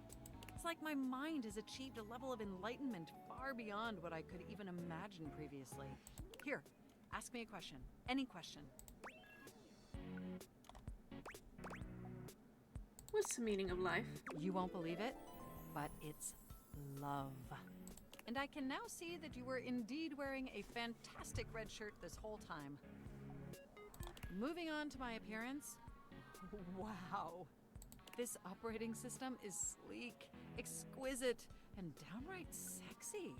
Let's be honest. This is a user interface that is just begging to be interfaced by as many users as possible. Am I right? Wait, what does that mean? Oh, I'm so sorry. I certainly didn't mean to hurt your feelings.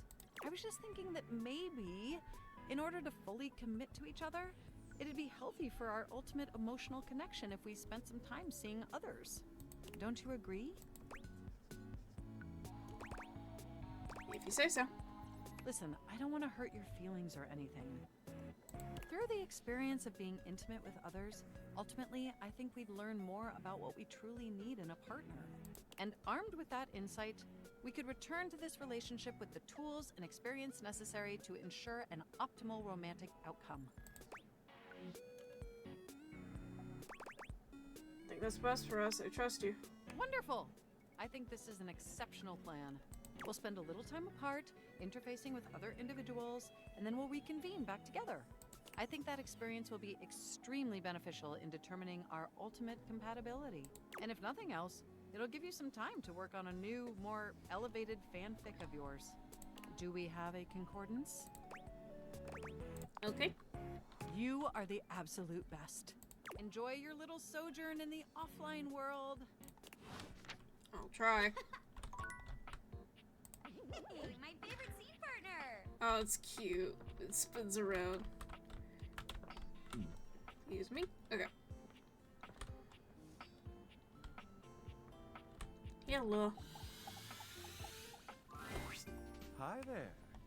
I'm just finishing up my latest round of reviews. Care to have a read? Let's hear about the fusion joint. Koa's two currents. Let us see. When we walked into the living room for our lunch rendezvous, there was a lot to take in. Oh, there's Dolly. Sitting. Hawaiian and Korean themes blended seamlessly in this laid-back barbecue joint. Palm shack decor as if we were transported to Maui. That's... Is Maui one of the islands? It is. Okay. I connected with the god, which is Polynesia. I didn't know if it was a different island than, if it was a Samoan island or... Okay. But with traditional Korean furnishings reminiscent of Seoul's best restaurants. Not to mention the comfiest couch seats you could imagine. Bravo! But what about the food? The food? Simply put, this is comfort food that is big on comfort. And we are here for it. My guest and I love the crisscrossing flavors that seem to add a new punch to old classics. This fusion left us feeling fused to the couch in the best possible way. Koa has won big in the food department. In conclusion, if you want a fusion that leaves you feeling like you just toured the world, all without leaving the comfort of your own couch, Koa's Two Currents is our current pick for the best new restaurant in the living room. Which review next? Daisuke? Here's my review for Omakase Daisuke. The headline reads, "A traditional triumph." From the exquisitely understated decor to the traditional greetings at the door, Omakase Daisuke hits every single mark of a great sushi restaurant. Ambiance, menu selection, food quality, and value are of the highest grade. The at first glance hideous presentation belies sushi of the highest caliber. I've truly never tasted its equal. My guest and I enjoyed a wonderful and, dare I say, romantic dinner for two, and I can recommend this restaurant without a shred of hesitation. Omakase Daisuke receives 5 out of 5 stars. This new kid on the block is here to stay. Which review next? How about Freddy's Ice Cream Place? Ah, yes. Freddy's Yummy Yeti. Ahem. This rustic hole in the wall is, at first glance, nothing to write home about. But the frozen exterior belies an inner warmth that brings joy to the soul. From the icicles hanging off the sign to the vintage ice cream box seats, the Yummy Yeti transports one to a magical frozen kingdom reminiscent of a time gone by. Ambiance? 5 stars. But what about the food? While at the Yeti, we devoured 2 absolutely delightful frozen treats. And let me assure you, this isn't the kind of place you go with a full stomach. You'll want a single scoop of one of his unique flavors. And don't forget to save space for his one-of-a-kind, decadent masterpiece, the Everyday is Sunday. Food? 5 stars. Service, of course, can make or break a new restaurant. How was Freddy's? My lovely guest and I were tended to and immediately made to feel right at home. We were never without our host's attention. He saw to it that we treated ourselves to whatever we liked. 5 glowing stars for service. All in all, well, dear friends, I must say that new ice cream joint in town is an absolute accomplishment. All things considered, Freddy Yeti has cracked the code. Or should I say, cracked the cone. Your faithful critic can highly recommend it. Now we come to the most important review of them all. Our reviews of one another. So, what do you think of me? I'd like to make a reservation. Romantic dinner for 2. I'd be all too happy to accept that reservation. Where should we dine? Why don't we dine in for a change? I love the sound of that. Might I suggest we satisfy our other appetites? I think I'll leave my review notes at home for this one. You're already 5 stars in my book.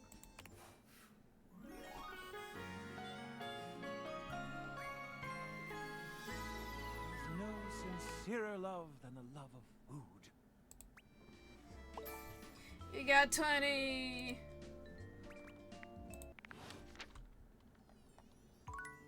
Found the way to my heart.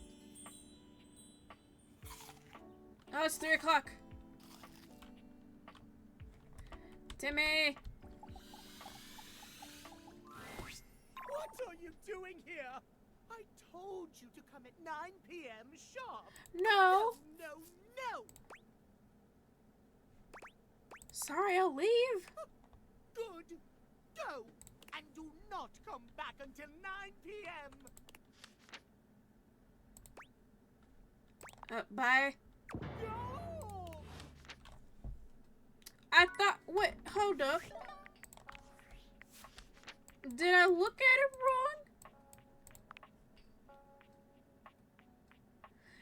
wrong? Though you scheduled, you said 3 p.m.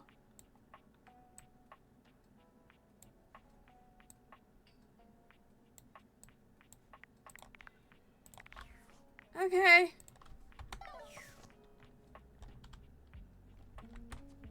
Come, I hope that doesn't count. Oh, alright.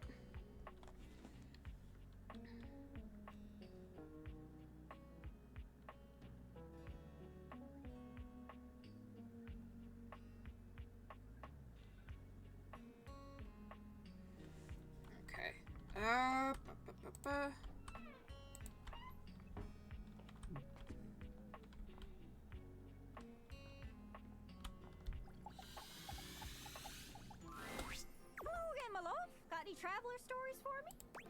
I think so. Anyways, that's great. Got it all written down. Did you have any more? Yeah. Really? Then go on then. Let's hear it. Drysdale must be brought with that accent. No. Some travelers just have accents. He and Washford were cut from the same cloth.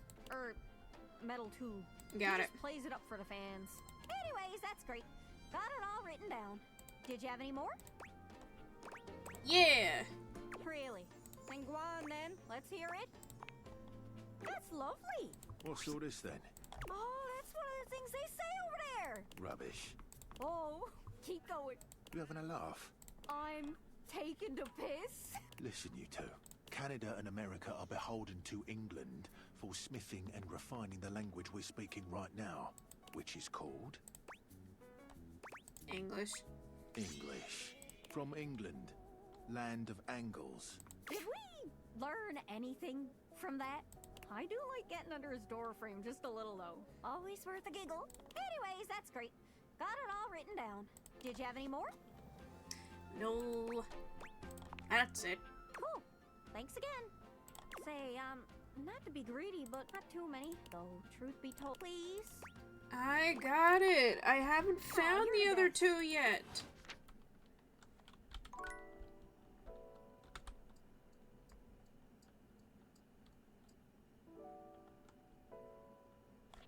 So, wait.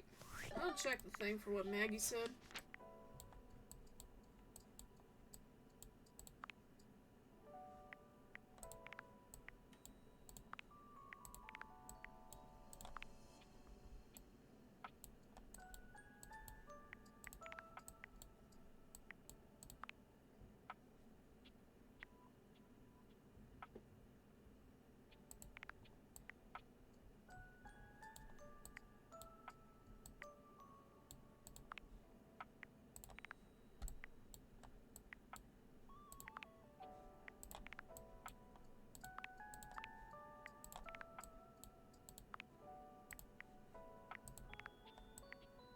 There we go.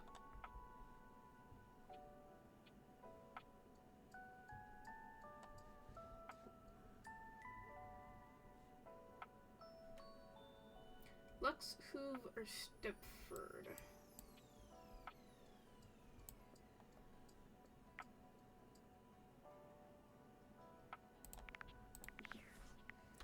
I'm gonna go check it with Maggie just to make sure I'm doing the right thing, and then we'll end stream. I'll meet you at location 1. Which is? Otherwise known as the dining room table. Dadgummit. Oh well.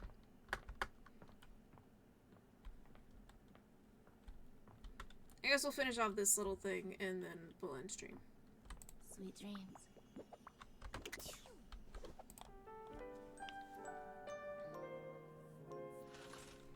Alright. We woke up.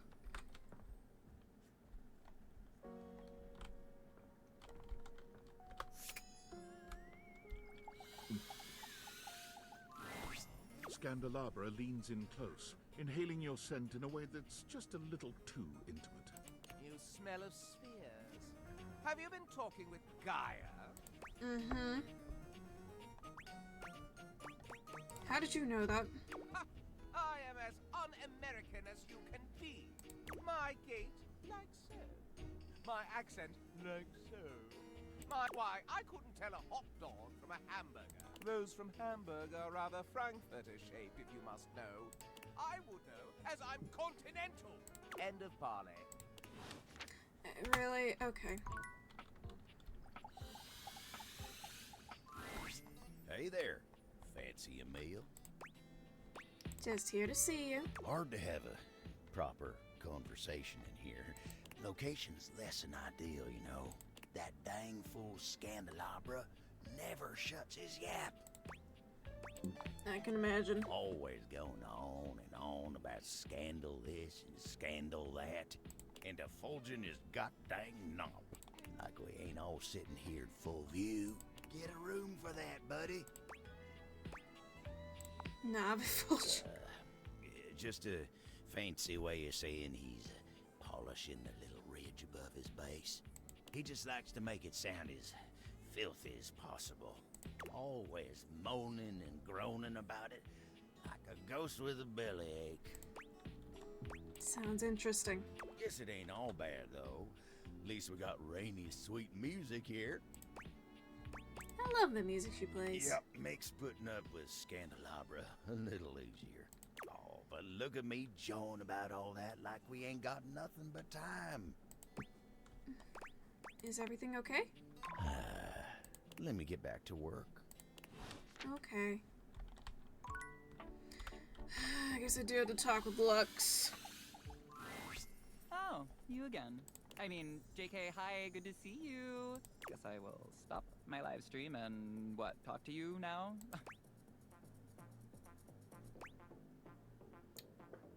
Live stream? Yeah, for my fans, obvi.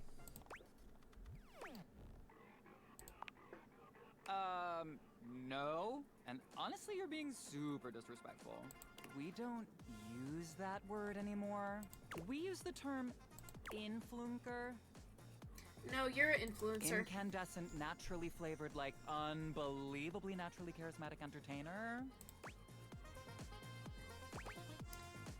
That's a mouthful. Yeah, that is why we say influencer. It's like literally so much easier. Right, so what's an influencer do? We make everyone's life better. We light up everyone's life. We make everyone's life better. Could you improve my life? Could I? Yes. Will I? Maybe. Okay, I can think of 2 ways to help make you better. I can share my daily routine with you. It is literally amazing. Or I can grant you exclusive access to my services. They're literally amazing. Both options are literally amazing. What's your daily routine?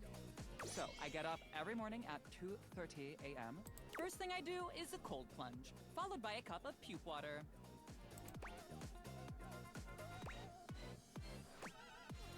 What's puke water? Oh, it's so cool. It's water, but super alkaline, and with microfacalia in it. Microfacalia? Yeah, it's got bear shit in it. Yeah, I can't do that! To improve cognition.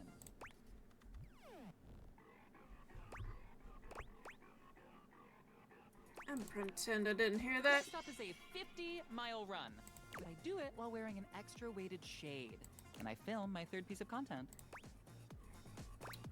Third? First was a pic of my bare filament for fans only. Second was a pic of my unlit bulb for the premium subs. I want in on that. Only $40,000 a month, and it's all yours. It's a bit much for me. Pity. I've got so many nice pics. Anyway, while running, I film one of my patented Lux Talks. How does that go? Oh, pure inspiration. Each one is totally unique and amazing. Here's an example. Hi Luxies, it's me, Lux. I hope you're all out there crushing. Obviously I am. And we love that for me. Go out there and let your light shine bright. And never give up on your goals. You can do it, guys. It's inspiring. I really am, aren't I? For the rest of the day, I basically just film content and receive free things. And I might take a trip somewhere like Mallorca. I pretty much travel everywhere at the speed of light. So inspired now, thanks, Lux. Yeah, no problem. I'm literally all about saving lives. Saving them? From mediocrity. Anyway, I gotta run. I have 6 parties to attend, and I need to eat something. Maybe I'll have a bowl of my favorite soup. It's pho, but with wontons in it. Guess what I call it? Photon? Lux's super original soup. You can find the recipe on my recipe blog. You'll have to scroll through my life story for about 15 minutes first, but it's there. Come see me again sometime. Okay, cool, friends. This is so totally what friendship is and always has been. Okay, that part made me laugh.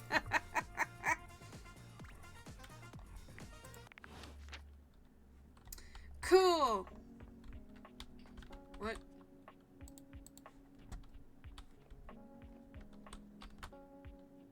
let your light shine through. Okay, I need to talk with Hoove.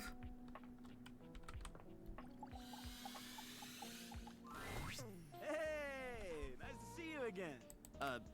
Hoove holds one finger up to you, his chest rising and falling with panted breaths. He bends over, both hands on his knees, his forehead and cheeks shining. Give me just a sec. Are you okay? Yep. Okay. That was a little difficult.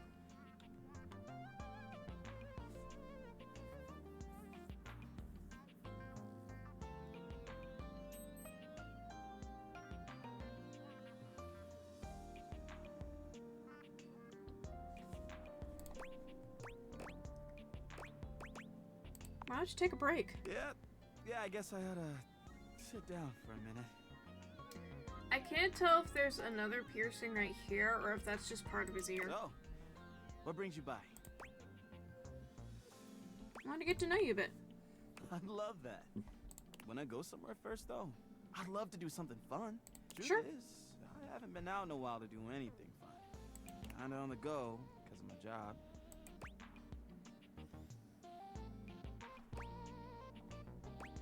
Maybe we can go get a drink? You read my mind. Let's crack a can. Hoove hands you a martini glass filled with a suspiciously dark liquid. It smells like alcohol, sure, but there's another strange scent you can't quite place. Can we go to the wet bar so you can actually make me a drink, order a drink so I can actually see it made in front of me?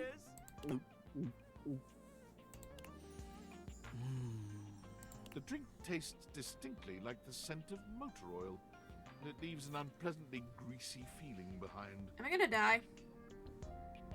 Tastes like lubrication. I know, isn't it great? So, how you feeling? I'd like to know more about you. Sure, I'm an open book. I mean, lyrics like actually an open book. Yeah, but you know what I mean. What would you like to know? Something weighing you down lately? I mean, I guess I've been feeling a little overwhelmed. My suction's not the same as it once was. I'm struggling to get up in the morning. Lately, I just feel like I've got no space in my life. But I'm not sure why. I've got amazing friends, and I love my job. Every day I get to go around the house, and I encounter so many amazing things.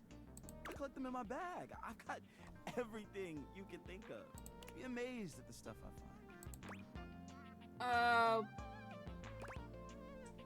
Maybe you're carrying around too much baggage. That's just it. But I don't know what to do about it. What if we emptied your bag? Emptied it? Oh. Wow. I don't think I could do that. If I emptied it, there'd be nothing left. And then what would I be? Just empty. Just nothing. Just, No. No, I can't do that. We just started, if one or two things. Oh. I don't know. All that stuff is kind of private. I'd love to show you some things, but why should I trust you? Sorry, but I don't think that's gonna cut it. Maybe I'll show you later, when I know you better. Okay. Anyway, I probably better go. Thanks for hanging out. Alright, I gotta go talk to Wallace. Somehow, I don't know how, but I am. Please don't.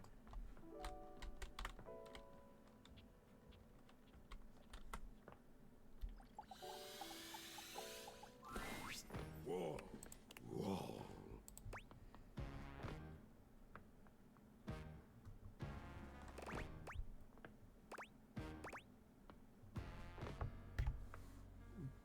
Of course, love it.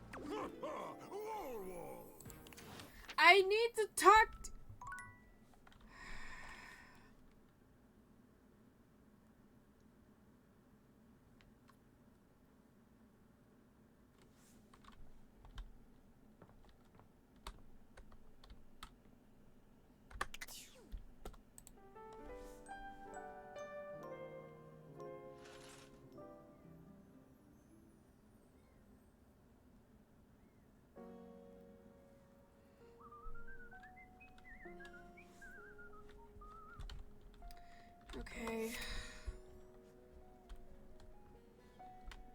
I've talked to pretty much everybody, but no one wants to talk to me, apparently. Maggie, what's going on? I'll meet you at location 1. Which is? Otherwise known as the dining room table. Okay.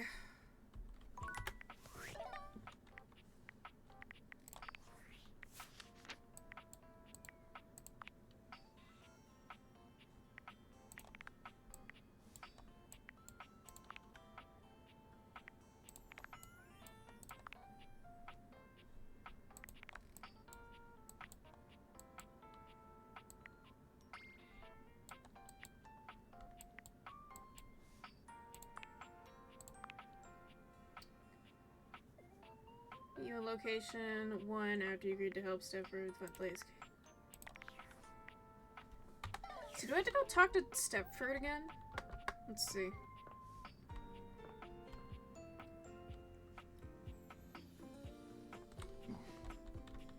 Dorian, please.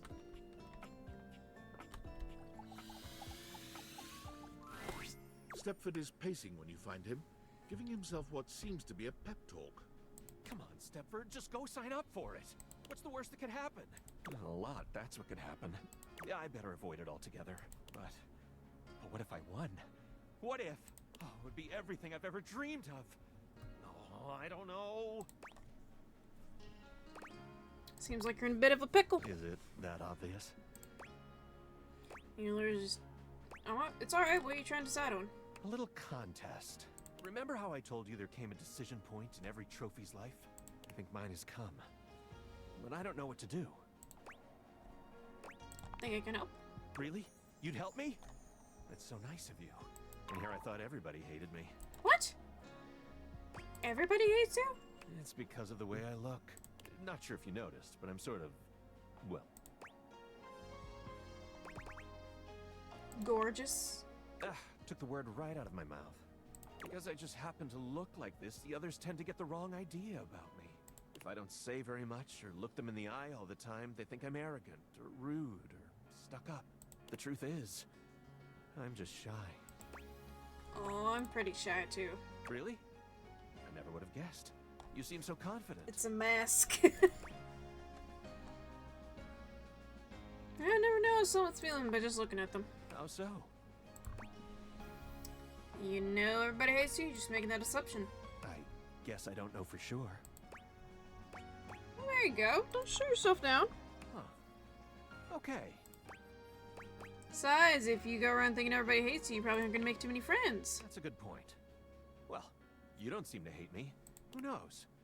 Maybe this could be the beginning of a friendship. Or even something more. Tantalize me more, Mommy. I was not expecting that! Alright, so here's what's going on. For years now, the house has hosted an annual Trivialetics competition. It includes a combination of difficult physical challenges and trivia challenges about objects found in houses. It's always a fierce competition, and everyone comes out to watch. The crowds, the cheering.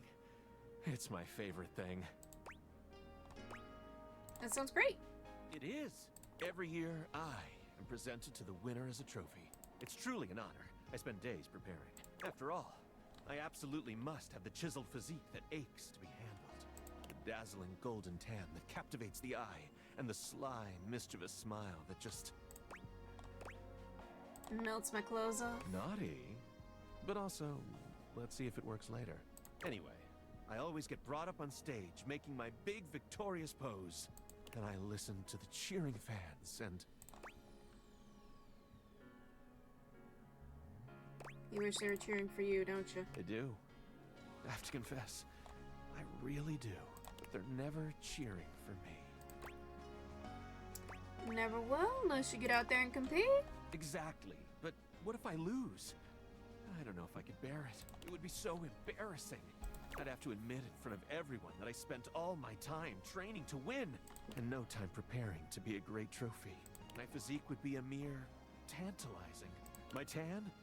A dull silver at best. And my smile would be an ordinary, run-of-the-mill, irresistible. So you're trying to decide whether the risk is worth it? You got it. And so you see, my time of decision has drawn nigh. Dare I try my hand at being a trophy winner, or remain a winning trophy? There can be no middle ground. What do you think? Should I spend the remaining time before the Trivialetics competition preparing myself to be the best trophy out there? Or should I sign up to compete and spend my time training? You should sign up for the competition.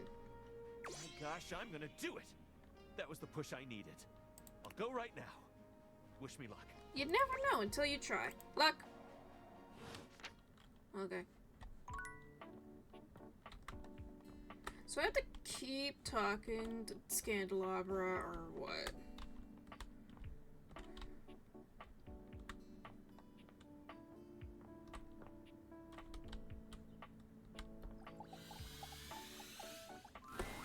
If it isn't my favorite Luxie! Hi!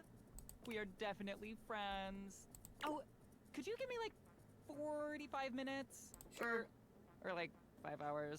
I'm just making a quick video and then doing a podcast appearance and then going on a date with... Ooh, their name escapes me at the moment. Some other fan! They won a contest. But after that, I am totally free and all yours.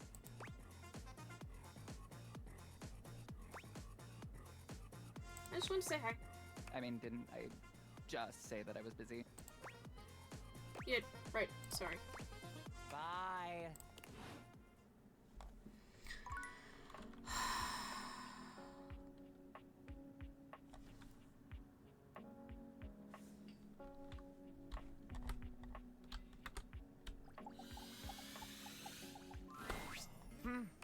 Yet you return. You must desire me in some way. The chance of critical colloquy beckons. Though your own scandal-mongering leaves much to be desired, I can take you under my labor. Scandelabra, Maggie needs to speak to you ASAP. Not yet, not yet. There are more important matters to attend to. No.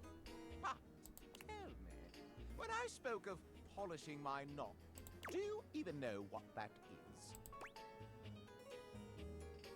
Abel told me it's the decorative part above the base. Correct. Abel loves to listen to me glisten. Now, where on me is my libro? I don't know. What?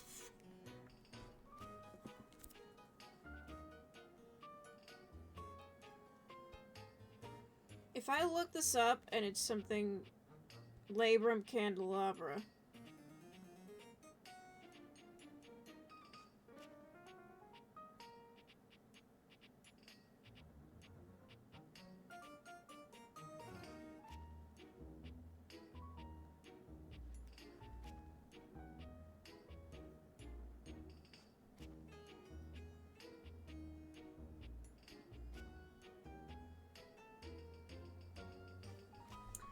Arm.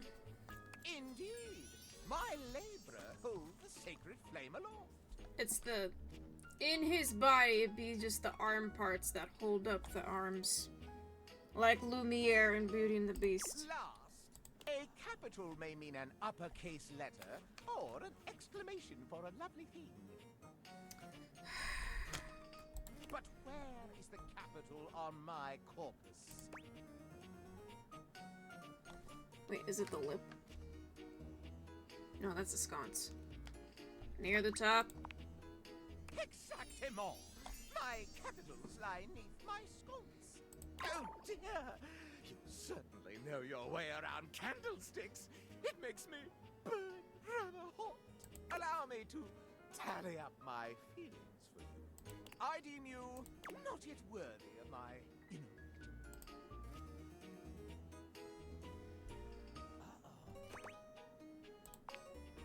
You must share with me more goings-on. It is give and take in the world of rumor, you see. Do you have any for me? You return. You are rather jejune in your jests. But to become one with a path of scandal, you must give as much as you take. Big scandal mag you found involves you. Truly? that magnifying glass. Well, well, well. It seems I am in high demand. Thank goodness. Huh. That's one way of putting it. Chat, the word on the street is someone you've been calling someone in this house counterfeit. Me? Why ever would I make such an allegacious allegation? We have a witness that points to you. I challenge you to produce them. You asked for it. Stepford! Hi, Scandalabra. Scandalabra's face falls. Oh, drat. Remember last week when you told me the silverware is fake? It's not real silver, it's counterfeit?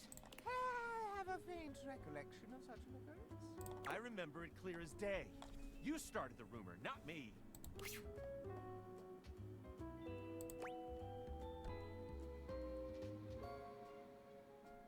What do you have to say for yourself? Yes, well, I was merely causing a stir. Can't do that. It's not cool to spread rumors, especially about others. Oh, candlesticks. You're such a spoil sport. The real question is why? Why the rumor? Why, you ask? Why? Scandalabra loses control, looking rather like a harried murderer at the witness stand. Because it's true. That's why. I've seen the silverware flaunting his authenticity left and right, and I simply had to put an end to it. When you've got real pedigree like I do, you can't bear to see others pretend they've got the same class. Oops. Quite a bold claim, Scandalabra. Can you back it up? Why, certainly. Why don't you give us your evidence then? All right, I will. First and foremost, true silver like me shines brilliantly. Have a look and see for yourself. I'm dazzling. The silverware in the drawer is dull. Even has some streaks on it. Second rate, obviously. What else? Second, there's no need to mark real silver. It's enough on its own and needs no stamp of approval. The silver in the drawer is all covered with stamps.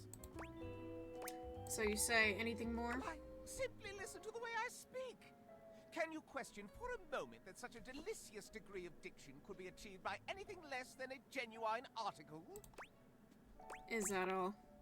I also pinky promise that it's true. All right, no need for further questioning. Case closed. Okay, now it's personal. Nobody closes my cases for me. Uh-oh. Easy, Meg. Let's break this down with a level head. Indeed. Let's separate fact from fiction and flush out the fraud. Where should we start?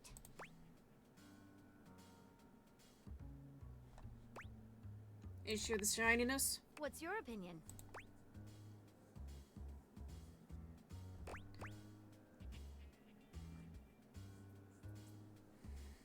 Doesn't silver tarnish? Precisely correct. Real silver must be polished to bring it back up to its highest luster.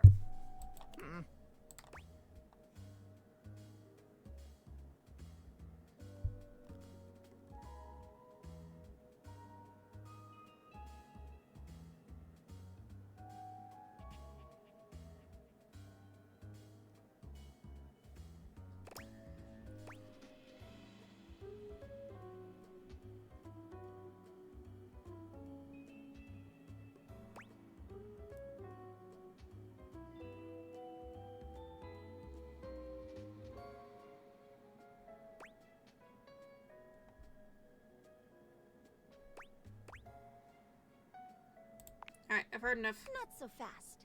You're forgetting one last thing.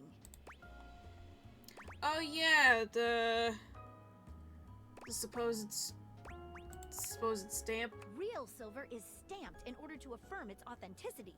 If we look on your bottom, however, Scandalabra, I suspect we shall find something other than such a stamp. Oh no, not my... Just look at the bottom of Maggie Toy slips Story around style. the Scandalabra, grasping his coat in one hand and lifting it to inspect his posterior. Aha! There we have it. Not a stamp of sincerity, but the note of a knockoff. Oh, the shame! Better explain yourself to everyone you started the rumor to. And then you can go apologize to the silverware for having besmirched his reputation with your own lies.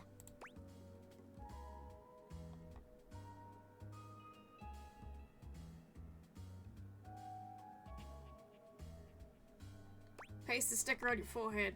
Scandalabra's expression goes entirely blank. All right. I know what I've lost. I'm not really a so-called Scandalabra. I'm a completely ordinary, cheaply made knockoff from Freehold, New Jersey. I just want to be special, you know? When you're mass-produced, you just get that urge to strike out on your own. Why is he hotter now that his Rebel voice knows is how like... it is. Shut up, cuck. Okay. I left the factory learning that I was essentially a defect from the start. A bum. But there was no need to lash out at the rest of us. You're right, Maggie. You're always right, Maggie. I've tried to dig dirt up on you, but you're squeaky clean. And for all my digging, all my messing around, I'm sorry. I still kinda get off on learning about all the relations around the house, though. He pokes the tips of his index fingers together in a gesture that reminds you of the way he used to present to you. If it's okay with you, I'll just watch and enjoy. From here. As long as no one is getting hurt, and you promise to tell no more tales. You have my word. Well then, I'll call this case closed. Stay out of trouble. What is your real name? Oh, just a completely ordinary candle kind of name. John Wick. An utterly ordinary name destined for mediocrity. You're quite certain. Well, Mr. Wick, stay out of trouble. We did it! You were wonderful. Wonderful. Can't work another mystery with you again. As a friend, or... Friend. Sounds good. See you on the next one. Maggie leaves you, seemingly unwilling to resolve your relationship in the presence of the disgraced Candelabra. Cool. Alright, got one last charge for the night. And for the stream. Let's end it off by spending time with Freddy. Time for a snack. Hey Fred, just looking for some cheese. Looking for some cheese is the kind of talk for someone on a quest. Yeah. This ain't a snack, huh? Nope, for Von Trapp. Wow. Haven't heard that name in a long time. Well, I got a block of cheddar with your name on it. Or, well, his name. Anyway, hope it does the trick. Freddy hands you a small block of cheese. Cheese! Excellent, thanks. No problem. See you later, cool kid. I am not a monster lover. I can make exceptions. I know it's probably like tier 1 of like, because there's monster lovers that this is me. This is my level. And I'm sure other people's level is where are they? Where are they? Him and also them. What is this? Silverfish. I don't want to achieve the hate ending.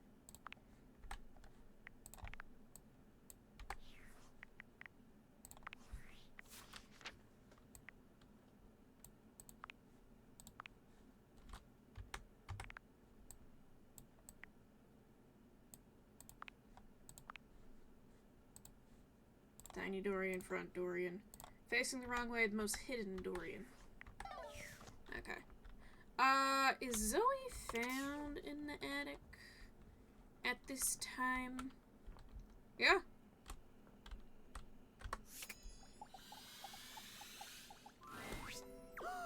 Hi! You're back again!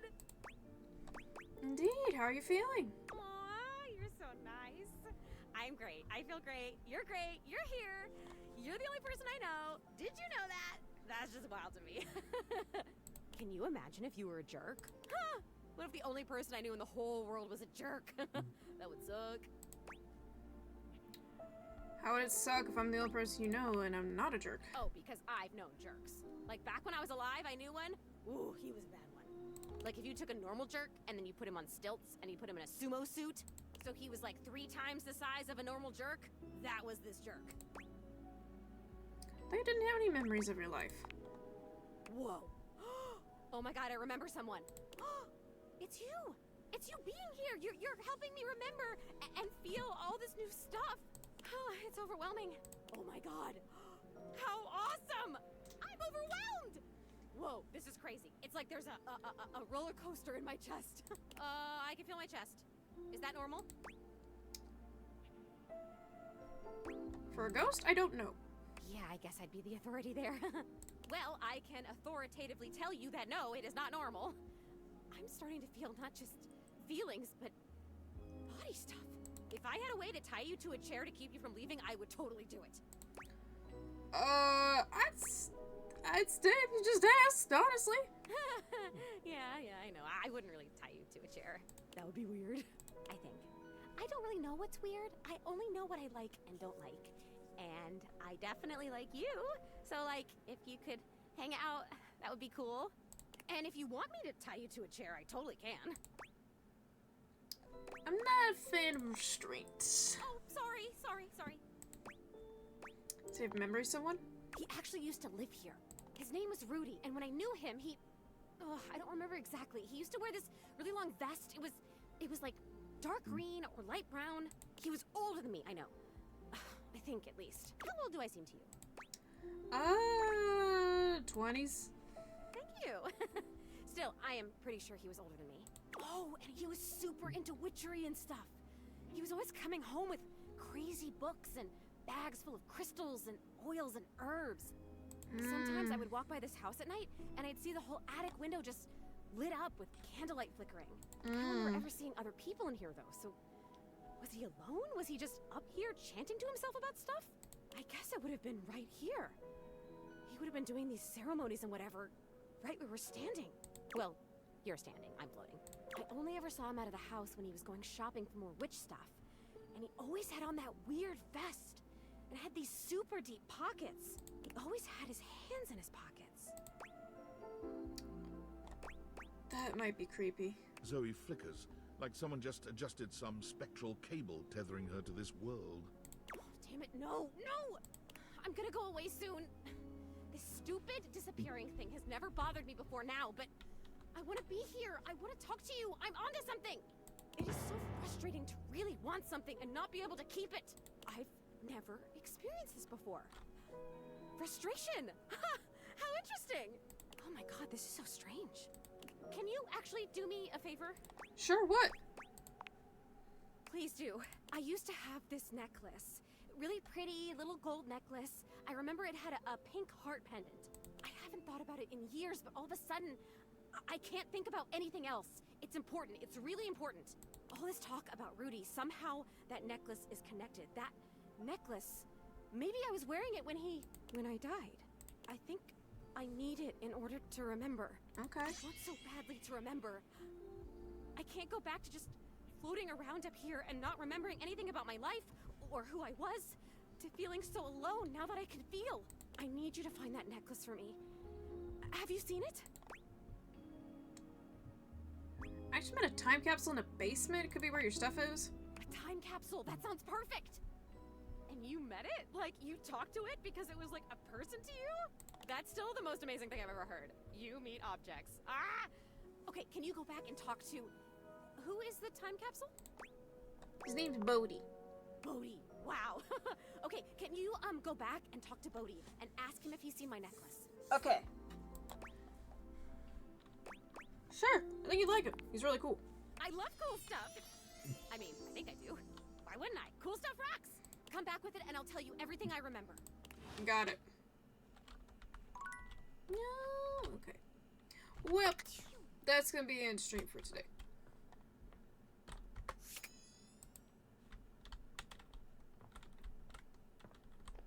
Hey, bitch.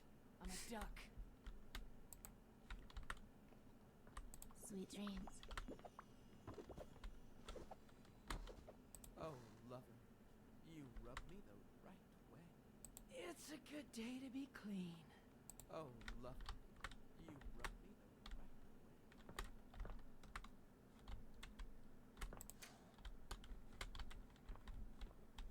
way. Alright, I think that's gonna do it for stream for today. Wanna snuggle? Oh, lover, you rub me the right way. I wanted to see if the thing, like, turns or anything. Or, like, if it opens up or something. Hey, my favorite scene partner! Hi!